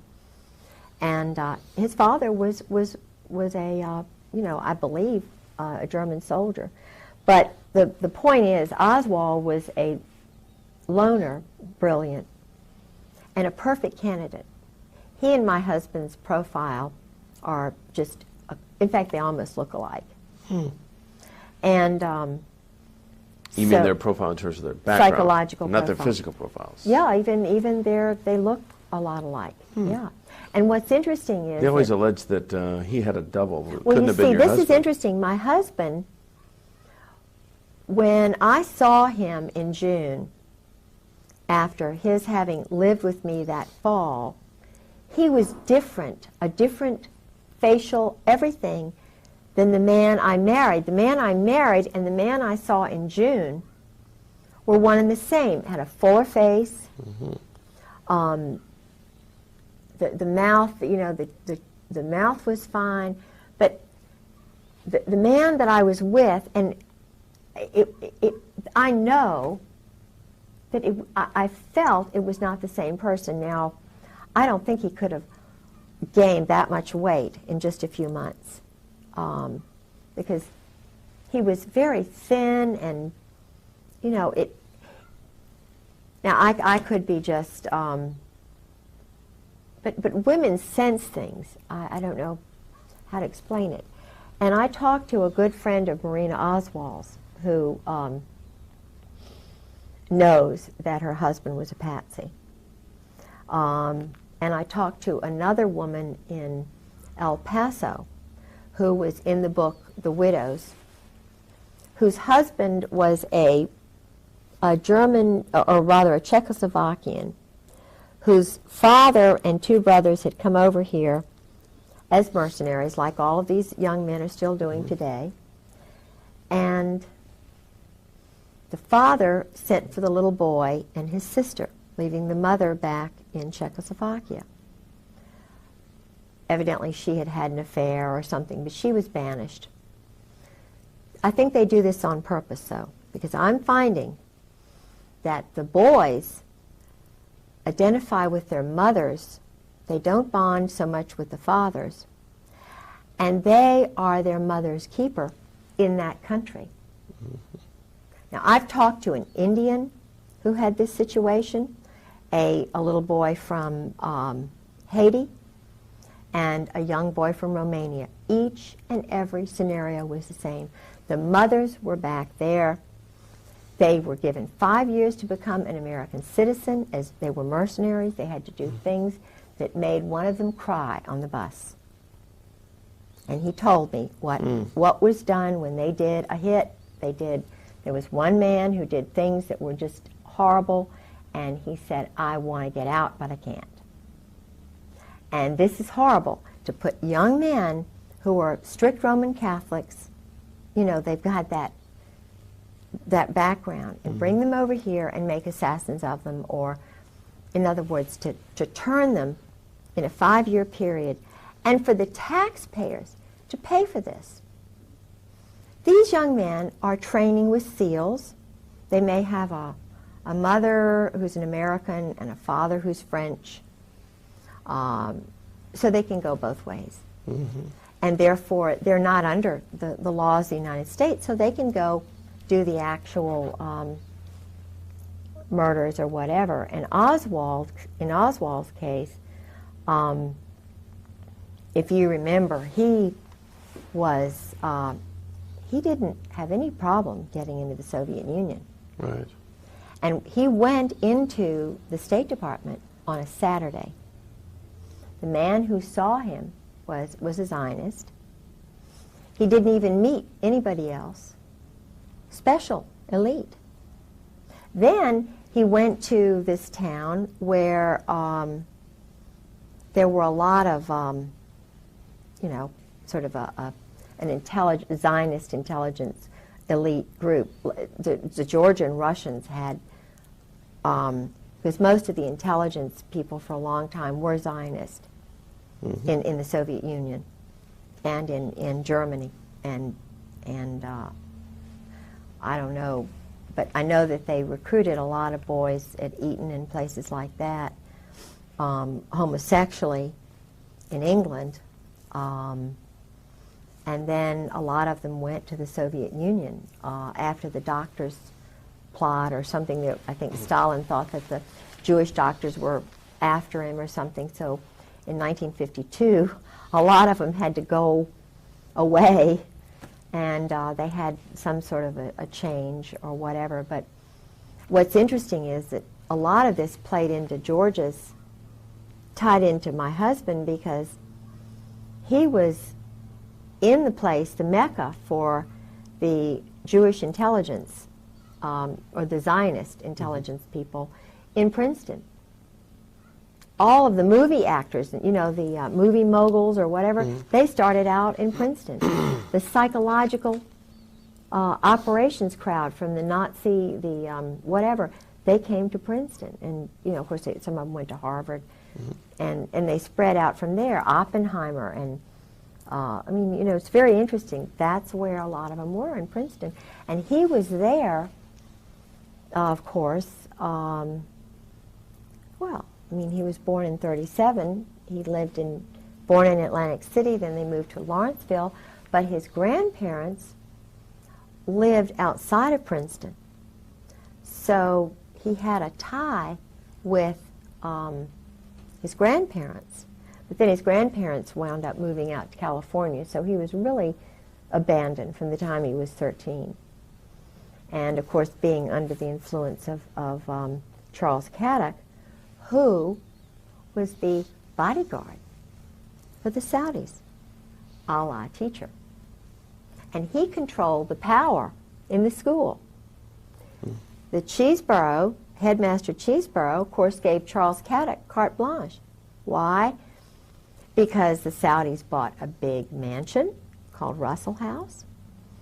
Caddock was there with the Saudis all alone, and my husband was there. Part of the time, they would go on outings using Saudi money. I mean, my husband was taught to fly a plane. He was taught to shoot. They went on these, they would get nude and run in the woods kind of thing. Even at Princeton, his roommates told me that he would go out with these men. And when his first roommate said, because he really likes George, and George is a really handsome, I think, a little older now, but in those days he was very handsome. And his roommate of the first 2 years, and who had been at the Hun, said that he had a relationship with a French teacher who was a count or whatever from Paris, who was kind of a teacher's aide, who helped him write his paper, and who knew Camus. In other words, there was a group, this young French teacher, who liked my husband a lot and helped him with his thesis, was also a friend of an older French teacher who was a very good friend of Camus. And Camus was coming over to see him when he was married. Camus is? Albert Camus is an existentialist writer who believed in murder and, you know, sabotage. And The end that justifies any means. yeah, and he was also an Arabist. They were, you see, Lawrence of Arabia, this group stuff was started by this small group of Kabbalists who were trying to take over the oil. So what they would do would be to find these sheiks and find whichever one would go along with whatever. Well, the Brits were more interested in finding somebody who was fair, you know, not necessarily like that, you know, but then there was a guy named Moose who was in the American State Department who tried to, they wound up, the Americans wound up poisoning this Caddock, got in with the Saudi royal family, the other brother, who wound up getting it. They had a house in Switzerland. The Saudi royals had a big mansions on the Aix-les-Rosés is the place where Charles Caddock died, I understand. And my husband, according to the roommates, one in particular, who said, George never lost track. He always kept up with Charles Caddock. Well, Charles Caddock only died in, 1995, 1994. I only heard of him as a teacher in the first 3 years of marriage. But when was he writing Charles Caddock? He was writing him, you know, Charles Caddock and Robinson,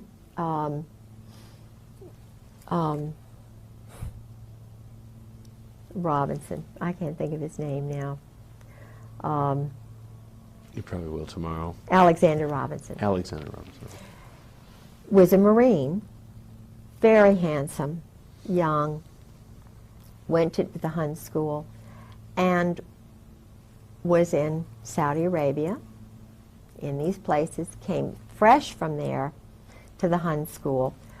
Went to Columbia University as a history major, which is an intelligence school. Columbia is a school where, you know, for example, Nussbaum went, who was across the hall from Vince Foster. I believe Ezra Pound went there, but in other words, Ezra Pound knew too much, so they just put him in St. Elizabeth's Hospital. Right. And it was a wonderful Virginian who got him out. You know, in the movie JFK, there's Yeah. a scene where it shows this homosexual. You've seen the movie JFK? Mm-mm. Oh, okay. Well, I presume Yeah. too much, but there was a scene involving Ferry and who's the other guy in New Orleans? That, David Ferry and Clay Shaw. Clay Shaw. Clay Shaw was OSS. He was also in intelligence, and he was homosexual. Yeah. And They did dress up. they were in that movie, yeah, in complete drag and a real weird course. thing. And I'm sure that struck a lot of people as it's very odd that these people would be homosexual like that. But that, actually, the movie very I'll have to see that. evidently, very frankly, brought that across. Yeah. Yeah. Well, what's interesting to me is this book, The Widows, has 4 spies, double agents, who worked for the United States, and Soviet satellites or whatever who were murdered. And they worked for the sort of the Navy and the Army, and one of them was a man who was murdered outside of the Army's intelligence headquarters outside of Washington, and in a Holiday Inn, I think it was. And just before he was murdered, he called his wife back in El Paso and said, "The Army is going to kill me. They're going to kill me." Well, he was murdered, and the Army did kill him. Now, this is a fictional account, or this No, really happened? it actually happened. Oh, I was saying the book, The Widows, is not fiction then. Oh, no, it's all. Golitsyn, the spy Golitsyn was in there. There were a couple of others. Paisley, who was murdered almost like this other man. Paisley was murdered like William Colby.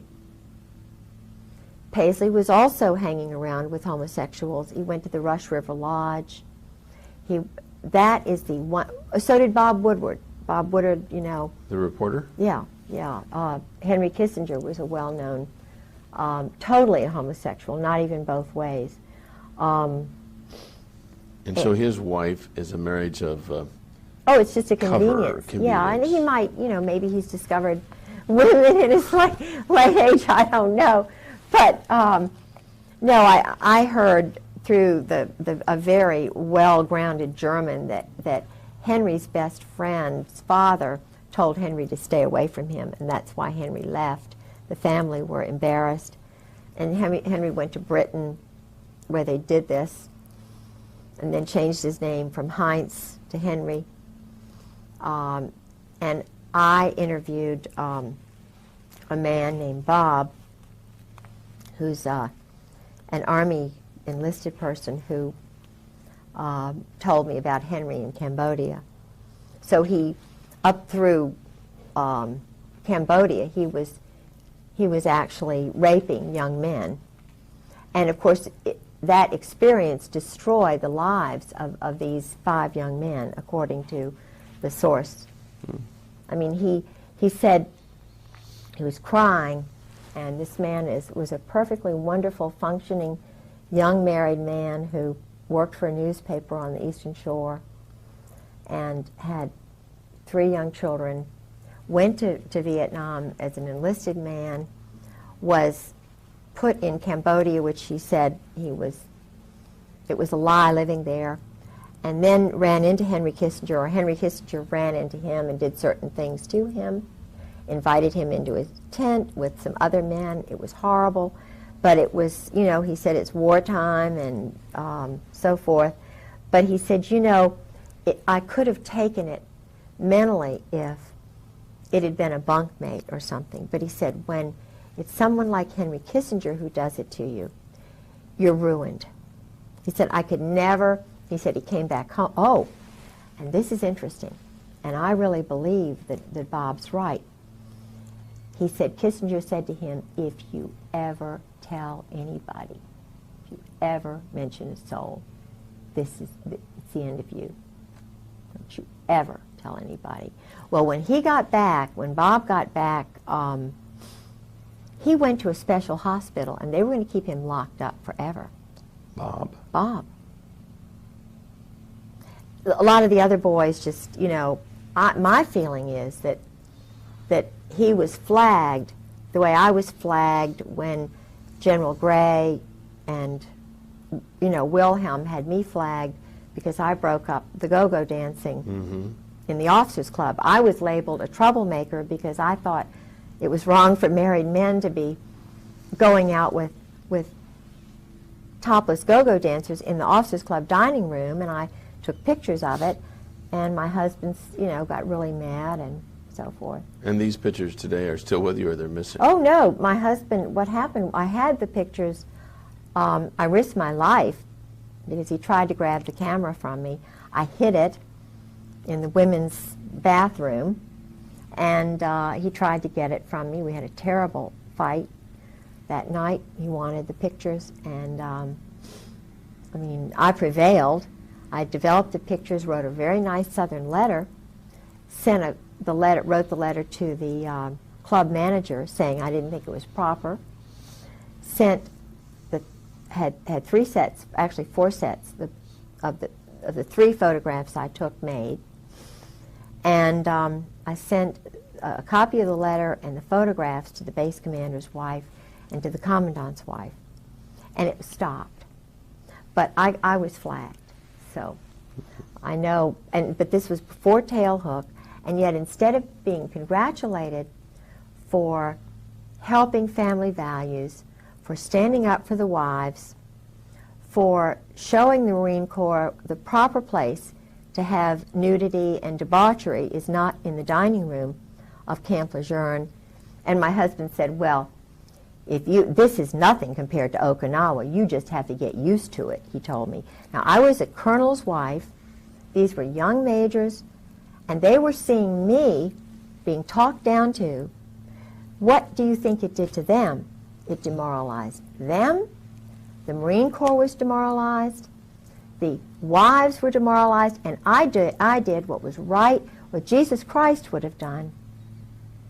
How can they call themselves Christians and condone, how can Al Gray and Wilhelm and Cook and my husband condone this kind of behavior and flag me as a weirdo?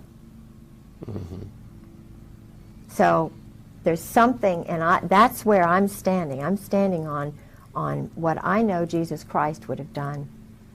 And if they want to, you know, continue to hound me because I'm telling truth, well, that's just the way it is, because I'm not going to lie and develop a different kind of personality just to please them.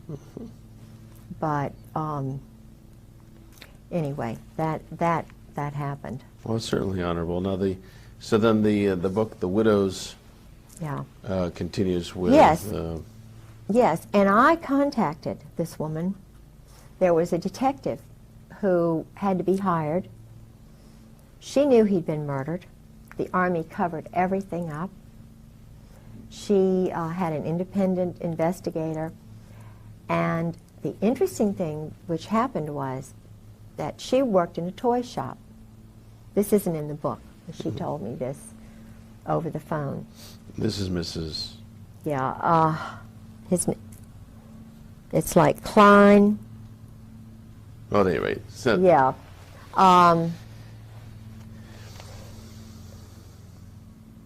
anyway, he's a. I'll think of it in a minute, Okay. hopefully. But she worked in a toy shop, and they were scoping her out. And this was just after the. No, it was before he was murdered. It was before he was murdered, because she said she told her husband about this. George Bush and his wife came into her shop and were looking at her. Why? Now, I don't know what that means, but they don't live in El Paso. Why? And he was doing all of the Russian, Mexican, Trotsky kind of work for George Bush. George Bush. No, this guy. This guy was. Yeah, And this is while Weapons George sales. was CIA director. right. I believe he was CIA director then. But the interesting thing to me was that why would he scope the wife? Why would he bring Barbara in? You know, did Barbara know? Was he just using Barbara as a, but she was being observed. Hmm. And it was shortly before he was murdered. And I know that Parker Host, my husband's friend, has dealings with George Bush. So, I don't know. I know there's a lot to do with oil and Aramco and,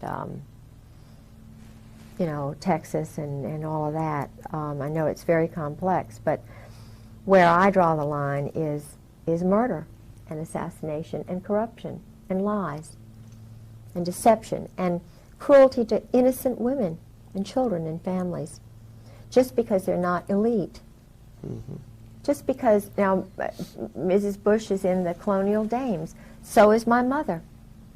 Colonial Dames. What is Colonial Dames. It's a, Colonial Dames is a very elite group of women, they think they are, who are descendants of George Washington's aides. it? Really? And they own George Washington's ancestral home, Solgrave Manor in Great Britain. They run, they have Wilton in Richmond, which is an old house where Lafayette visited. I know there's a connection with Lafayette and the Masons. And I know there's a big Mason contingent in the warfare selling group, because the head admiral in Norway, Igam, not Igam, because he's in charge of the prisons which have the drug lord. He's running the drug lord out of his prison, and he's a friend of George's, Newt Igam. They were talking about this, as though I would know about it, and he has a house or a cottage right outside of Kolsås, Norway, which is where they have one of their underground bunkers. They have one in Narvik, and they do a lot of the cold weather training NATO does up there. But I know they're doing weapon shipments out of Norway. Okay, we'll call this a wrap for I'm tired. this session. You have done a stellar job. Well. You have done a stellar job. Mm-hmm. Okay, now we're on the clock. Who have we got here in this picture? All right. Let me just put this here. This individual here is his name now is Rockland Williams. He's a South African quote unquote general who was with the army of the White Army in South Africa, who was actually a double agent for Mandela's forces. He's an assassin, a murderer, and Did your husband tell you of any murders that he committed? Any people or any situations? he stayed there with us. He was a guest of the State Department, and my husband arranged, this is my husband here.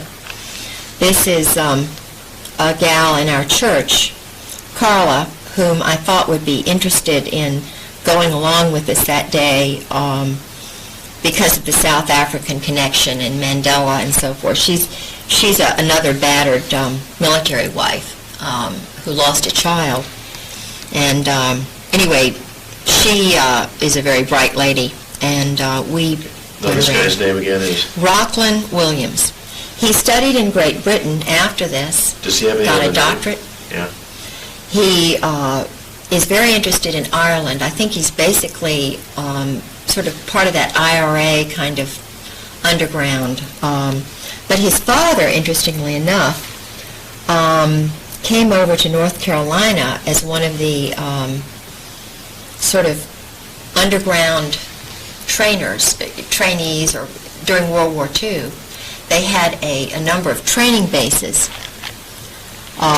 for communists in this country. And his father trained and lived in North Carolina, but was not from America, which is interesting. All right, now we're on the picture in the right, an individual laying down. That's your husband? Yeah, my husband was a rageaholic. During Vietnam, he had to kill a number of people, and lots of people, and he was suffering from post-traumatic stress syndrome. And the interesting thing to me is that he cannot control himself when he is drinking, or either at odd times he goes into what's called a berserk state. Okay, so this is one of his passed out stages? Yeah, and yet he was chief of staff of the... this picture is of me and Sarah McClendon and General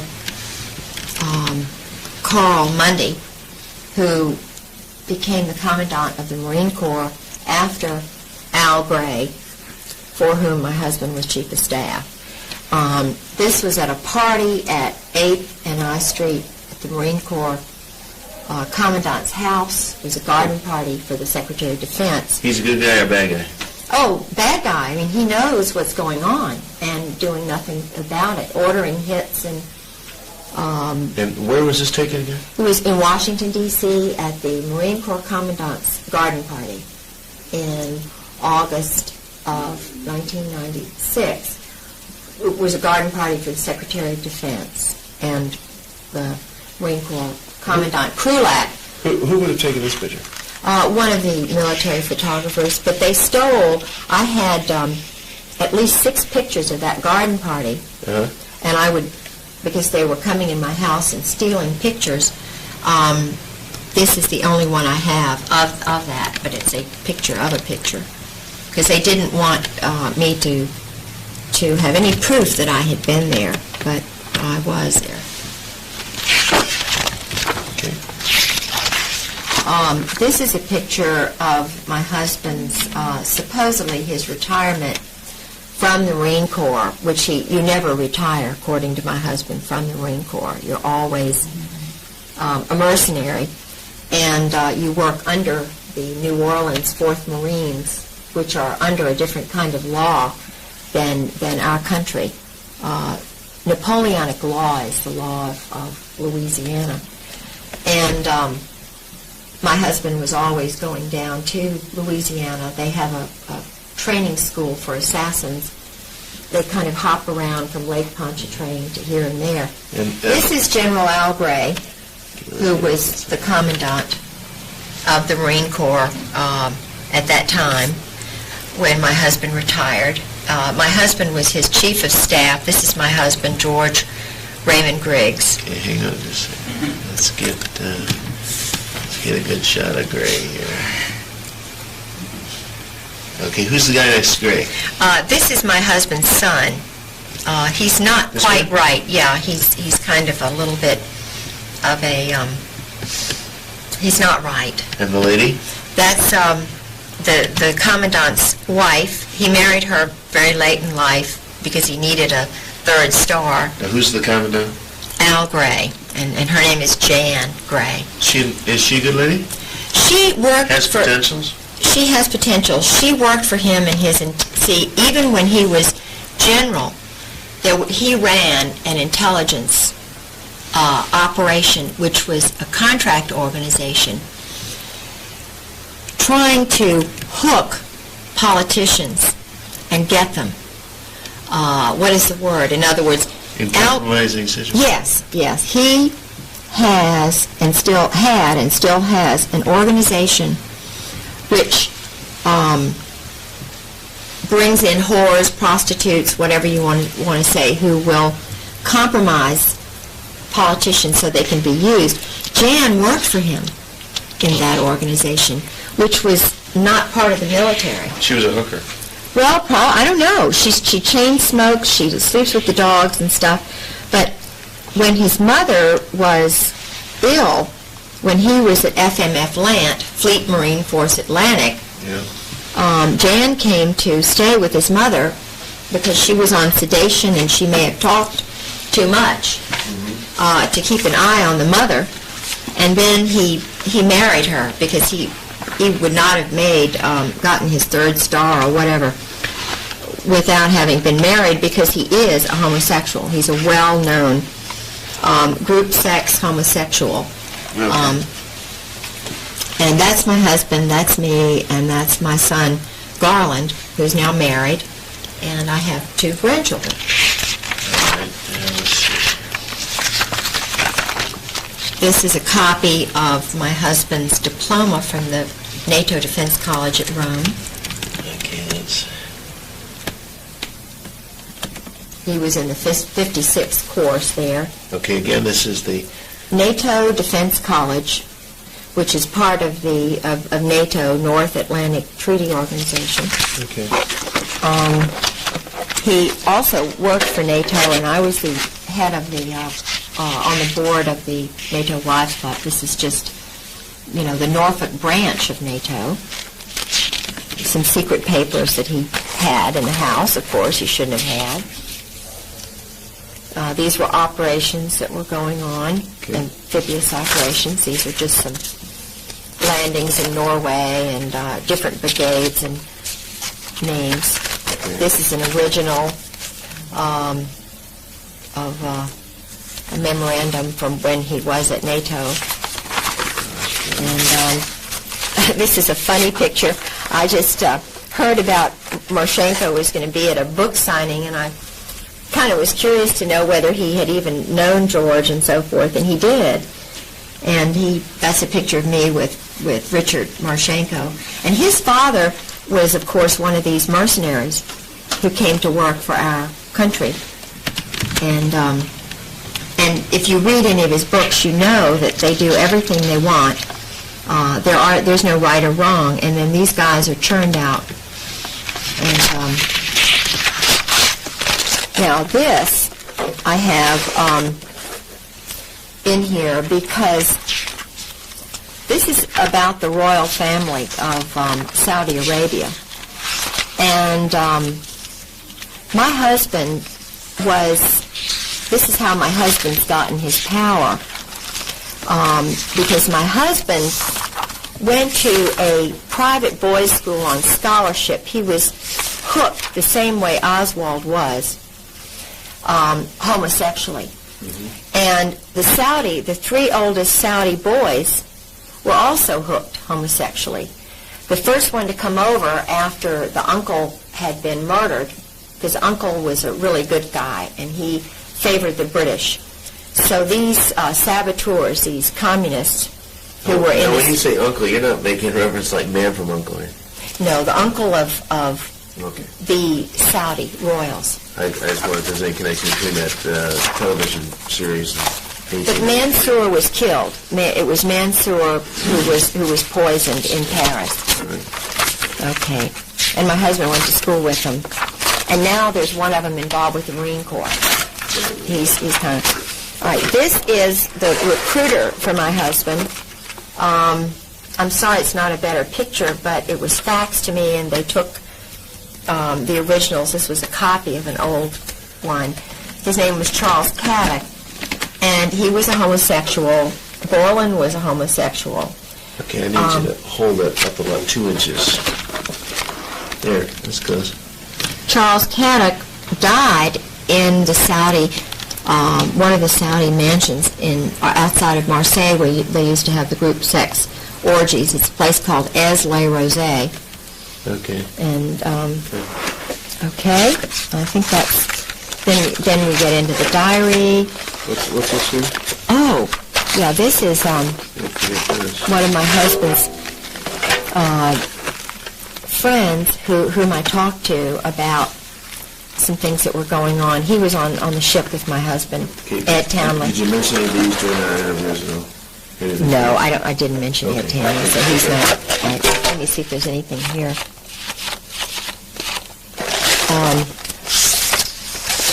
Yeah.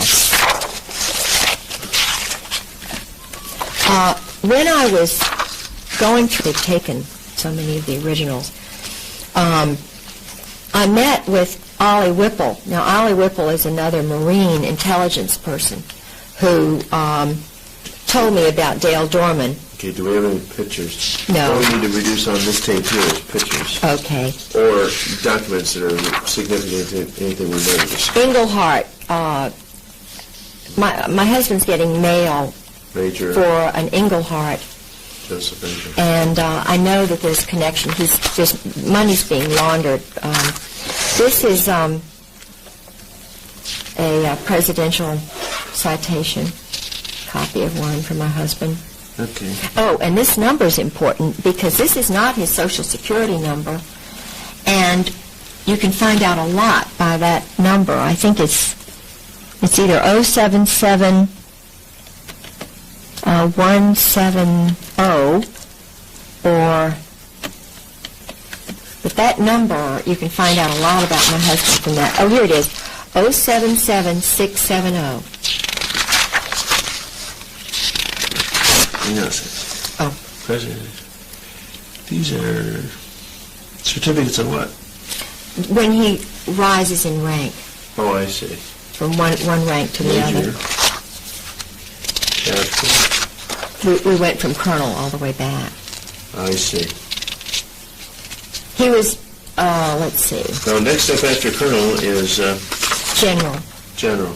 He didn't make general because of his wife's mishap. Yeah.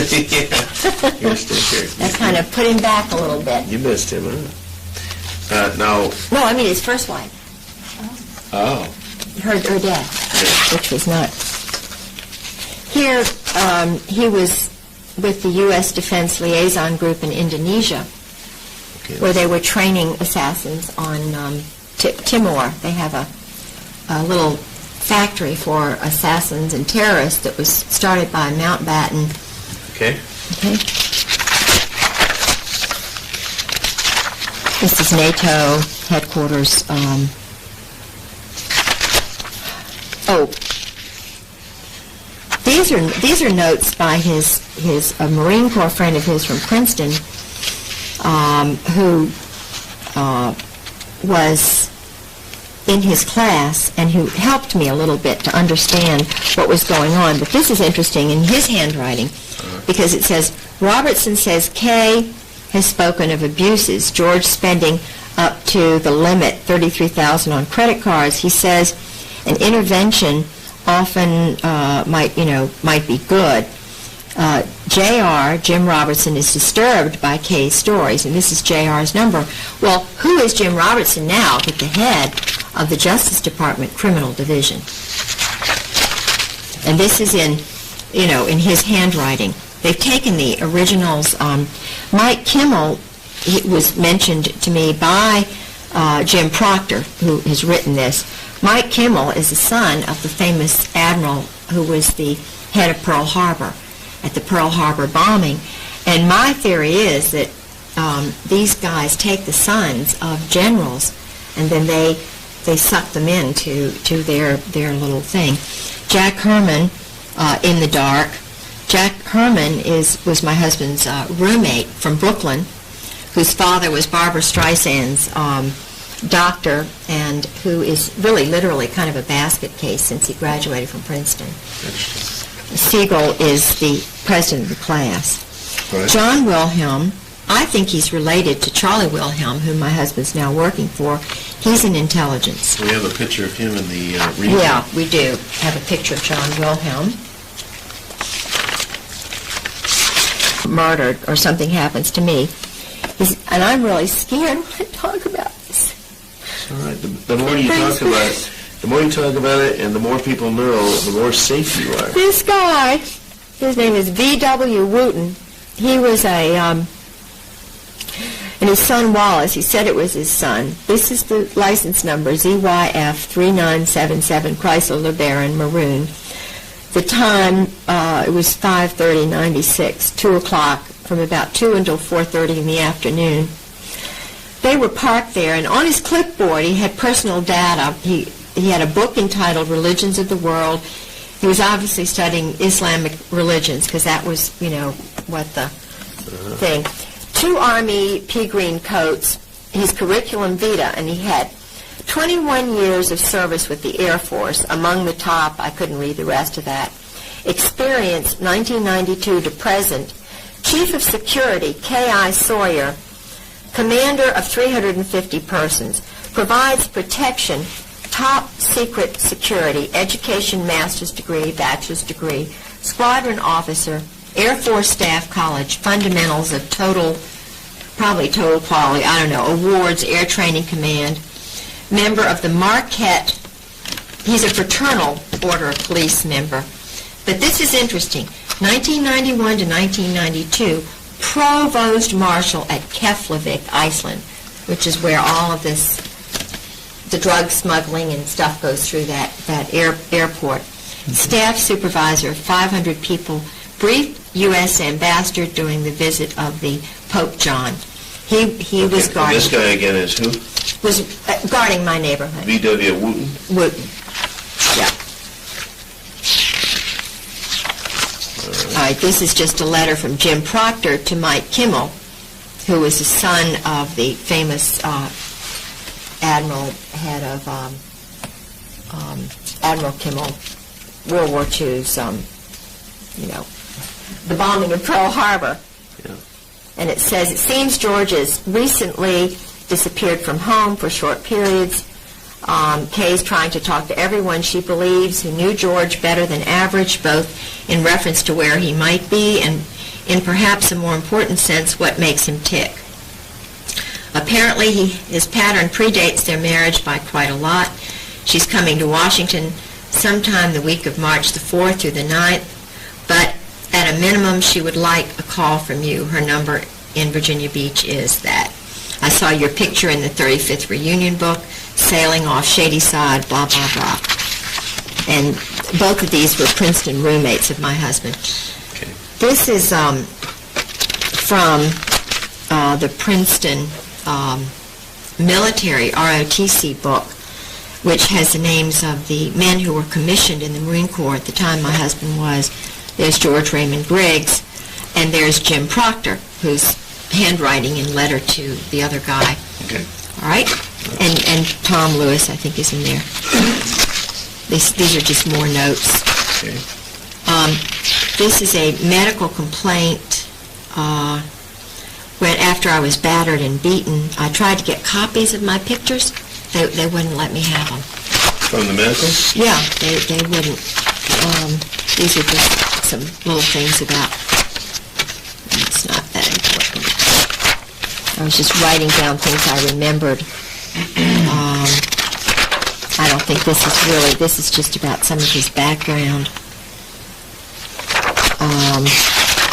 Yeah. No, this is not really. These are just some legal things. Oh, one, yeah.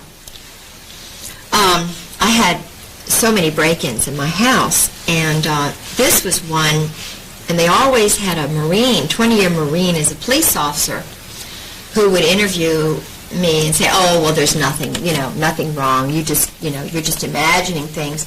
Well, this particular incident, they were SEALs. They were dressed in black. They were amphibious men. My neighborhood is surrounded by water.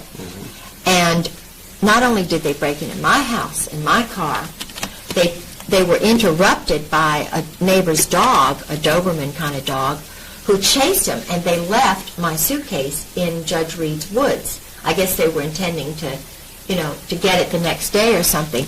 But the interesting thing is, my neighbor, Mrs. Cummings, saw them, and she had been noticing the white van, which I had also been noticing in the neighborhood.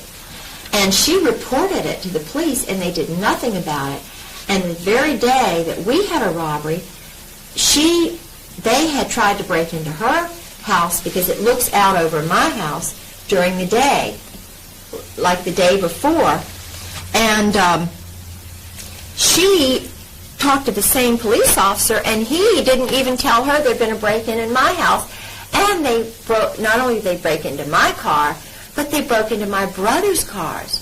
Oh, you know, there are all these houses around, but and they took my brother's, some of my brother's things. This is just about what she described to me 2 weeks before the cars were vandalized. Anyway, okay, this is just describing that. Officer Satterwhite. I would send things to Jewel McGee.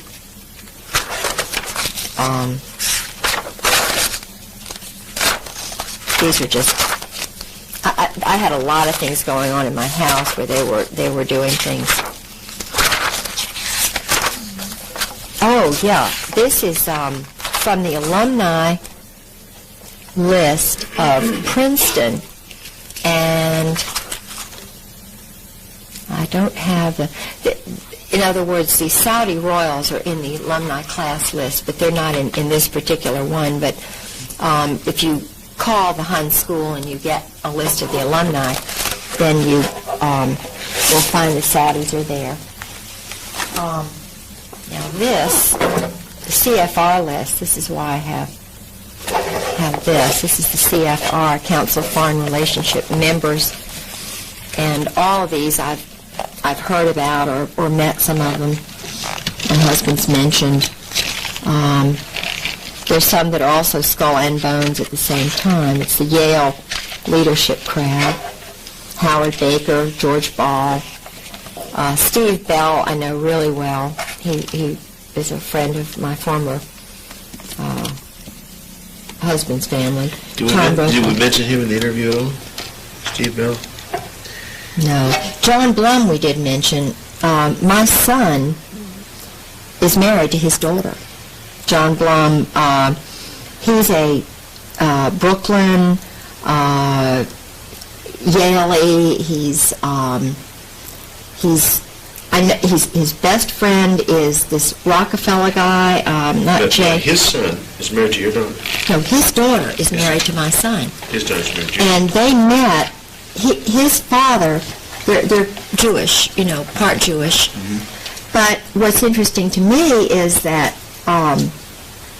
I married the governor's grandson, and my son is John Garland Pollard the fourth. I mean, you're talking old Virginia. Mm-hmm. I was like a brooding mare for them. I mean, I was a bird of Virginia. It was kind of like, you marry this John Garland Pollard. Well, my son went to Woodbury Forest, which is where George Bush's son went and Oliver North's son went. Okay. My son went there for 4 years, and he met Alice Blum, who, they have a place in Maine, and there's a lot I know about John Blum, but I didn't mention that. I mean, there's so much. Tom Brokaw's name is on Tom Brokaw, Califano, Jimmy Carter, Chafee, Bill Clinton, Cisneros, Cheney, so forth. Harding Carter is a real close personal friend of my husband's and a Princeton graduate. Okay, lift this up to Yeah. There we go. Oh. Harding Carter. Okay. And so is William Crow. And who is he? He's a Princeton classmate of my husband's who was what does he do? Carter administration, intelligence. All mostly intelligence. And they're not intelligent. Michael Dukakis, Andrew Biddle Duke, Larry Eagleberger, he and Henry Kissinger were good friends. Einhorn, oh, no, I didn't mention him, so I won't. Okay. Forstall, he's the son of James Forstall, who was murdered. Okay. Alan Frost, okay. Firestone, Gelb, David Gergen. Anybody you might have mentioned in the tapes? Let's see, I'll go real quick.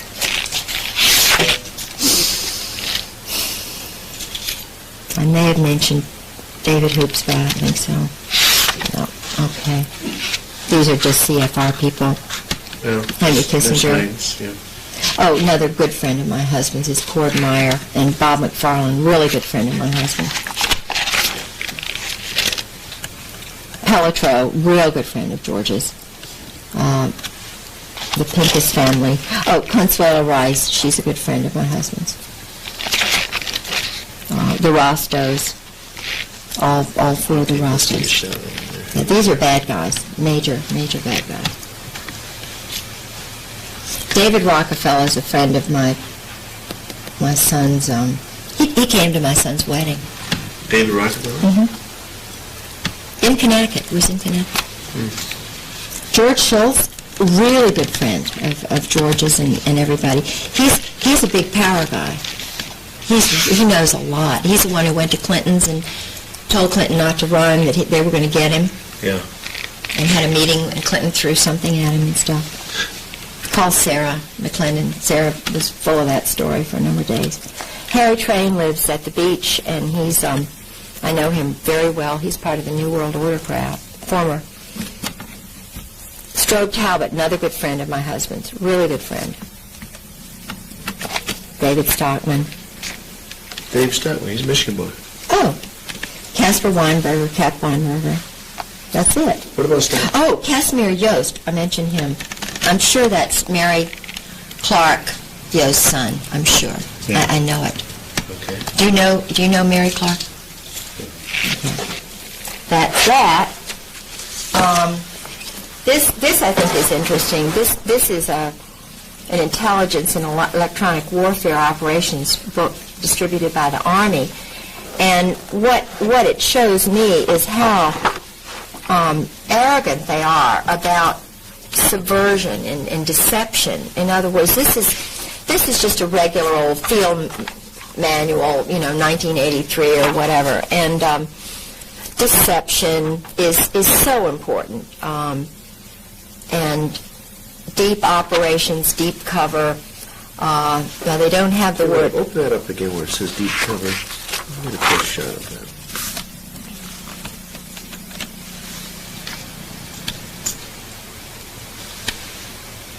Okay. The special operations is what my husband was head of, operations. The electronic warfare, an important part of electronic warfare is deception and knowing everything about the person, not just knowing about the target. Now, human beings are called targets. Women now are being targeted by the military, right. Wives like me. So they'll have a team finding out everything about my grandparents, my family, who my friends are, to try and discredit me. And, of course, everybody who is flagged, who is a target, they'll jamming is a deliberate radiation or re-radiation of electromagnetic energy to prevent or downgrade the reception of information by a receiver. The multi-spot jamming is directed against more than one frequency. In other words, they jam I've had my caller ID downloaded. Sarah McClendon called my house and was told she couldn't reach me. It was a military base. MED is conducted. MED is manipulative electronic deception. Simulative electronic deception is SED. MED is conducted by altering the electromagnetic profile of friendly forces. It seeks to counter hostile electronic warfare and SIGINT activities by manipulating friendly electronic magnetic emissions. This is done by magnifying the technical characteristics and profiles which would provide an accurate picture of friendly intentions by deliberately transmitting false information. In other words, they are interested in deception as part of their line of attack. Okay, cool. Okay. It just goes on and on and on. Well, it authenticates it. Very tasty stuff. Yeah. Then the single pictures you had. Oh, yeah. Snaps. Oh. Real handsome guy. His dad was a Nazi soldier. Okay, was with the big, elite. Name is Ken Millis, and that's his mother, Flo, from 7 Mile, Ohio. Really nice. All right. That's the former Marine Chief of Staff. While my husband's wife was being put in the grave. Let me zero in here again a little bit here.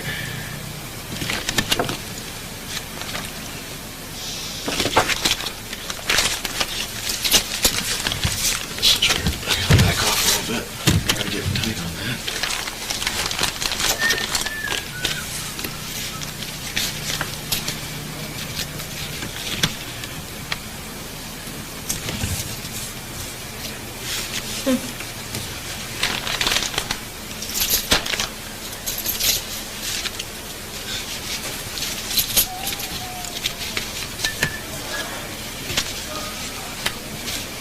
These are some original letters that he wrote to his lady friend when he was married to his first wife. Okay, now once again, these the significance here.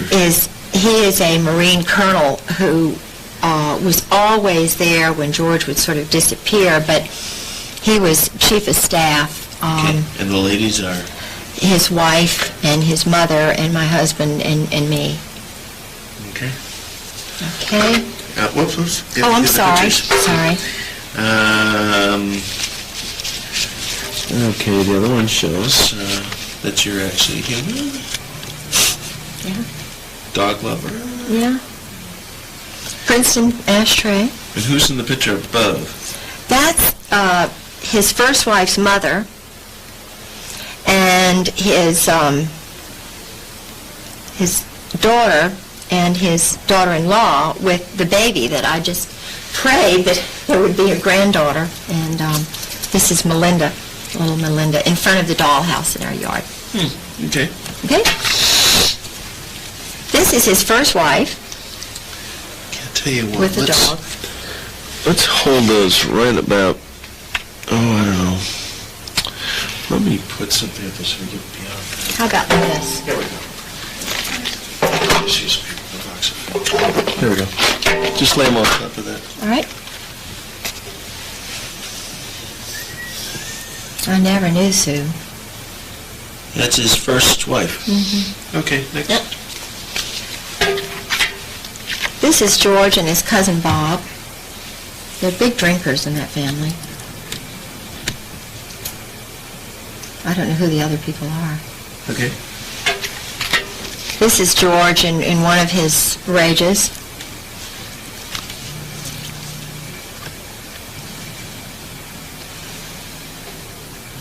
This was in the morning too, without alcohol. Gotta back up in order to get focused. Back up to the raging one, the one we did before. Okay. I mean, I'm scared. You're talking major injuries I've had, broken bones, and I reach out for help, and then I become the target. So you're taking a picture while this rage is going on? Yeah, at risk of my life. Was he where you were taking the photo? He's in a total, unbelievable state. Okay, next. It's called the berserk state. This is just, when he walks around nude when he gets in these stages. Okay. Can't help. I mean, I don't know. I just don't know how to. This is him again. He'd take a lot of the pictures and cameras. He'd break cameras, and because I was trying to get somebody to help me protect my life. Just get some help. Yeah. That's all. I wasn't trying to tell on him or, be a bad. I was just trying to get some help. And I was scared. I mean, this is the normal look. He has the look of someone who's a little deranged. Yeah. Who's to read that? This is a guy working now for Wilhelm in Florida. I mean, giving secrets away, that's the least of the thing. This is former mother-in-law and me, Cody. Here he is in his bedroom. Okay, now, his particular state of mind here is what? He looks a little defiant. Yeah. Well, you know, I mean, what's he doing? It's fine if he's a nudist, but I mean, I didn't know that. You didn't say, I'm a nudist. You know, it's just, it's like I was married to a stranger. This is the George that I thought I knew. Okay, I'll tell you what, on that picture there. You know that little rule of thirds I told you about? Yeah. Whoever took that picture did not know about it. Oh, right. They have you on the bottom third, not the upper third. Where was this taken? At the Norwegian lady statue. Okay. And this had to do, they gave me a Norwegian Viking ship that day. That was the port master of Moss, Norway, George. Okay. Happy George. This is another, you know, I think we have that one. Oh, let's do a Happy George, too. Yeah, let's do Happy George. This is George on Melis's boat with his little Princeton hat, and we're going out in the boat. Okay. And this is again the one when he was just, he wouldn't eat for 2 days, you know. Passed out, okay. Yeah. This is him in the yard. He'd do that nude in the yard, you know. It was just so, well. Bizarre. Yeah. Now he had the menage a trois, menage a quatre with this couple. This is his wife Sue, who's with Jim Earl, and this is Nancy Earl and George. And they would do the group sex, you know, the swinging or whatever you call it. And I had lots of people tell me that, and yet he's, you know, very trusted, and they know everything kind of about him. This is another woman he was sleeping with in Beirut, whose husband was the assistant director at the American University of Beirut, who was an Arab. She was an intelligence person. And her son is Kashmir. Okay. This is just, you know, some bruises of me. That's not very nice to look at. There are injuries. This is George with his booze. Let's see it. But he looks like a little happier George. Oh, he's always smiling when he's drinking. Bless his heart. You know, he's always smiling.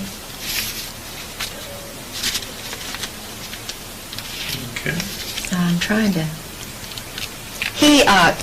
this was a secretary in Indonesia that, and I know this is kind of terrible, but he and Anne Bouchou's husband and George, they would all sleep together.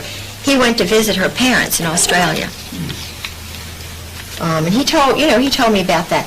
Now this is Louis Buell, the famous general, who was the one who was going to get him, you know, he was going to be a general, but Louis died too soon. There's Louis again. Here's Halab's address. You can tell that, you know, he tore it up. But I went and retrieved it. There's Halab and company, Halab. And these are just some letters to Anne Bouchou, another person. That's basically it, I think. I think we've got all of it. Okay. That's it. Right, then any other photos you... Yeah, when would that have been? Oh, 93, somewhere around in there. 94. November. Hang on a second, don't move it. Okay.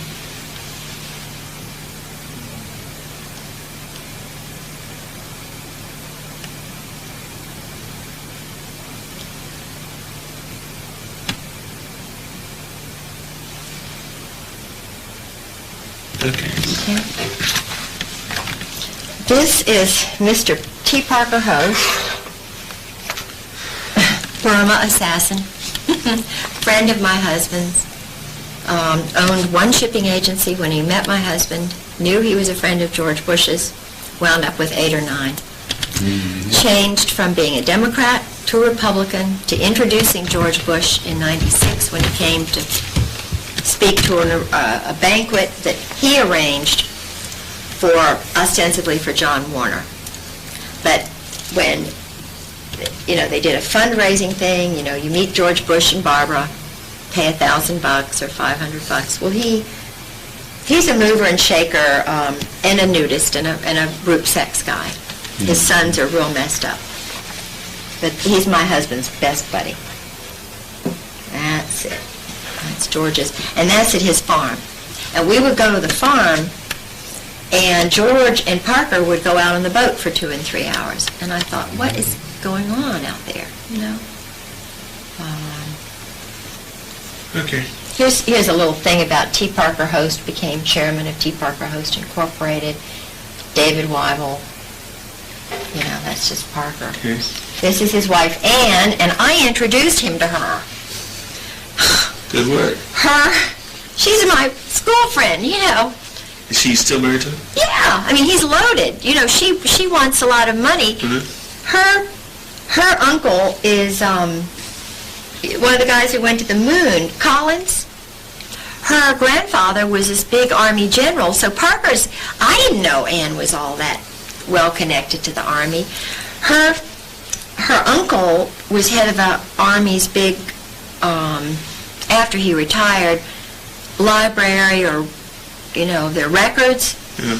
And her grandfather, Lawton Collins, was the head of Vietnam before, you're talking major, if you're Army, interested in the Army. So I introduced her to Parker, and he was just a little anyway. What's the next one? Okay. George and the Earls. Oh, that's the swap. The swap. Swap team. Swap And team. within that picture, each maid is swapped. Yeah, exactly. She's not standing behind her husband. Oh, no, and they're not sitting with each other either. They sit on top of the other's lap. Yeah. Now, this is a Norwegian couple. No, you don't need to see that. Oh, this is the way he left the kitchen when he took off. Okay. That's his beer machine there, by the way. Okay, this is just us at a wedding. Oh, that's a nice picture. Okay. Validates the fact that you spent time together. Oh, yeah. And there's even a date in this particular photo. Hang on a second. 94, 10/15, 94. Let's see.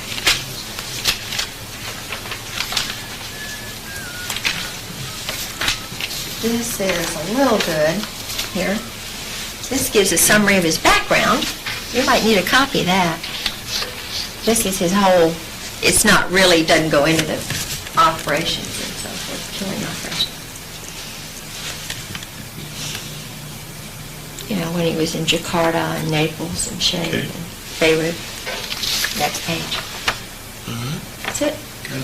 I think that's all. All right. And when I don't have a pad, I write them on little things because my brain won't hold all these funny names. You didn't take your pad with you last night. Pardon? Too bad you didn't take that pad. I should have. And I'm just trying to find where in the heck I put that. Are wired. And I am now wired. I know he was called the Commissar, and they called him the Commissar.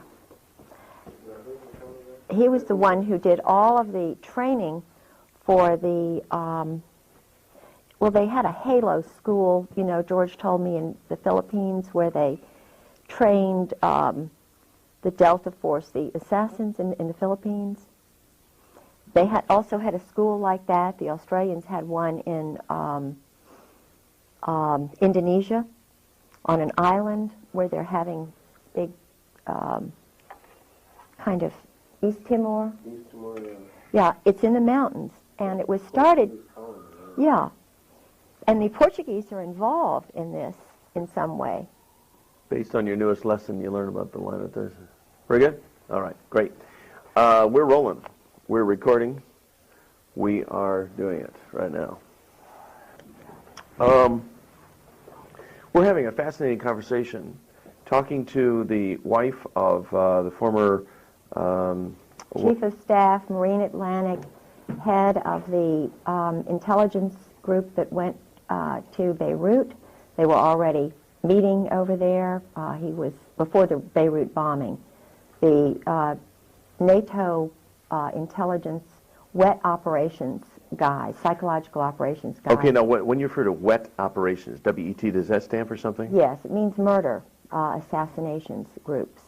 NATO has a group of assassins and psychological operations specialists who work in combined operations to destroy targets.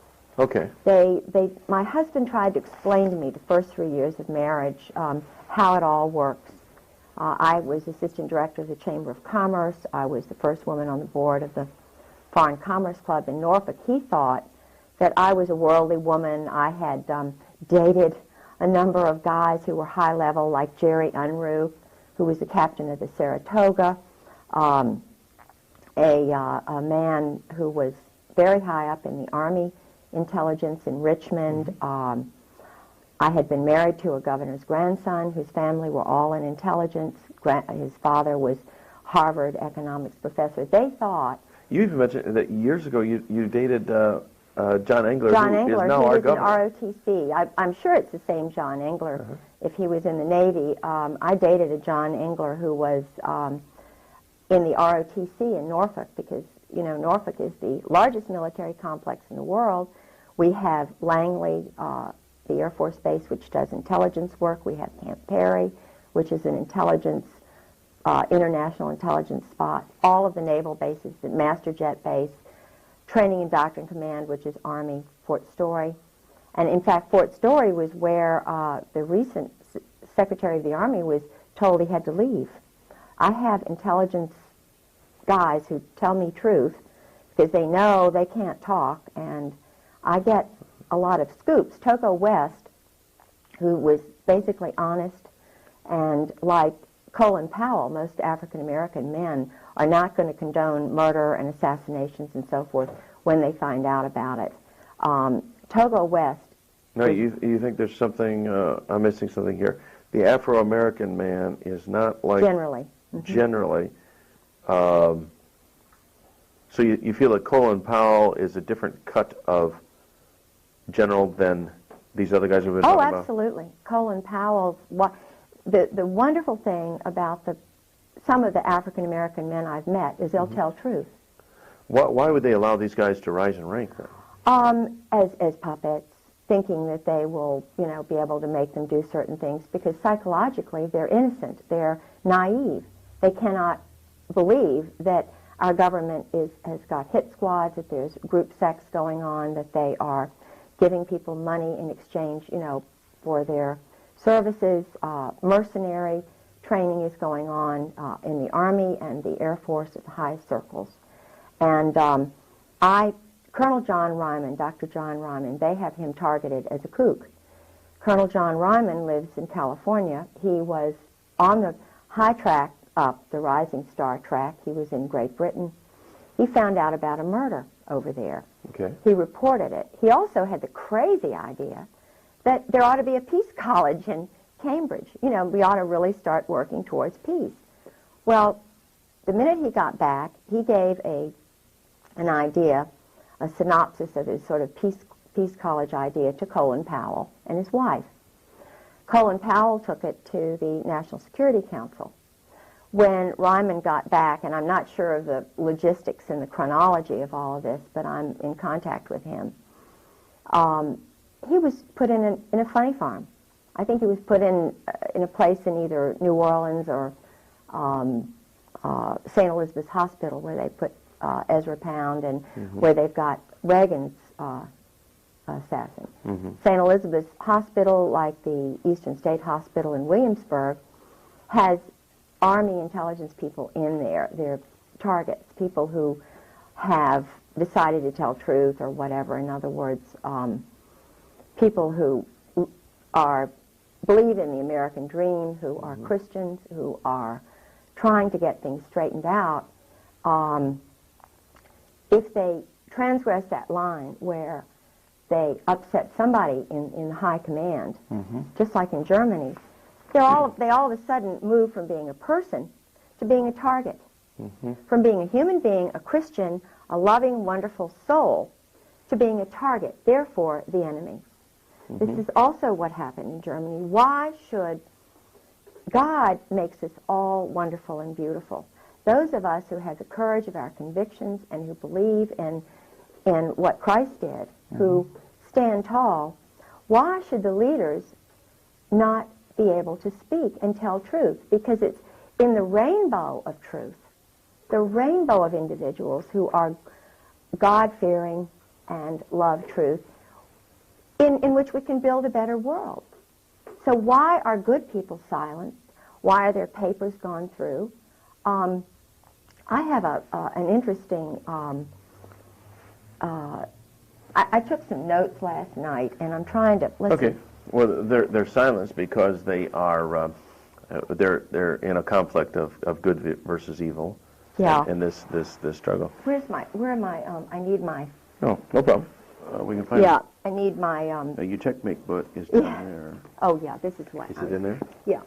What's happened to me? What's happened to people like Marianne Poors, Deborah Von Trapp, Colonel Sabo's dead. Let's talk about Deborah Von Trapp for a second, because I've heard the name, but I somehow associate her with there was something negative, or there was some discrediting of what she. Is she the same Deborah Von Trapp that alleged that the Oklahoma City bombing was somehow Japanese related? Or is that a different person? Now, she may, I do not know. I've met her on the phone through Sarah McClendon when I was staying with Sarah. Everybody's experience is different. When you're a Christian, when you're a very strong Protestant Christian, as I am, and you're walking in light, you're walking in truth, you take people at their word until you find out that they've lied to you. And if they have intentionally lied, then, I just let God deal with them. Do you know what I mean? Okay. I don't believe So maybe in somebody fed her disinformation solely designed to discredit her. Yeah. She, and I do believe this is true, I believe that, I know that she worked in the White House. I know she worked under a man named Getzman and some mob figures in the White House who were Army. Now, this CIA thing, from my experience, is bogus, because every person I've known who was in the CIA was in military intelligence first. For example, my husband. He told me furtively when I saw him in court, I don't work for the CIA. I knew he was telling the truth. He was afraid. He wanted me to know. Point is, he works under the Army. He's a Marine Corps, high-level intelligence officer, but he's under all these Army people, so I'm having to assume that the judge, the lawyers, the commissioners, all the people who are handling my husband when he's around me, because I really believe that he loves me, even though he's under their control. And I think that's why he's been totally kept away from me. His daughter-in-law told me he can't come back because he'd end up staying. It was, the point is that David Lay, my brother-in-law for 20-some years, I married John Garland Pollard, whose sister Mary Lloyd Pollard married a CIA agent, David Lay. David Lay was Harvard hasty pudding, translates Mandarin Chinese. He's a brain. His family came over from Germany. I think they were Zionists. He doesn't believe in any religion, but he is still working for this intelligence arm. He's doing wargaming for this monolith, this global monolith. He's playing chess by mail. He's writing articles about the Middle East. He's an expert on, what's going on in the Middle East from the Israeli perspective. He's Army. I was with my sister-in-law when he went on a mission, and she was in the same psychological state that I was in. This is what, how I know. And that state succinctly is? Keep the women out of it, terrorize the women, make the women fearful of their own. In other words, make them, I can't describe what I went through, except to say that every single Marine wife that I know is in that psychological state. Thank God, thank my grandmother for her wonderful Presbyterian background, you know, women are intelligent, kind of, you've got the spunk in you or the genes or Jesus Christ, whatever it is. I know truth, and truth is vitally important to me. I cannot live a lie. Do you know, I can't live a lie. I cannot. Maybe I was injected with pentothal when I was an infant. I don't know. But So like that incident at the officers' club where your husband at the time told you, just get used to it. This is the way that it is. yes, You just can't get used to living some facade and looking the other way as if something doesn't exist. no. And I mean, he's sick. My husband's really mentally sick. Any man, I believe he killed his first wife, Sue. He's dangerous. We're married for a month. He gets a letter and a phone call from Mary Clark Yost Talab and Anne Bouchou. And, you know, naturally a wife who's newly married to a handsome man isn't wanting other women to write. And I'm saying, you know, and I've already found out who they are. I've got a master's degree. I'm a researcher. You know, and I'm saying, George, what are you doing hanging around spies? I didn't know about double agents. And Kashmir Yost is on the Council of Foreign Relations. Her son, I'm sure it's her son or her cousin. And her husband, as I mentioned before, was a Muslim who was really a turn person on the Palestinians, who worked at the American University of Beirut. My husband was sleeping with her, Al Gray. Everybody knew this. And I didn't know that this is what you do until I called Valerie Wilhelm, General Charles Wilhelm's wife, on the phone. Now, who is General Charles Wilhelm? Right now. And let me tell you what she told me. Okay. You just have to get used to it, Kay. She told me about, you know, her husband with, I said, George has got another man. Lieutenant Colonel Michael O'Boyle, whom I was told is his boyfriend, you know. And she says you just had to get used to it? She said you just got to get used to it. Same thing came from the wife of General John Sheehan, Jack Sheehan, head of NATO, a friend of mine, been to parties at my house. And I see, by now I've gotten my little tape recorder from Radio Shack, you know. And I'm taping phone calls because nobody's going to believe me, you know. So I've got my little tape recorder and I'm talking to Sheehan's wife. Well, she's saying, come on over. Let's have coffee. You come over at so-and-so time. So I invite Carolyn Millis, whose husband was the temporary chief of staff after my husband's wife's murder. Sue, I know Sue was murdered, blow on the head. I had so many blows on the head, you can't even believe it. Broken bones and so forth.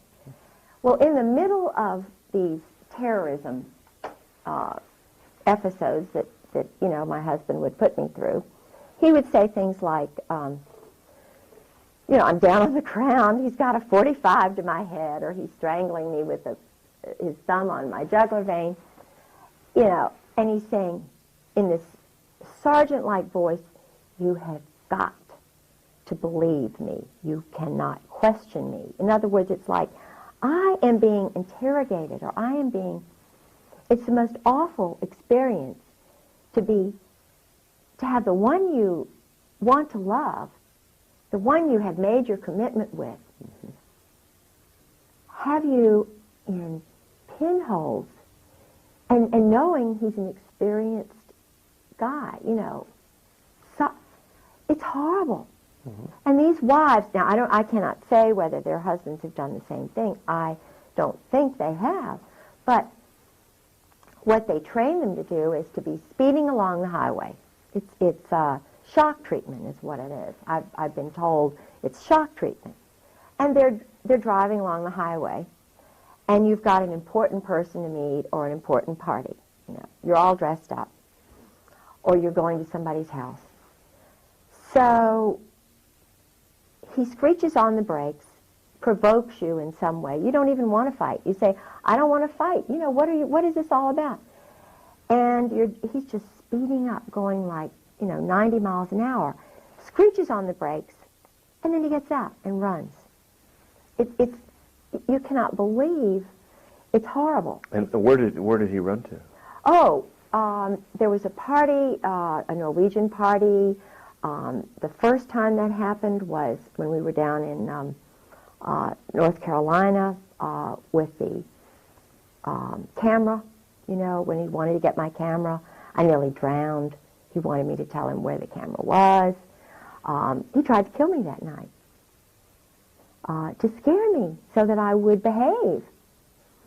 But I was raised in a family with strong men. You know, you stand tall. You don't let people intimidate you when you know you're right. Because there are more important things. God is above us all. Jesus Christ is above us all. Truth is above everything. The Ten Commandments are above everything. You know, under that is Jesus Christ, and then your mate. So I put, you know, that's why I put him in very high esteem, but I knew he was not normal. I'm an intelligent woman. I read. So I was hoping I could change him. So it was a battle. It was a spiritual battle going on. I knew it was a spiritual battle. And I was believing that that I could, you know, reprogram him, essentially, subconsciously. Now, I didn't know that at the time, what was going through me, but I was really being tested. Of course, the many years of operant conditioning he'd been through fortified and solidified his positions. Yes. He was far more entrenched an operative than you were going to be able to undo. Oh, he was involved in the HALO program, the MAC. Wait a minute, HALO? What's HALO? He mentioned it was something to do with training assassins and training psychological operations specialists. It was in the Philippines. They also had one in Panama. Okay. They had a school for Army and other guys where they would strip them down nude. They would tie them onto logs. The man who ran the school was dressed up as a Nazi soldier, even though his name was Olenchek or something. He was a Czechoslovakian pervert. Then they had a man who dressed up like a woman who was really pretty, you know. And here are these guys nude, and they're training them to kill. And in fact, there's a book called Copperhead, which I have a copy of, which is all about, it was written by a commando guerrilla who was from North Carolina, who had been battered badly, or West Virginia, I think he was. And his father had battered him, beaten him. Well, what they do is, in the prisons, through this CASA system and so forth, they take the innocent little boys who've been battered by their parents, and they turn them into assassins by making homosexuals of them or something. Now, I believe that these men are redeemable because I believe that men like my husband and Oswald, they're held by the secrecy, by the power of this adolescent group which controls them. And I believe that if they knew that there were strong women, mothers, and wives who would be behind them 1,000%, they'll have the courage to come and speak out. Do you know what I'm saying? Or at least to stop the growth of this stuff, because it's the growth of this stuff they are intending to destroy America. Well, there certainly seems to be a growth in homosexual activity, homosexual acceptance, homosexual promotion, homosexual acceptance in our society today. Yeah. And it just seems like everywhere you turn, you're finding a little group of homosexuals, or even in our local community, I'm surprised how many homosexuals are running businesses, and certain restaurants are becoming homosexual hangouts. So you know, well, the owner must be a homo, if he hires homos, and I hate to admit that I think this is the way things are in business and banking and in education. Oh, the local college, university. Yeah.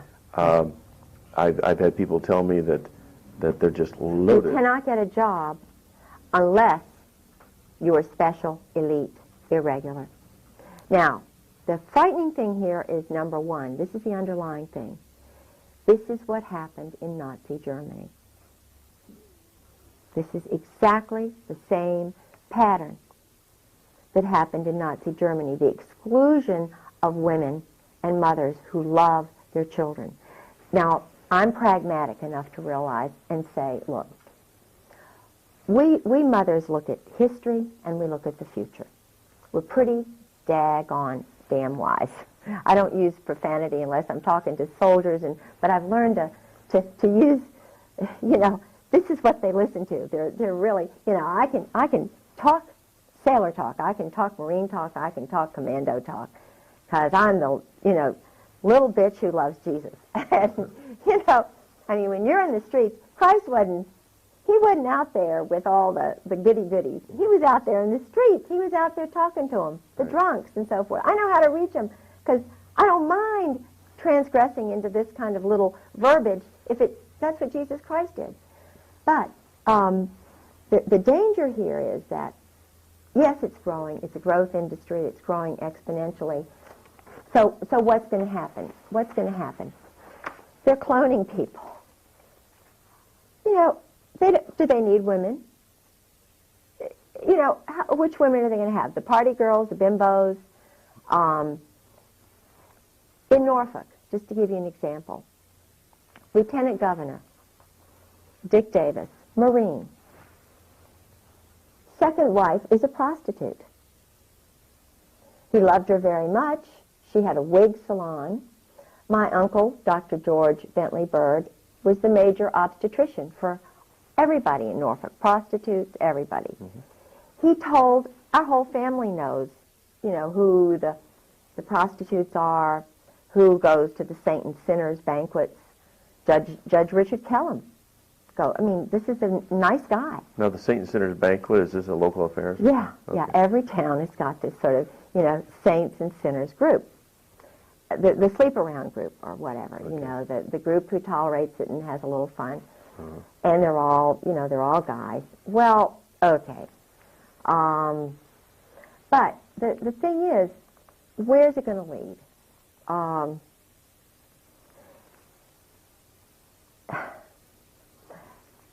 This is why women like me who know need to be involved in the process of leveling things out a little bit. I don't know whether I'm describing it. When you target good, strong people who know what to do or who can figure out quickly what to do in given situations, it's like targeting good people, taking their papers, going into the leaders' houses. The leaders who pop up, who are trying to get things straight, are the ones who really know what's going on. They're just the people who need to be involved in the process of leveling things out. Mm-hmm. Because, hey, maybe they've gone off a little here, a little there, but the point is, they know that truth and light is what is going to make that balance work out. And when you marginalize women, target women, mothers, wives, who are strong inside, I'm talking about really core strong, genetically strong. Mm-hmm. Even Clausewitz says that the moral is 3-to-1 over the arms, If they want to win over these little guys, they've got to have credibility. What's happening now and why they're all afraid is they have no credibility. The SEALs are the worst. They were so afraid about that one little doctor that the SEALs gang raped in Norfolk. Why? Because the whole credibility of the SEALs is shot. Okay, now I'm not sure. I'm aware of that. There was a gang rape of a doctor by the SEALs? Yes. By a group of SEALs? Oh, yeah, in Virginia Beach. And when did this occur? 2 years ago. And the interesting thing is that the parents of this girl, she's beautiful, from Georgia. This is a wonderful human being who went into what used to be Poppy's. It's kind of the night place in Virginia Beach.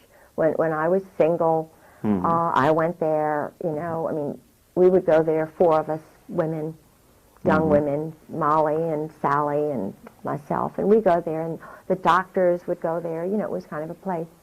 Well, the SEALs are taking over Virginia Beach. SEAL Team 4, 6, and 8. And this gal went in there. One of the men just thought, oh, she's great, let's take her out. They took her out, raped her, killed her, Goodness. strangled her. And was anybody ever prosecuted?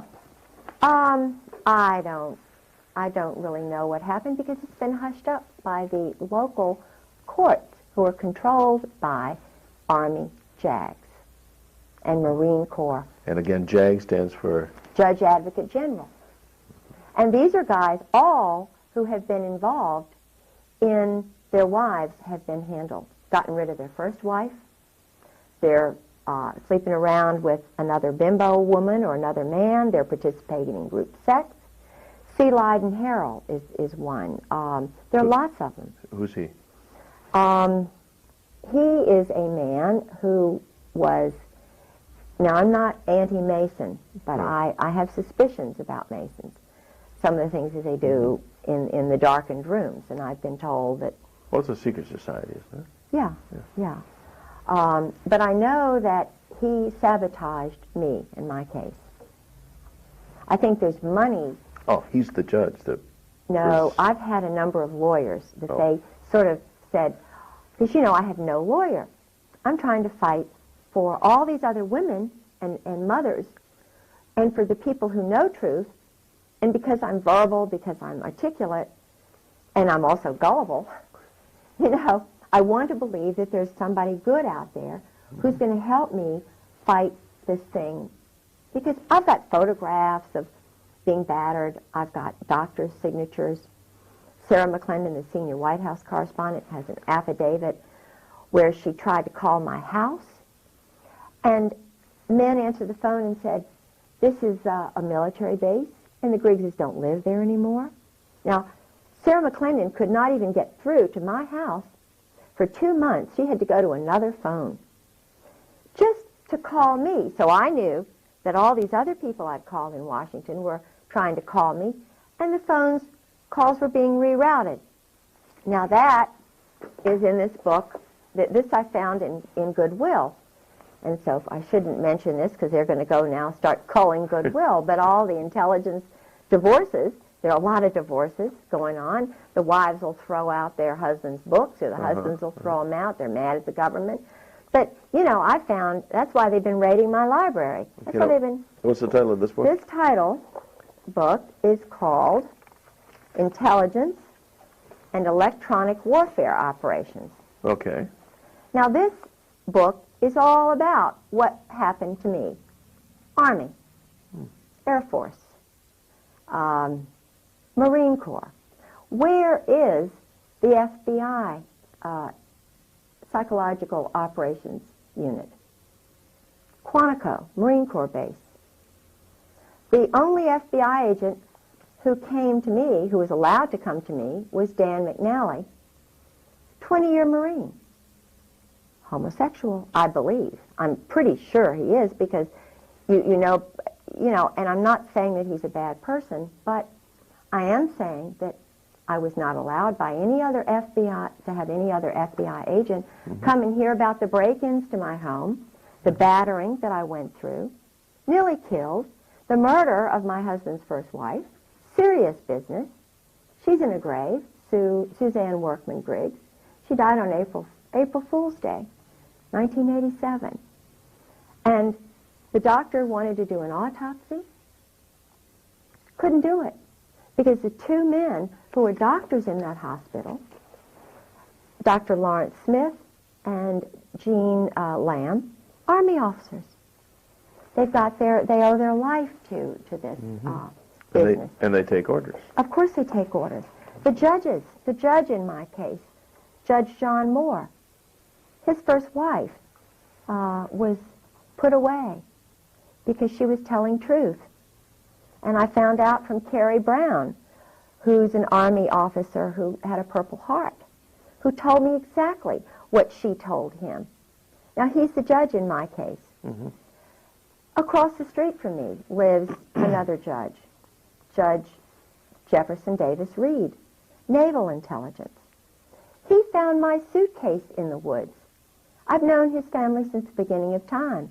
His sister, Martha Ann Reed Ellis, is married to one of these intelligence guys, Tim Ellis, and divorced. He's now with the federal, he's a judge, he's a federal judge. His mother, her family are intelligence people, not Americans. Tim's mother, they're not Americans. He's a naval officer taking orders. What are all these judges in being under a chain of command? And why are they attacking the mothers and the women who are telling truth? And why are they breaking into honorable people's houses, ministers, and so forth, using these electronic warfare tactics? Diverting phones, downloading caller IDs, having bogus people answer the phone. In other words, instead of getting this person at that number, they get somebody else. For example, I called in an emergency, I called the state police. And I'm pretty smart, pretty discerning, and I wound up talking to a guy who worked for the ATF. And I said, you know, oh, well, what are you doing in the state police office? He said, oh, I'm just a retired ATF guy. And I said, well, but I thought I was calling the state police office. He said, well, you're talking to me now. What can I do for you?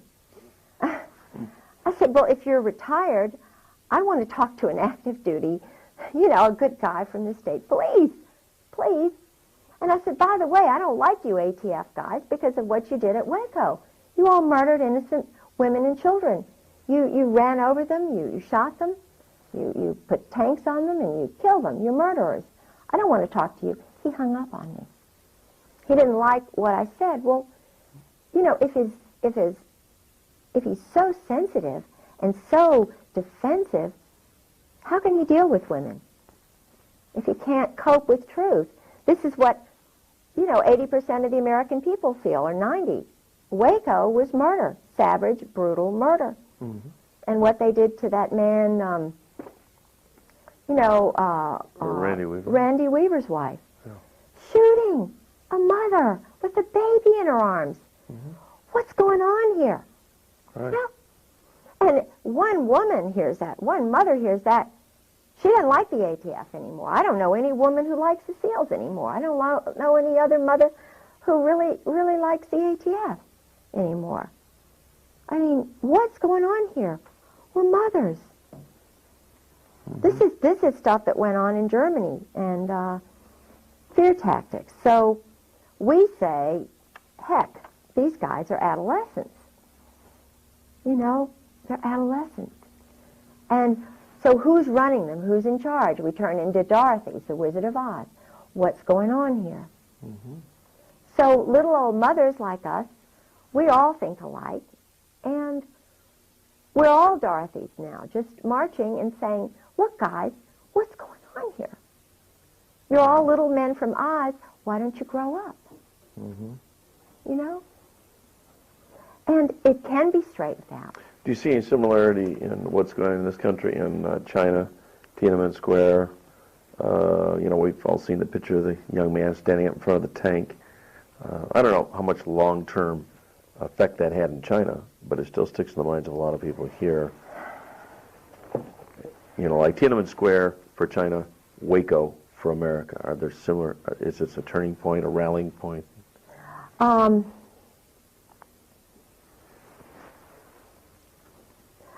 man named Mr. Lee, who is an intelligence officer in Norfolk. Mr. Lee is the son of the major banker for the Russian government. He is he worked for Dr. Richard Chang, who's also an intelligence operative. I believe he's an honorable guy. He's tall, he's sort of a Princeton, Harvard-looking guy, I believe he's honest.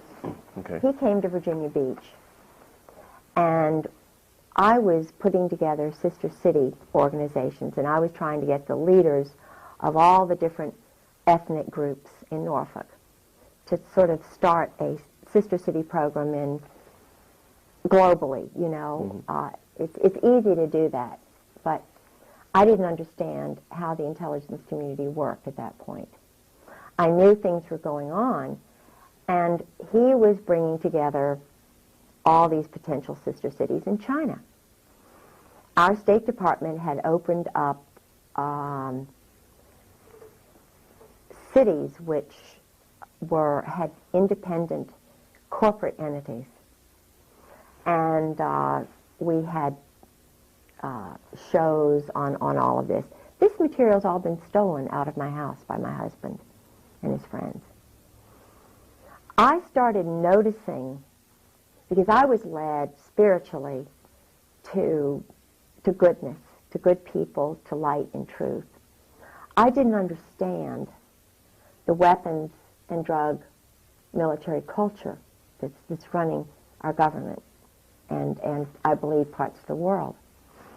There is not one woman that I know of who's in this business.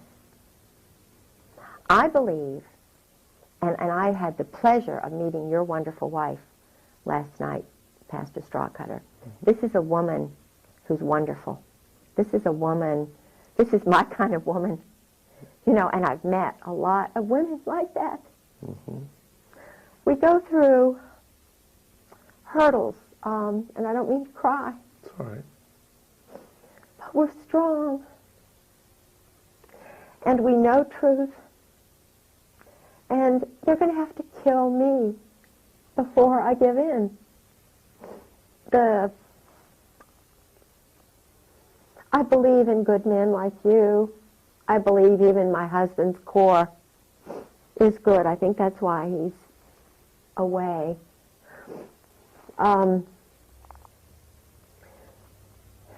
I looked at, and that's the way I have this, why I have this little book here. It has the list of the members of the CFR, Council of Foreign Relations. Do you recognize names in the CFR list? All these names that I've underlined, I know. Okay, you're out of camera there. You're out of frame. Go ahead and pull it in close. There we go. All right. All these names that I've underlined are friends of my husband's, or I personally know. Okay, okay.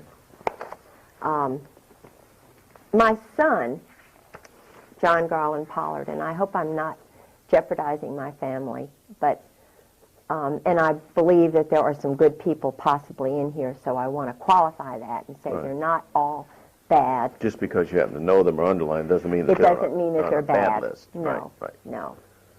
But, and I don't have my glasses on. I'm blind as a bat, and I had surgery, so I can't hear right. I'm just a, 55-year-old wasted woman. Not at all. But there are quite a few names here, and it's quite a long list. I mean, we're only at the ends now. This is the, Bill Clinton's on here. You've got the Rostos. You've got 11 Cohens. Okay, we're the Z's. You've got Mary Halab's son. I'm pretty sure that's Kashmir. Carl Vorno. You've got a lot of. You've got the Commandant of the Marine Corps, whom I have my picture taken with.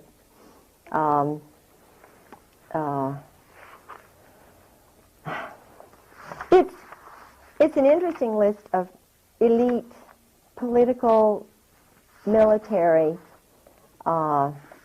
banking individuals, and the sons of some high-level people. So you have all these powerful people in a club. Yeah. That has common goals. Yeah, which is global uniting, global control, and I can see how one could sort of get sucked into it idealistically, thinking that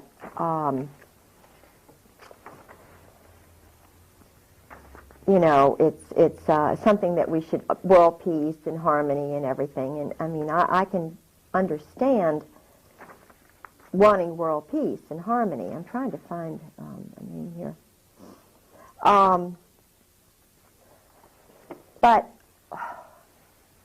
if you're a Christian, which I am, a Christian with a little c, because the early founding fathers never capitalized the word Christian.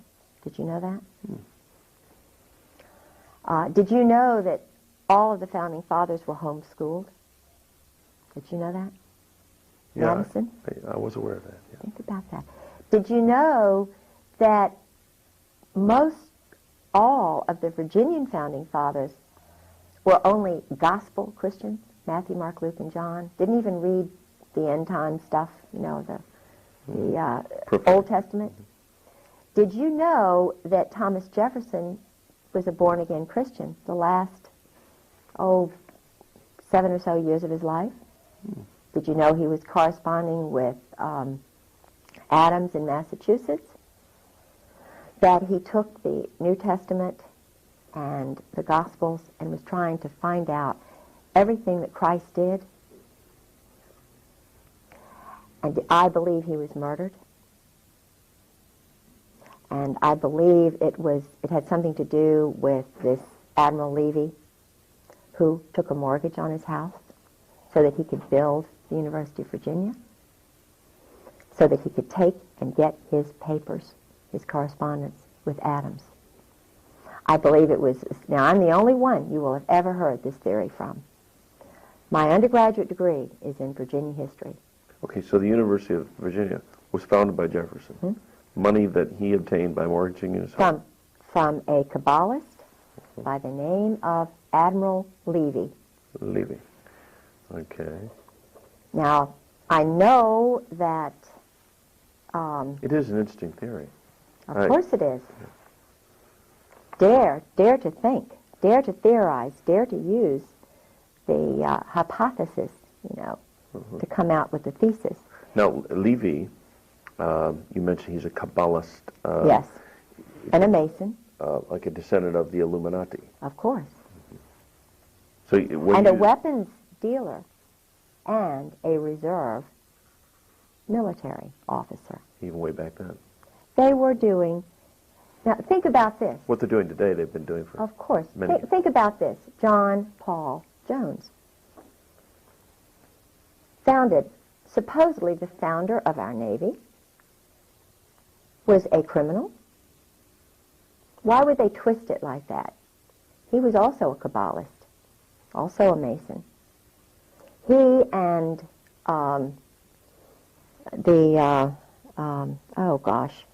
Lafayette. Lafayette was a weapons merchant. They raise up some people who are sort of questionable. Now, I know for a fact that Jefferson became a Christian.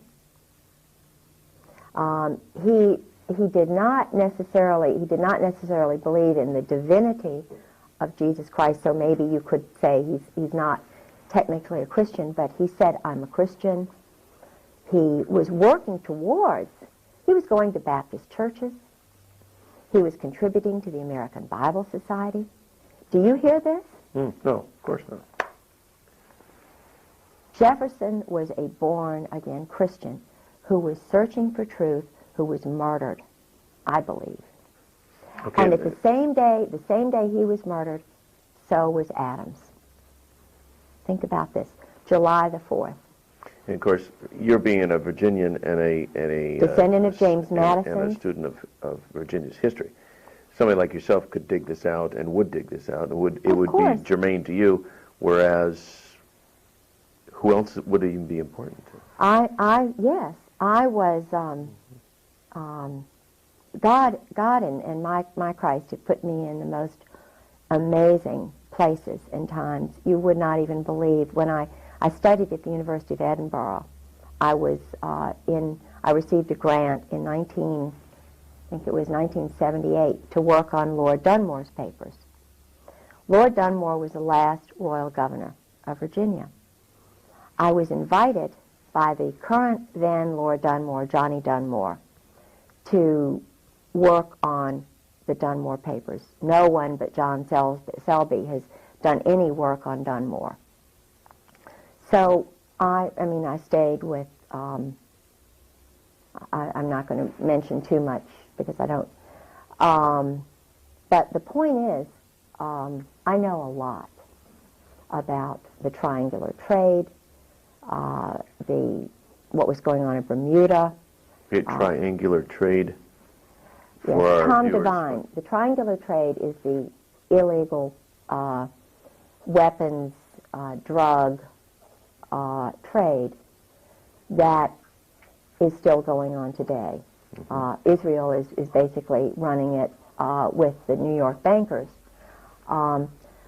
It has something to do with Kabbalism because the Pentagon, the symbol for the Pentagon, the Brotherhood, they feel so compelled to not think for themselves, to sort of depend on somebody else who's more physics-oriented, you know. In other words, these guys are so much smarter than I am. They can be doing totally immoral things that, you know, are breaking up families, breaking up, you know, wives. And in other words, they're not looking at the structure of the family. They're not looking at the structure of society. They're not looking at the culture, the community, the basic ingredient that provides life, the planet, the trees. They're not looking at anything but sex.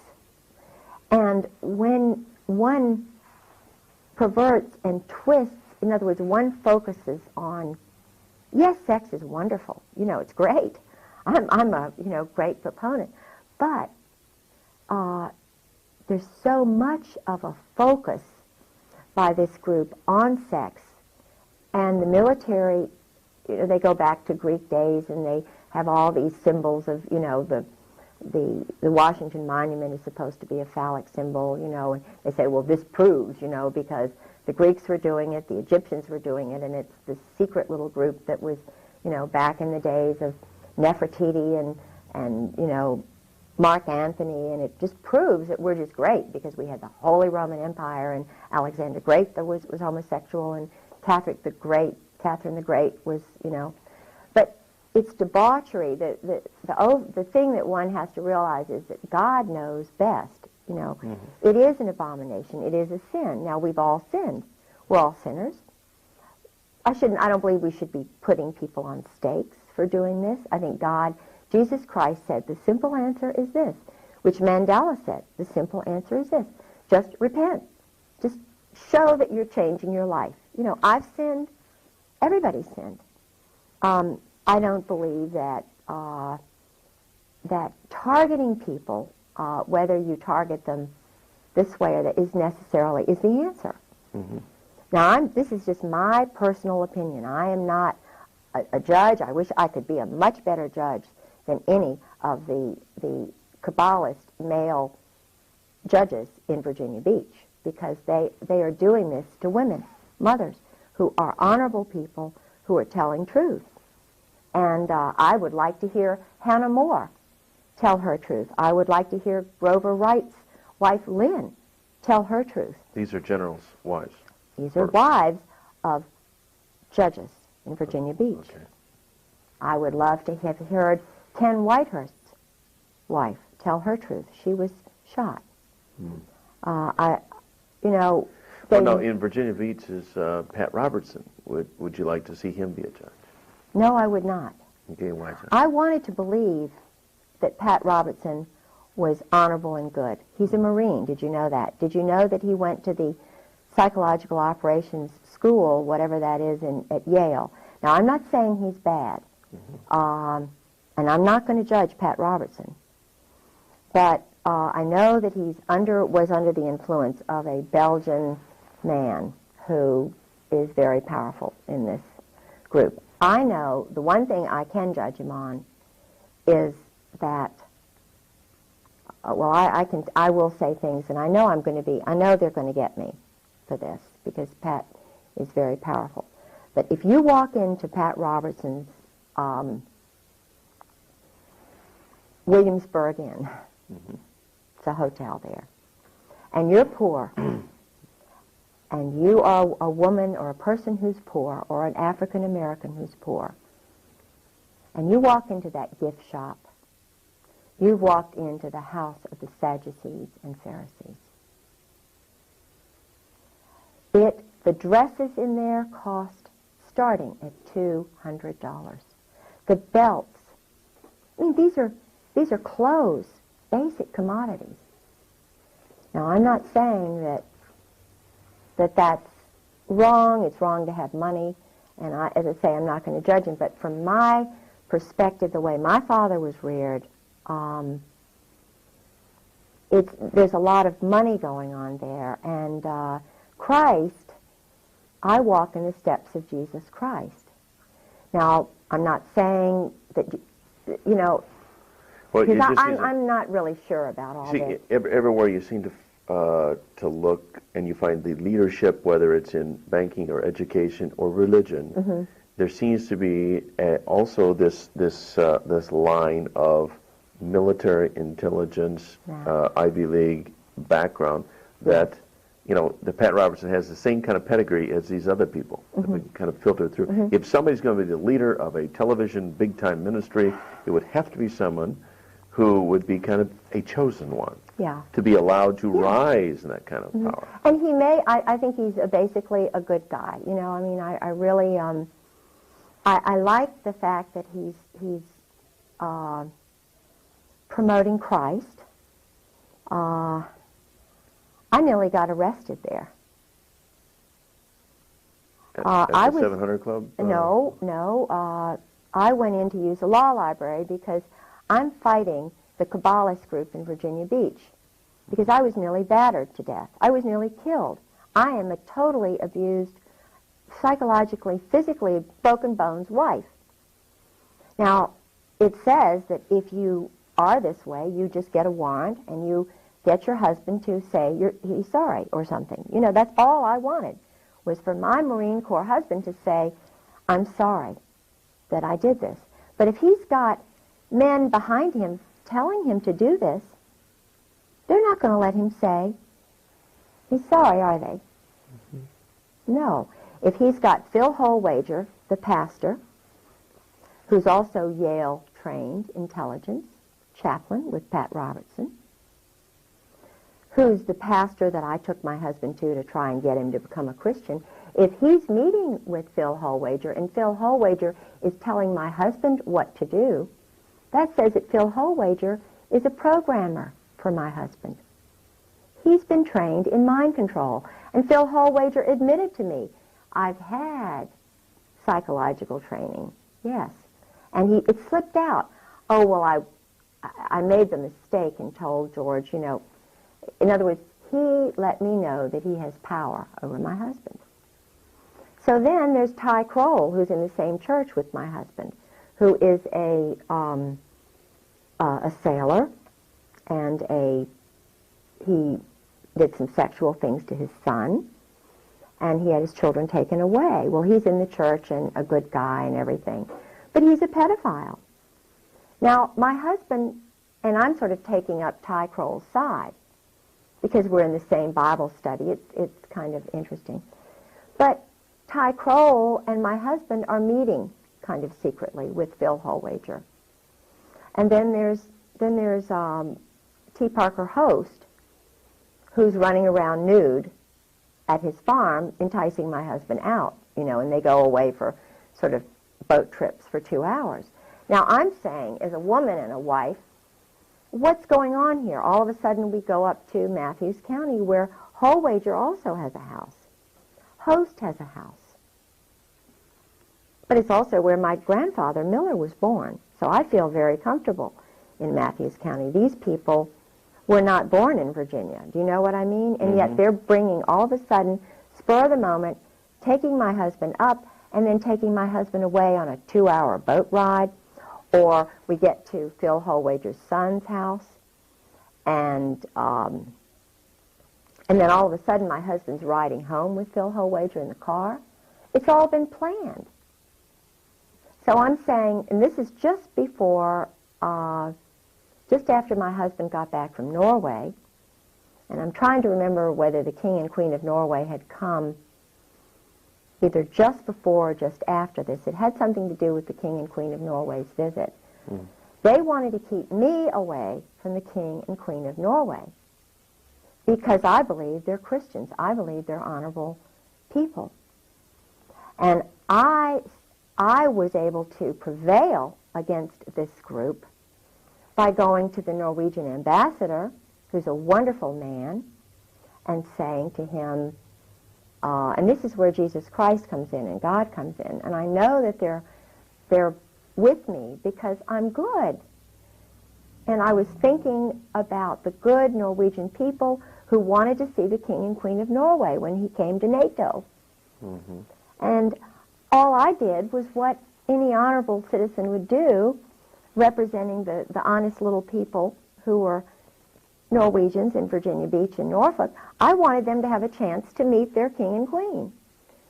And the State Department didn't want me to do it. NATO didn't want me to do it. The Kabbalists didn't want me to do it, and neither did my husband.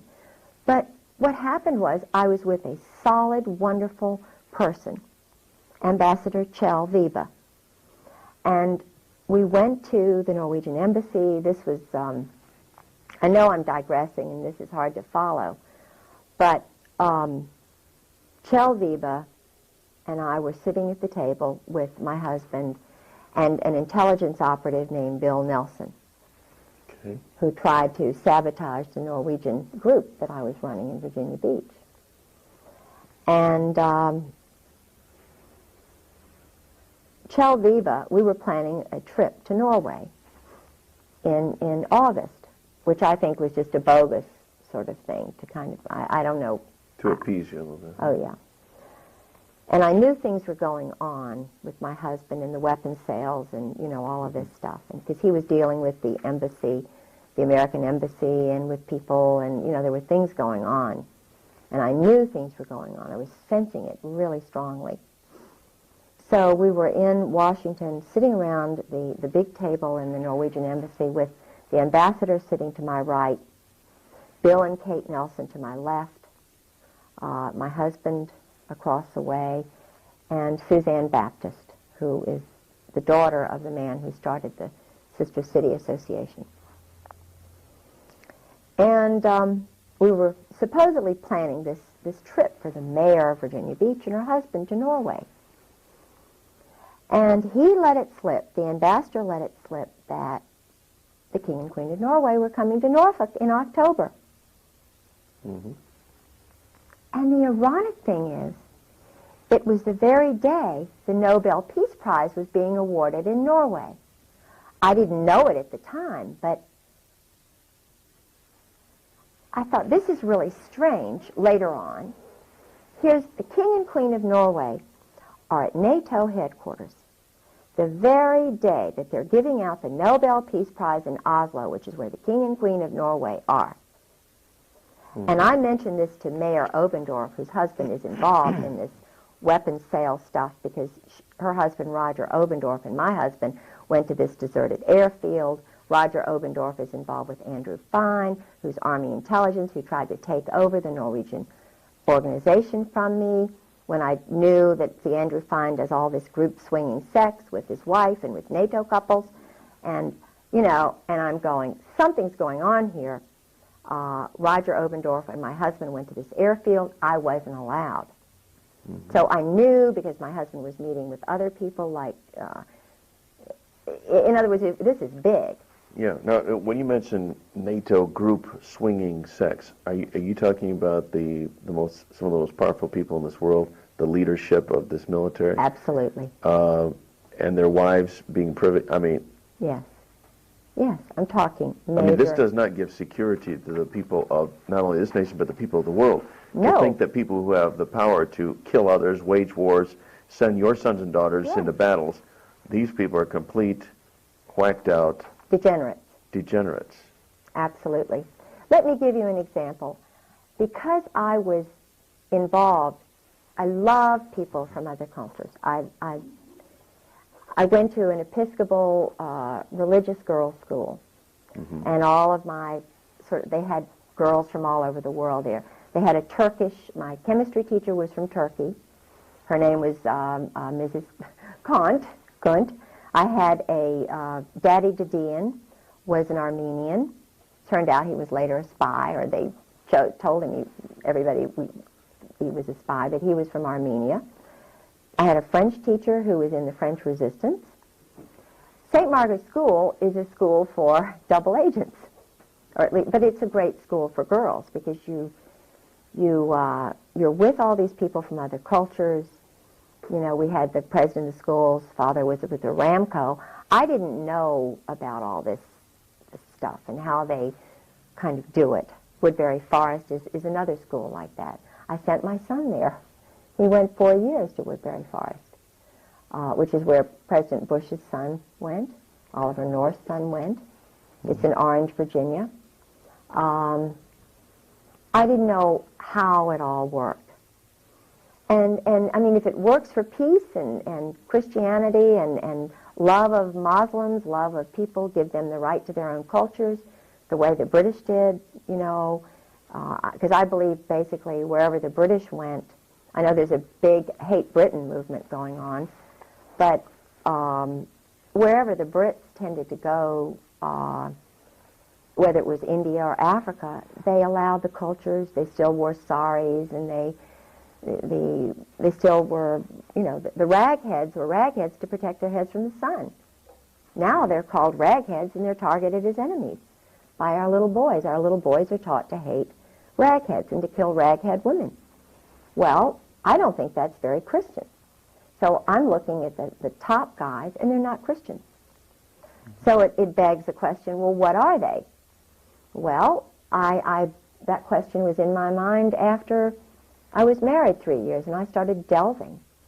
My own little Miss Marple, my own little, you know.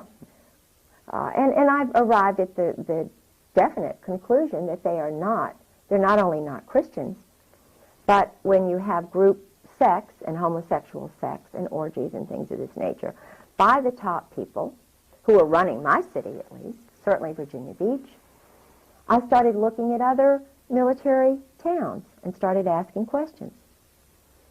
San Diego, the same thing. San Francisco, the same thing. Key West, everybody knows about Key West. Boston, that's the major homosexual capital of the world. You know, they're having sex on the highways. Guys are parking. People can't even go into the restrooms in Boston. Of course, Washington, D.C. So, not to mention the Oval Office.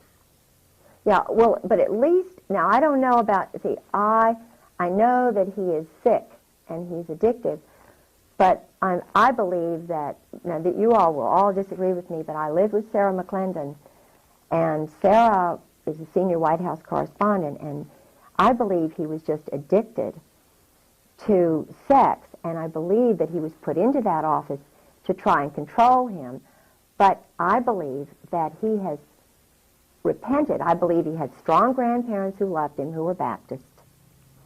I have hope for that man. Now, I know a lot of people don't, but I do, and I have hope for that marriage. I know she's a strong woman, and I know a lot of men don't like a strong woman, and I believe she loves him. And I believe that basically he loves her, and I believe they love their daughter. And I will say one thing, that at least, you know, and who knows what their motives are. It's between them and God, but I'm glad it came out for their marriage.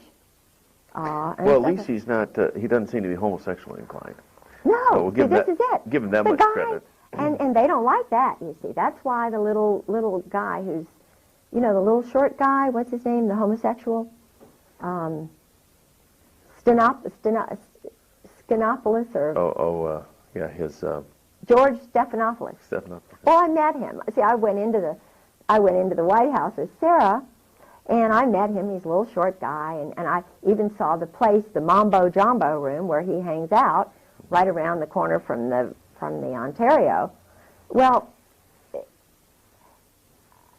homosexuals are one thing, it's an abomination in God's eyes. It is an abomination. It's a weakness. It shows that they're very immature, and, you know, we all go through stages in life where we're immature. And I wish he would grow up.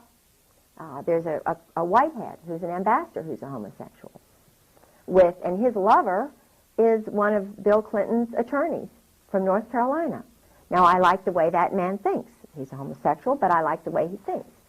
James Angleton, CIA, was a homosexual.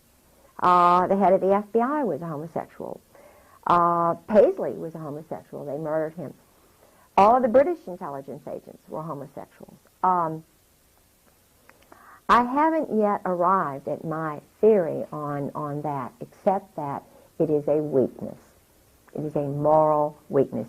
It's a way to control people. No, that's what I was gonna say. Now I say, look. Makes them very controllable. Yeah, I mean, tell truth. Because I've been in situations that I'm not proud of, and I will tell anybody what I've done wrong. I'm not embarrassed to say, you know, this or that. Because I've been in situations where I found out that this person, you know, I have to admit, I'm a sinner.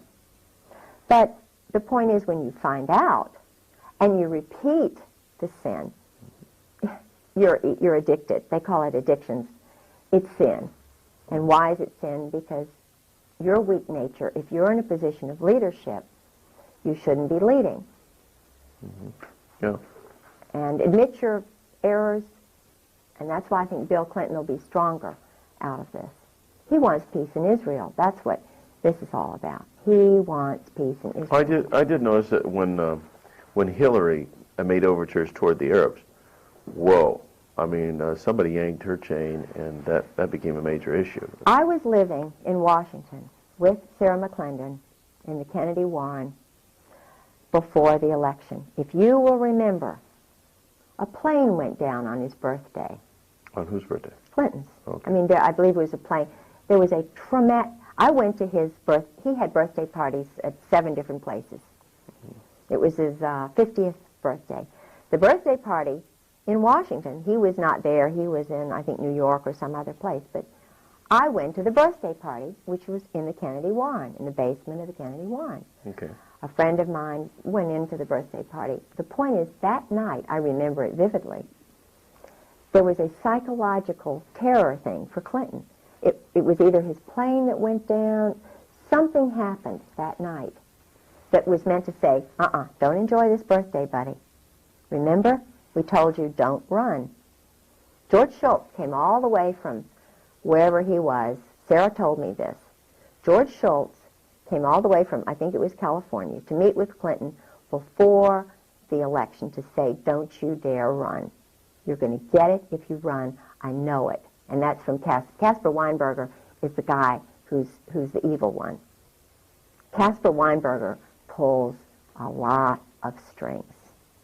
He's the one because Caspar Weinberger is involved with a lot of the weapons and drug dealers, the hit squads that are run, the motorcycle gangs that Tedson Myers runs, who was William Colby's law partner, who just happened to meet me when I was with Sarah at the Smithsonian party, Marine, 4th Marine, who they have this hit squad, motorcycle gang in Europe and everywhere.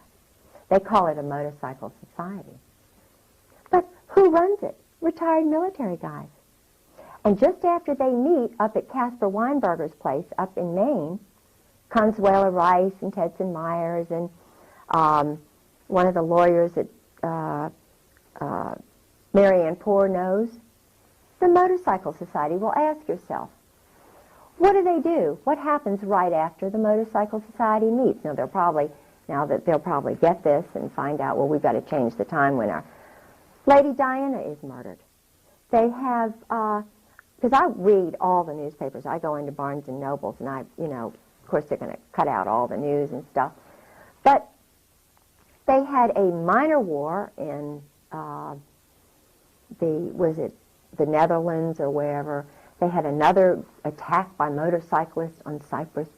In other words, they're stirring up trouble, murdering people so that they'll sell the weapons and So the you drugs. really think Diana was murdered rather than just absolutely. a reckless There's car no accident? question she was murdered. I knew and sort of went out with a guy named Richard Ord. Okay. I later found out he was married. It was when I was single. He was Prince Charles's bodyguard. Before you married your husband? He was Prince Charles's bodyguard. It's like I also went out with a guy who was divorced, a Marine who was MacArthur's wife's bodyguard. Okay. Who turns out to be an assassin, a Marine assassin, who's living in Virginia Beach, I think, now. But I didn't see the connection with Marines and information. Do you know what I'm saying? It's kind of I didn't know how organized it all was. Okay, well, you gained that knowledge after you married your husband. Yeah. And then during his drunken stupors, he just blabbed and Yeah, told everything yeah. he knew. Yeah. Actually, his alcoholism opened up the door for you to find out all this stuff. Absolutely. If he hadn't been an alcoholic, That's course, why I praise most of them God in are. a way. I don't praise God that his mind is destroyed and that he's a brutal, he hates women kind of, you know, but I think, yeah, I praise God for everything I've gone through because every I know by his stripes we are healed because I walk in his shoes. I have to as a follower of Jesus Christ. When you're punished, when you go through hell on earth, he is giving you strength. It's not a funny sort of way. It's a very special way. I know I'm going to die. I don't know how I'm going to die, well, we're going to pray that you stay alive. but I love him. And he's just given me all the strength. I'm a weak human being, but he is the truth and the light. And when you walk in the light, you walk with him. And it's not bad, it's great. It's marvelous. Tell you what, why don't we take our first break here? Yeah. And so you might need to use the restroom. And, Yeah. Oh, I know a lot about John Warner and Loretta Tate and stuff that is really kind of spooky because nobody's ever told this out loud. You know, he married Elizabeth Taylor. Warner, yeah. And he was... Go ahead and sit back so we can get you right into the frame here. Yeah. And He was... There were murders around him. He was having an affair with Loretta Tate, which everybody sort of knows, who was married to a dentist, Randy Tate, who is his secretary or his main person. hang on a second. I'm going to have to make it. Randy mysteriously died. Hold on a second. I got to make an adjustment. Randy died mysteriously. What happens is when the guys find out about the mob and that their wives are involved with it, the husbands take off. They go to the Eastern Shore or the closest they can to get away from Virginia Beach. But they die. There's a homosexual clique on Virginia Beach that I know about very well, which has to do with the Coast Guard, and it's a long story. But the point is, I don't know whether they're the ones who murdered Randy, but I suspect that Randy Tate was murdered. George Heilig is another one I suspect who was murdered, who was a delegate, very powerful guy, honest. He died, very young. And Dick Obenshain, who was an honest candidate for governor. And Dick Obenshain, Dick Obenshain was running for governor. He was the Republican candidate. He was an honest, honorable guy. Mysterious plane crash. And what happens after Dick Obenshain's plane crashes? Well, they have a little convention. It's conveniently right before the convention. He's the titular guy. Well, Elizabeth Taylor comes into the picture. And never before, they just go right over Robert's rules and everything else. Elizabeth Taylor goes around, movie star goes around and says, I think you ought to nominate my husband. Well, he hasn't even been involved in the process. Dick Obenshain, who's honest, conveniently dies. John Warner comes right in there.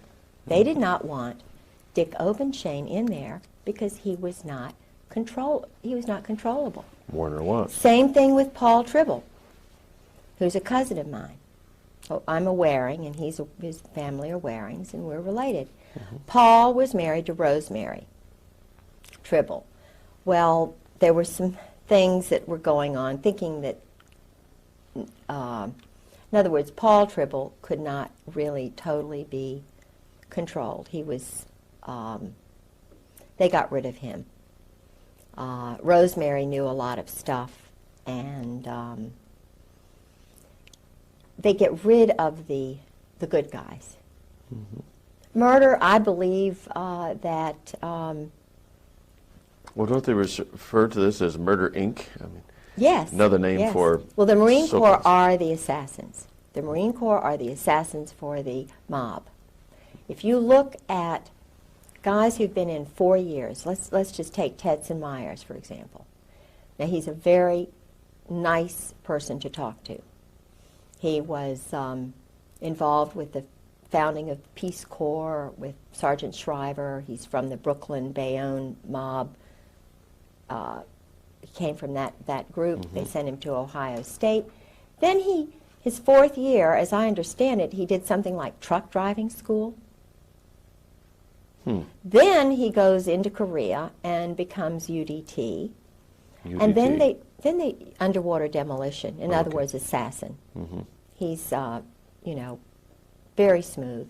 Yeah, the mob in Virginia, Virginia Beach, is very, very strong, very well organized and connected with the military. Yeah, well, you indicated before that there's a connection everywhere between the mob and military. Absolutely. The Whether it's New military York or is San run by the Diego or- mob. The military is the mob. The Marine Corps are run, they're the assassins for the mob. They may only be in, as Tedson Myers was, for 4 years, but the individuals then go on to truck driving, truck loading school. They're always loading things and, moving things around. But then they send him to Harvard Law School. Then he winds up, when I met him, or just actually, I met him after Colby's murder. But I find it rather unusual that I had spoken with William Colby, the head of the CIA, who knew my husband well, who told me on the phone all of this stuff about the Phoenix program and Israel, and all of that stuff was coming out, and that he was going to be doing it. Okay, your husband told you. No, Oh, no, William Colby. Colby on the phone. And Tedson Myers was across the hall from him. Okay, so law was partner. William Colby Murdered. a good guy from the get-go, or Yes, was he, he was a good guy. one of the insiders they need to get rid of, or was he... He was an insider who was involved. He knew about my husband's involvement with Krulak, Victor Krulak, Al Gray, the Russian double agent who was, I believe, Czechoslovakian or Georgian, who was called the Commissar, who was running everything in Vietnam. He was the murders, the assassinations. My husband was involved with the murders, the assassinations. He was involved with teams that did that. They were training boys to kill, Okay, and using again, mind control, using... the whole reason for Vietnam, or any of these conflicts, is simply to use up a lot of arms and make money. yes. Basically, that's all there is to and it. to train more killers. To use more weapons. Absolutely. To make more money. Yeah. It's a sick, sad little adolescent boy cycle. These are not grown up.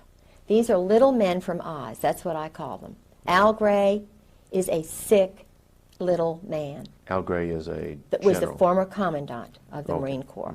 Carl Mundy is a sick, pathetic, lying little man. And he is... The former commandant of the Marine Corps. Then you have Krulak, who is a son of an agent, of a double agent, Victor Krulak. Not American. These are men who the Constitution is just beneath them. People like me, their wives, and citizens like you and honorable people are just beneath them because they're special. They're elite, just like the German SS. That's exactly where this specialness came from? Germany, from Nazi. In other words, they took with them the most perverted aspect of Nazi Germany, brought it over to the United States, because over 200,000 of these guys came over, and of that there were some who were existentialist, humanist, anti-Christians. They hate Christians. Mm-hmm. You know what happened to the Nazi, the cross of the Weimar Republic was turned this way. Hitler was homosexually recruited in a brothel. He was working in a little brothel. A Kabbalist, Zionist doctor came in and said, "Oh, you look special and great." And in other words, he was one of the many like Oswald who could be used. Mm-hmm. And they see how they grow rather than see how they go. They see how they grow, manipulate them. This is why they have so many, the Army has so many psychological operations specialists. And the one way to keep them is secrecy. And anybody who believes that Jesus Christ, I mean, everywhere you read in the Bible, he talks about openness. Mm-hmm. Truth is light. You walk tall. You don't hide behind trees and be the snake, mm-hmm. you know, in Adam and Eve, and be deceptive. Truth frees you. Mm-hmm. Truth is a liberator. It's your ally. And the power of their operant conditioning is all in secrets. Yes. That's the one way to tell if they're evil, if they're weak, if they're cowards or bullies. Mm-hmm. The one way to tell the cowards and the bullies who are now at the very top of the Army, the Marine Corps, the Navy, Gaiman, Hartzog, Abram, Krulak, especially Charlie Wilhelm, who's doing awful things with, you know, men and women. What would... Charlie Wilhelm, again, he is... Charles Wilhelm, I met in Norway. He is my husband's one of his closest friends besides Michael O'Boyle. Okay, They're and these called are all Cherry Marines. Marines. Yes. Generals? Now he's a general, because they rise to the top. Mm-hmm. If they're one of Gray's boys, and I talked, before I went public, I went to colonels and wives. And boy, I mean, I had conversations, and I'm not going to mention their names, but I had wives tell me, when I first found out, and a wife said, it was the most cryptic conversation I've ever had in my life. I said to my blank friend, have you ever had another wife? She said, hundreds of times. Her husband was a very important person. Mm-hmm. Very important. So he's working now for Al Gray. Al Gray he pulls the strings. It's all New Jersey mob. Where do you think Al Gray was born? Right outside of Atlantic City. My husband was born in Atlantic City. Sheehan's father was in the mob. You remember that big concert that they had back in the 60s where everybody was smoking pot and they were doing experiments on young people? Mm-hmm. They had all the public... Yeah, I forget the name of it. Guess who did all the flying in of all the bands and the drug dealers and everything? Who arranged it all? General Sheehan's father. Oh, now, this Woodstock? is the head. You're talking about Woodstock, New York. That's where he's from. Now, isn't that unusual that the head of NATO would be... And his brother is doing all kinds of weapons deals and selling things to the military. And I went to his wife's home. They lived in the Virginia house after my husband disappeared. Well, was Woodstock a kind of Of course, a testing ground for drugs. Okay. Of course, it was just an experiment, like the Jim Jones thing down there in Guyana. Yeah, he was working. I think even little David Koresh was used because he had a Mossad. He had an Israeli agent. They always get away, don't they? The Israelis always are in there, but they get away, don't they? Mandela. I don't mean Mandela. The guy in Panama. Noriega. Noriega he was an Israeli double agent.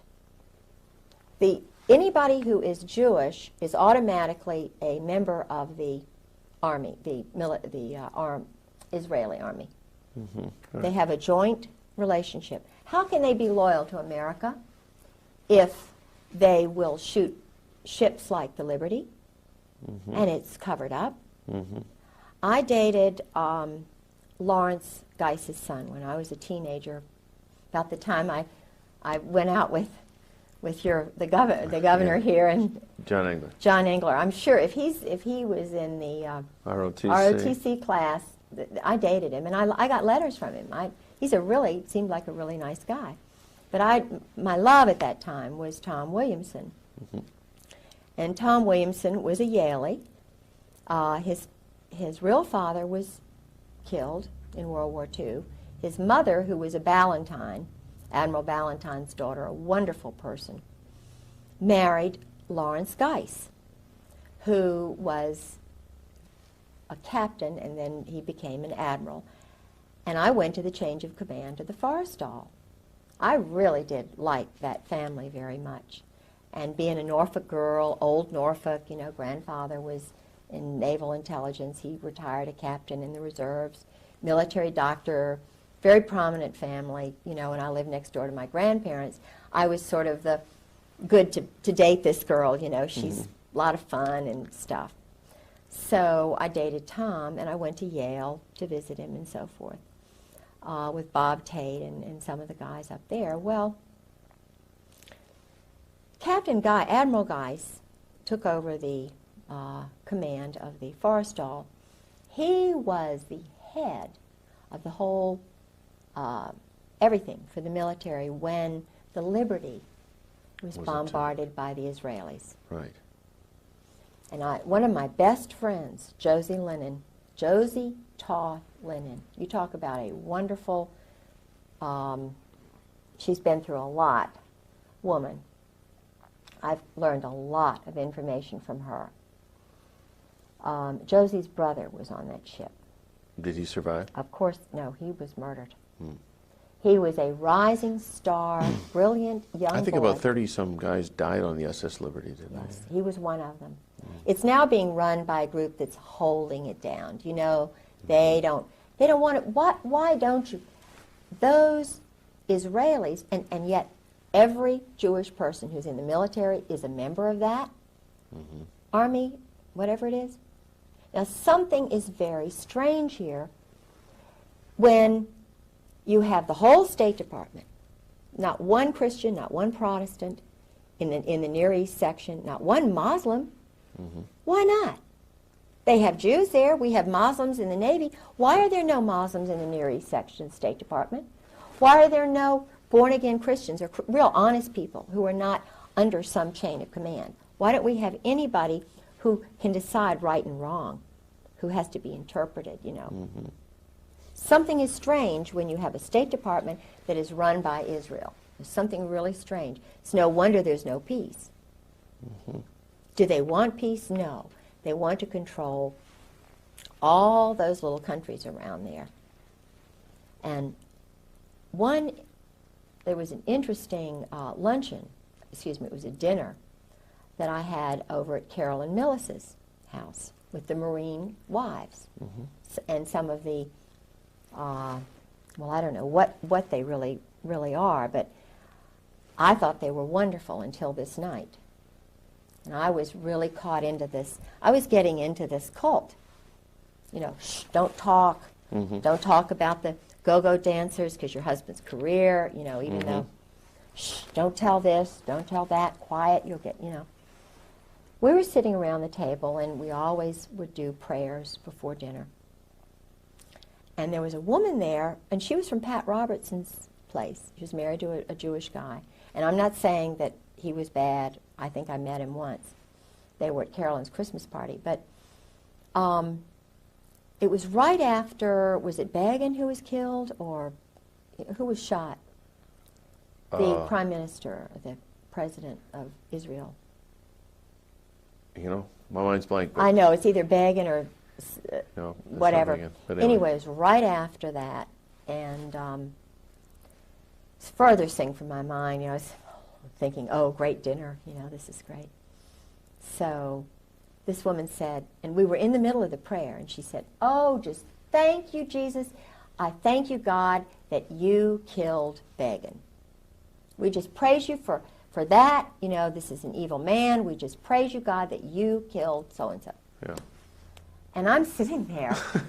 You know, I've traveled, been 20 times to, you know, England and Scotland and known all these NATO people and so forth, and I'm thinking, what did I just hear? Thank you, God, Jesus killed the head, you know, because he wants peace. This is the guy who got the Nobel Peace Prize with Arafat. And I'm going, what? So what do? This is one of these moments, these crossroads moments where you have to take my culture, which is Southern Protestant. I have to say something. I'm over 50 now. I'm not shy anymore. You know, I've got 6 grandchildren, so forth. I said, just in my nice little way, I said, what? What did you just say? And then Carolyn Miller says, well, we just, you know, he's really, you know. I said, wait a minute. Didn't he just sign the peace? It was like they knew something I didn't know. Right. And I was trying to say, what? Wait a minute. And I looked around at everybody, and it was like, I'm an outsider. I said, Hang on a second. I'm going to adjust this mic. all right, too loud. Nope. No, but just every now and then, this sleeve makes contact with it. Oh, And when it does that, it'll go. Okay. So I said, wait a minute. I said, wait a minute. I had to get him to, like that go-go dancing thing. Yeah. I had to interpret Jesus for them. Because these are supposedly followers of Jesus Christ. Mm-hmm. I said, do you all, I want to get this straight, do you all mean to tell me that you all are for the murder of a man who wants peace in the Middle East? Just, you know. And Carolyn Millis, always the one, you know. Well, you know, of course, so-and-so and so, you know, well, you know. So. And I said, well, wait a minute. I think you're wrong. Because Jesus Christ would have been behind peace in the Middle East and so forth. Well, I was just, you know, you can't trust her anymore. Mm-hmm. I wasn't going along with the program of whatever Israel wants to do, if they want to kill Palestinians, if they want to sabotage, because George told me that that's what they do. They do a lot of sabotage. They train, they take men who are Jordanians, Iranians, Iraqis, sons of leaders, and they bring them over here, wine them and dine them, mm-hmm. and then rev them all up to hate their parents, and they give them weapons. What they do is they feed their ego. This is intentionally done, according to my husband, by the Marine Corps. I mean, it is they train them, they take them. Well, this is an interesting point. Things that your husband has told you specifically about the training techniques. This is, right from his mouth, this is mm-hmm. what is done. Mm-hmm. Oh, absolutely. Absolutely. Intentionally, because the objective is to get the goal, whatever it is they want, Machiavellian or, you know, Clausewitz.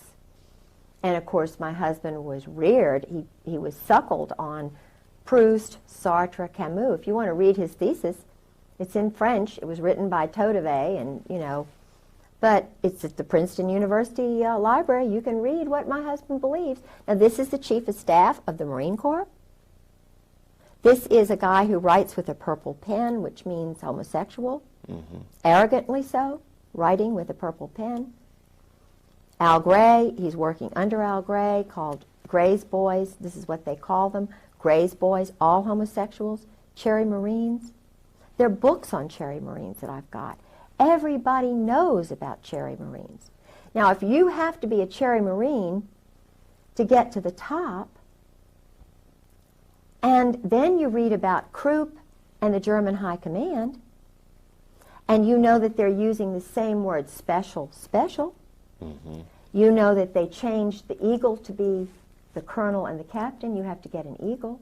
And that started when all of these people started coming over to change the America to be generic, no more of a Christian nation. Mm-hmm. And that started, the head of the Marine Corps who was a Kabbalist, Zionist, in the 1860s, 1850s. You can do your research.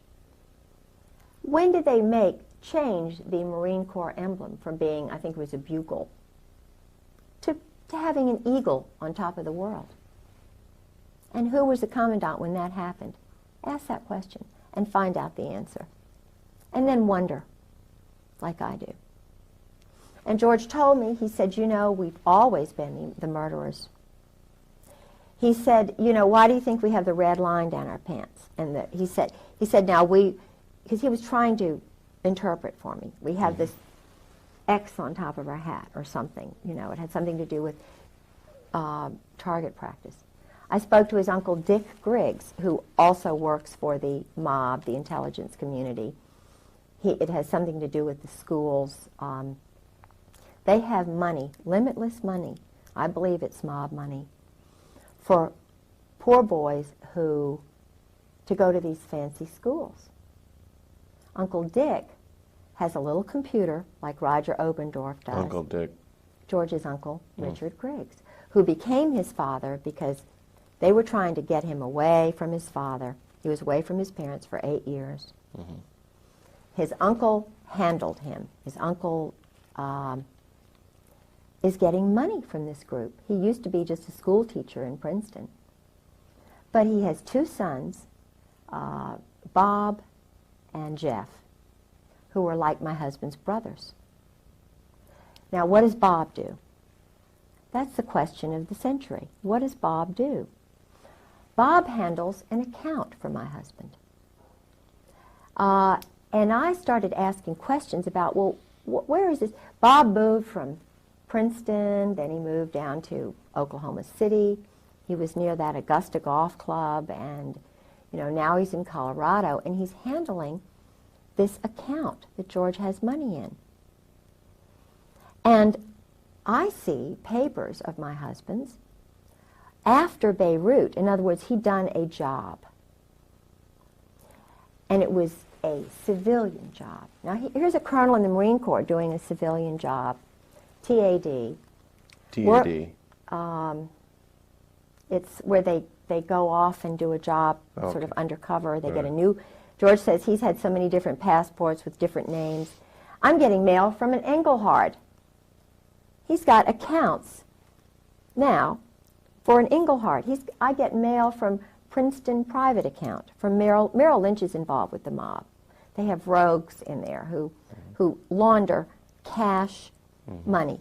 They have people who launder cash money in Norfolk. I know some of the people who handle the cash. No, your husband. Drug money's in cash. Your husband is Jewish. No. Oh, okay. Oh, no. He's a German. He's the son of a German family. But his father was in Atlantic City doing very shaky things. In fact, his father's father, not his father, take that back. His father, Ray, was a weak, precious little man, and I liked him. Nobody listened to Ray. The mother ran everything. The mother was strong, domineering, bossy, and I must say she was not attractive, but Ray was handsome. They married. They had 3 boys. I know she had to get married, the older brother, but in those days it was very embarrassing, Well, Ray didn't have anybody. Ray was essentially an orphan as such, although he had lots of brothers. But let me tell you what Ray told me. I was in California with his mother, George's mother and father, staying at his brother Don's. And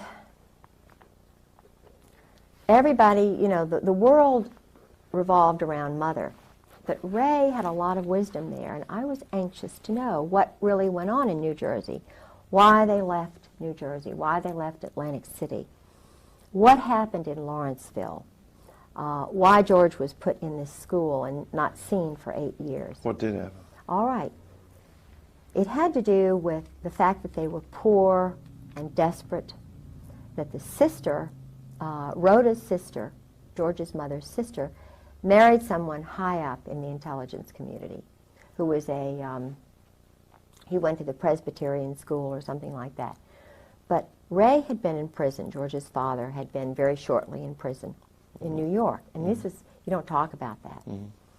Ray had seen his mother run over by his father with the girlfriend in the car who wound up being the stepmother. You don't talk about that. All right. There were 7 boys, I believe. Ray was right in the middle. All of these pictures have disappeared from my house. Supposedly my husband has never come in to the house. All of this, you know, the pictures of assassins like Rockland Williams and, you know, you can't believe the things that are slowly being taken out of my house. Why? Well, obviously, so that your credibility can be attacked if you ever tell anybody about this stuff. Yeah. I mean, it's a miracle you got up here with the pictures that you did. Yeah. That we're including in this video. Absolutely. That you know, supports your credibility. It's just a shame that this video wasn't made a year ago. I know. Or 18 months ago. Yes. Because pretty soon they'd have me not even married to George Griggs. Now. If they could destroy all the records. Of course. And it's possible to do that. Of course. Because I think it was Orwell said that he who controls the past controls the future, and he who controls the present controls the past. Absolutely. So those who control the present can modify the past any way they want. In fact, they could erase you right out of the picture. Why do you think we're in computers and everything's on computers? All they have to do is, I had tapes that I bought a little Radio Shack tape, and I taped General Gray's, the conversation with Gray's wife, Jan, who said, "Oh, we don't know where George is. We don't know." And I talked to General Gray on the phone. If they don't know where my husband is, and he's working for Charlie Wilhelm now, what does that make Al Gray?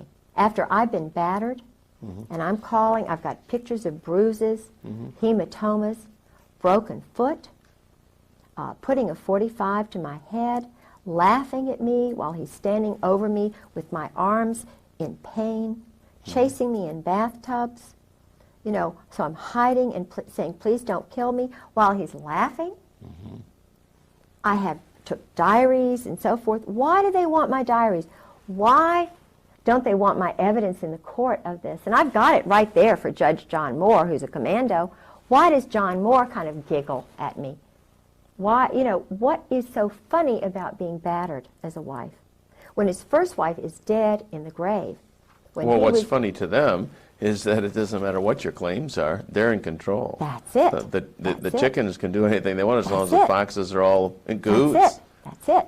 And why I have a transcript at the first commissioner's hearing, and Colonel Barry Cantor, who is a Kabbalist, who lives right around the corner from T. Parker Host, who's a commando assassin mob guy, brags about it, who's now has about 7 or 8 agencies and is a friend of George Bush's all of a sudden. Barry Cantor, his office is right next to George Sharp, and they are persecuting me in courts right and left, and it doesn't matter what he says. It's like he's just totally, you know, so it doesn't matter. We'll just ruin you. And then, so I find another lawyer, and his name is Doug Ballard. General, what's his name, up in Washington gave me Doug Ballard's name. And I thought this, I still think he may be an honorable guy, and I'm trying to remember his name, because he's talking about a lot of the stuff that's going on. But Ballard is a name that has connections to the Deep South. Well, Doug Ballard went to VMI, and I knew Doug Ballard because he was a law partner of Philip Purrington, whose brother Charlie I knew, and I liked Charlie Purrington. He was, when I was dating my first husband, John Pollard, they were best friends. And I went out with Charlie a couple of times, but I was, you know, I was making my debut, and, you know, I was kind of, Charlie was just a good friend, and still I like him. And I introduced him to his wife, and they're still married, and She's a Carolinian, he's a Carolinian. Well, Doug Ballard was in law practice with Phil Purrington. Well, so I went to Doug Ballard and I heard he was a Christian. And I got the information from Paula Ballard about Obenshane's murder from Paula Ballard. And because Paula was very involved with the Republican Party back when Obenshane was running for governor. They were insiders. He was an Army intelligence person who was doing business with the Saudis. He was up in Washington with Oliver North and that whole crowd. Doug Ballard was doing business, illegal business, money laundering. But I was attracted to him because General Ben Parton said, maybe this guy will help you. Benton Parton. General Ben Parton gave me Doug Ballard's name. Do you think Ben Parton is a good guy or a bad guy? Well, I don't know, because what I was set up, or maybe he didn't set me up, but I went to Doug Ballard, and, you know, he's a shyster. This guy is crooked as they come, or either very weak, and I think that goes along together. I told him about the things that had happened to me, and keep in mind, he's Army. He's Army Colonel. Ballard is. VMI, but I didn't know what I now know. And VMI again is? Army. Kabbalah. You know, it's But VMI stands for something. Virginia Military Institute. Oh, okay. And because Benton Parton is very well known in certain circles now for challenging the Oklahoma City bombing. Okay, well then I believe in him. I think he just didn't know what I know about Doug Ballard. I think he heard Doug Ballard went to this born-again church, and his wife is all this born-again, which is great, and because I'm born again, but let me tell you what happened. I mean, and they may have been persecuted.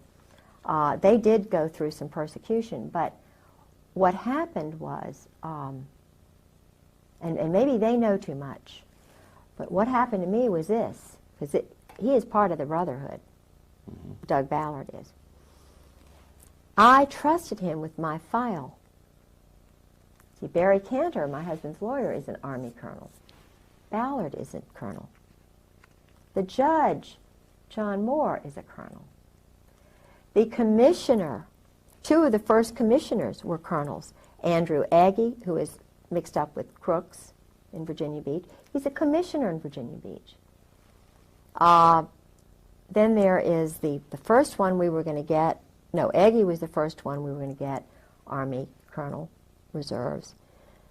Then there is the former Commonwealth Attorney, Andrew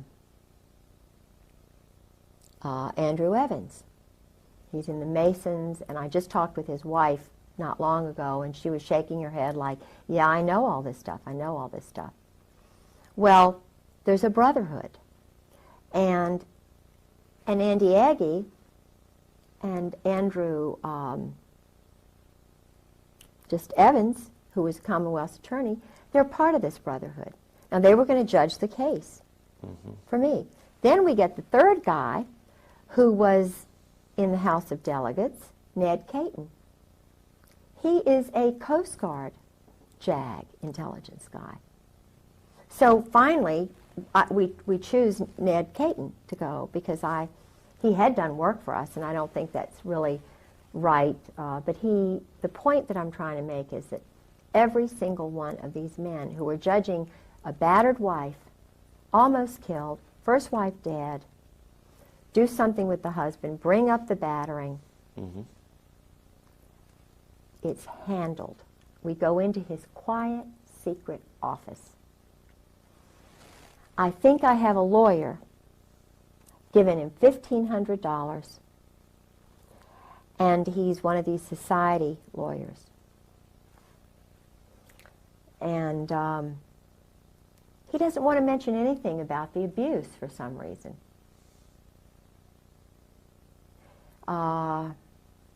And I'm sort of being flim-flammed, you know. Well, this is part of the divorce proceeding, or Yeah, did you bring a separate cause of battery? Or this is I all did the the battery. divorce? See, I started everything.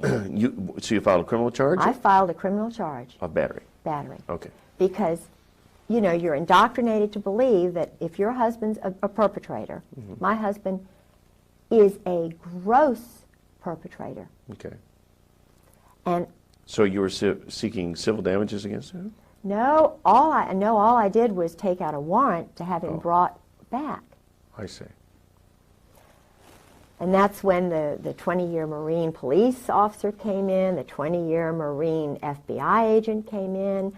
When I went to the police chief of the police, Chief Wall, who's a very nice man, I have a friend who got me in to see him. He said, "This is big. This is way over my head." But he assigned a wonderful man named Bill Dean to me to call any time. And I must say, this is a wonderful man. I could call Bill Dean any time. And, I mean, there are some good people, probably in the Masons, I don't know, but there are some good people. But the problem was, he can't control it. Now, why, if you're a Mason, why can't you control battering of military wives? That's a question I ask myself. Why is it that they cannot control a perpetrator who's killed his first wife, and I've nearly been murdered? Well, the answer is hierarchy. Okay, right. Taking So I orders. start saying now, in Virginia Beach, if the chief of police has no power, if Bill Deans, who's head of the CID, has no power, I'm looking and wondering, okay, I'm a battered wife, and I start meeting other high-level battered wives in the courts who are having the same treatment by Judge John Moore and Barry Cantor and Andrew Agee and Grover Wright, who battered his first wife, Lynn. They spread the word that she's crazy. Lynn Wright is not crazy. Grover Wright was running around with Ann Wood and wound up marrying her, and Ann Wood is now a blimp. Grover Wright is a perpetrator. John Moore is a perpetrator. He's now married to a girl who's in my garden club. And, you know, he was a commando, guerrilla. His father was a general in the Coast Guard, which the mayor's husband is a colonel, a captain, whatever, captain in the Coast Guard. So there really is an elite clique that runs everything, controls absolutely, everything. and it's not the CIA. Is there a name we can give this group? Well, George calls it, in his diary, he calls it members of the firm. He called it brotherhood. He mentioned the old guard, Army. It's Army. And it's White House. Did George ever talk about? But the presidents don't know about it necessarily. Okay. Did Oswald, or did your husband ever talk about Oswald? Yeah. In terms of knowing anything about his handlers or how that was all Yeah, unfolding? the way George talked about Oswald was the way when you communicate with an alcoholic like that when he's drinking, and he's been totally battered, mind-controlled, but is fed lots of money, being poor and so forth. A woman, 55% of what people say is verbal. And then you learn to read the nonverbal. George was diarrhea of the mouth, verbal. But when I mentioned, it's like when I mentioned the word General Jim Joy, I knew it was General Jim Joy who had authorized the terrorism of my life. I know it is General Jim Joy, General Carl Steiner, General Hartzog, General Abram, General Gaiman, and Sheehan. I know. And Krulak. These men are the ones who are perpetrators. They bugged my phone, downloaded my caller ID. They have authorized and given money to people like Tedson, well, not Tedson Myers, but certainly Alexander Robinson, Ern Reynolds, 4th Marine, JAG, worked for the Justice Department. The Justice Department is involved. There are rogues in the Justice Department who think they are handling people by using cruelty, tricks, psychological games. This is not the way you handle a nation. Women know this. Right, but mothers know this. Like you mentioned New Orleans as Yes. kind of a center of mob and mind control, mind control.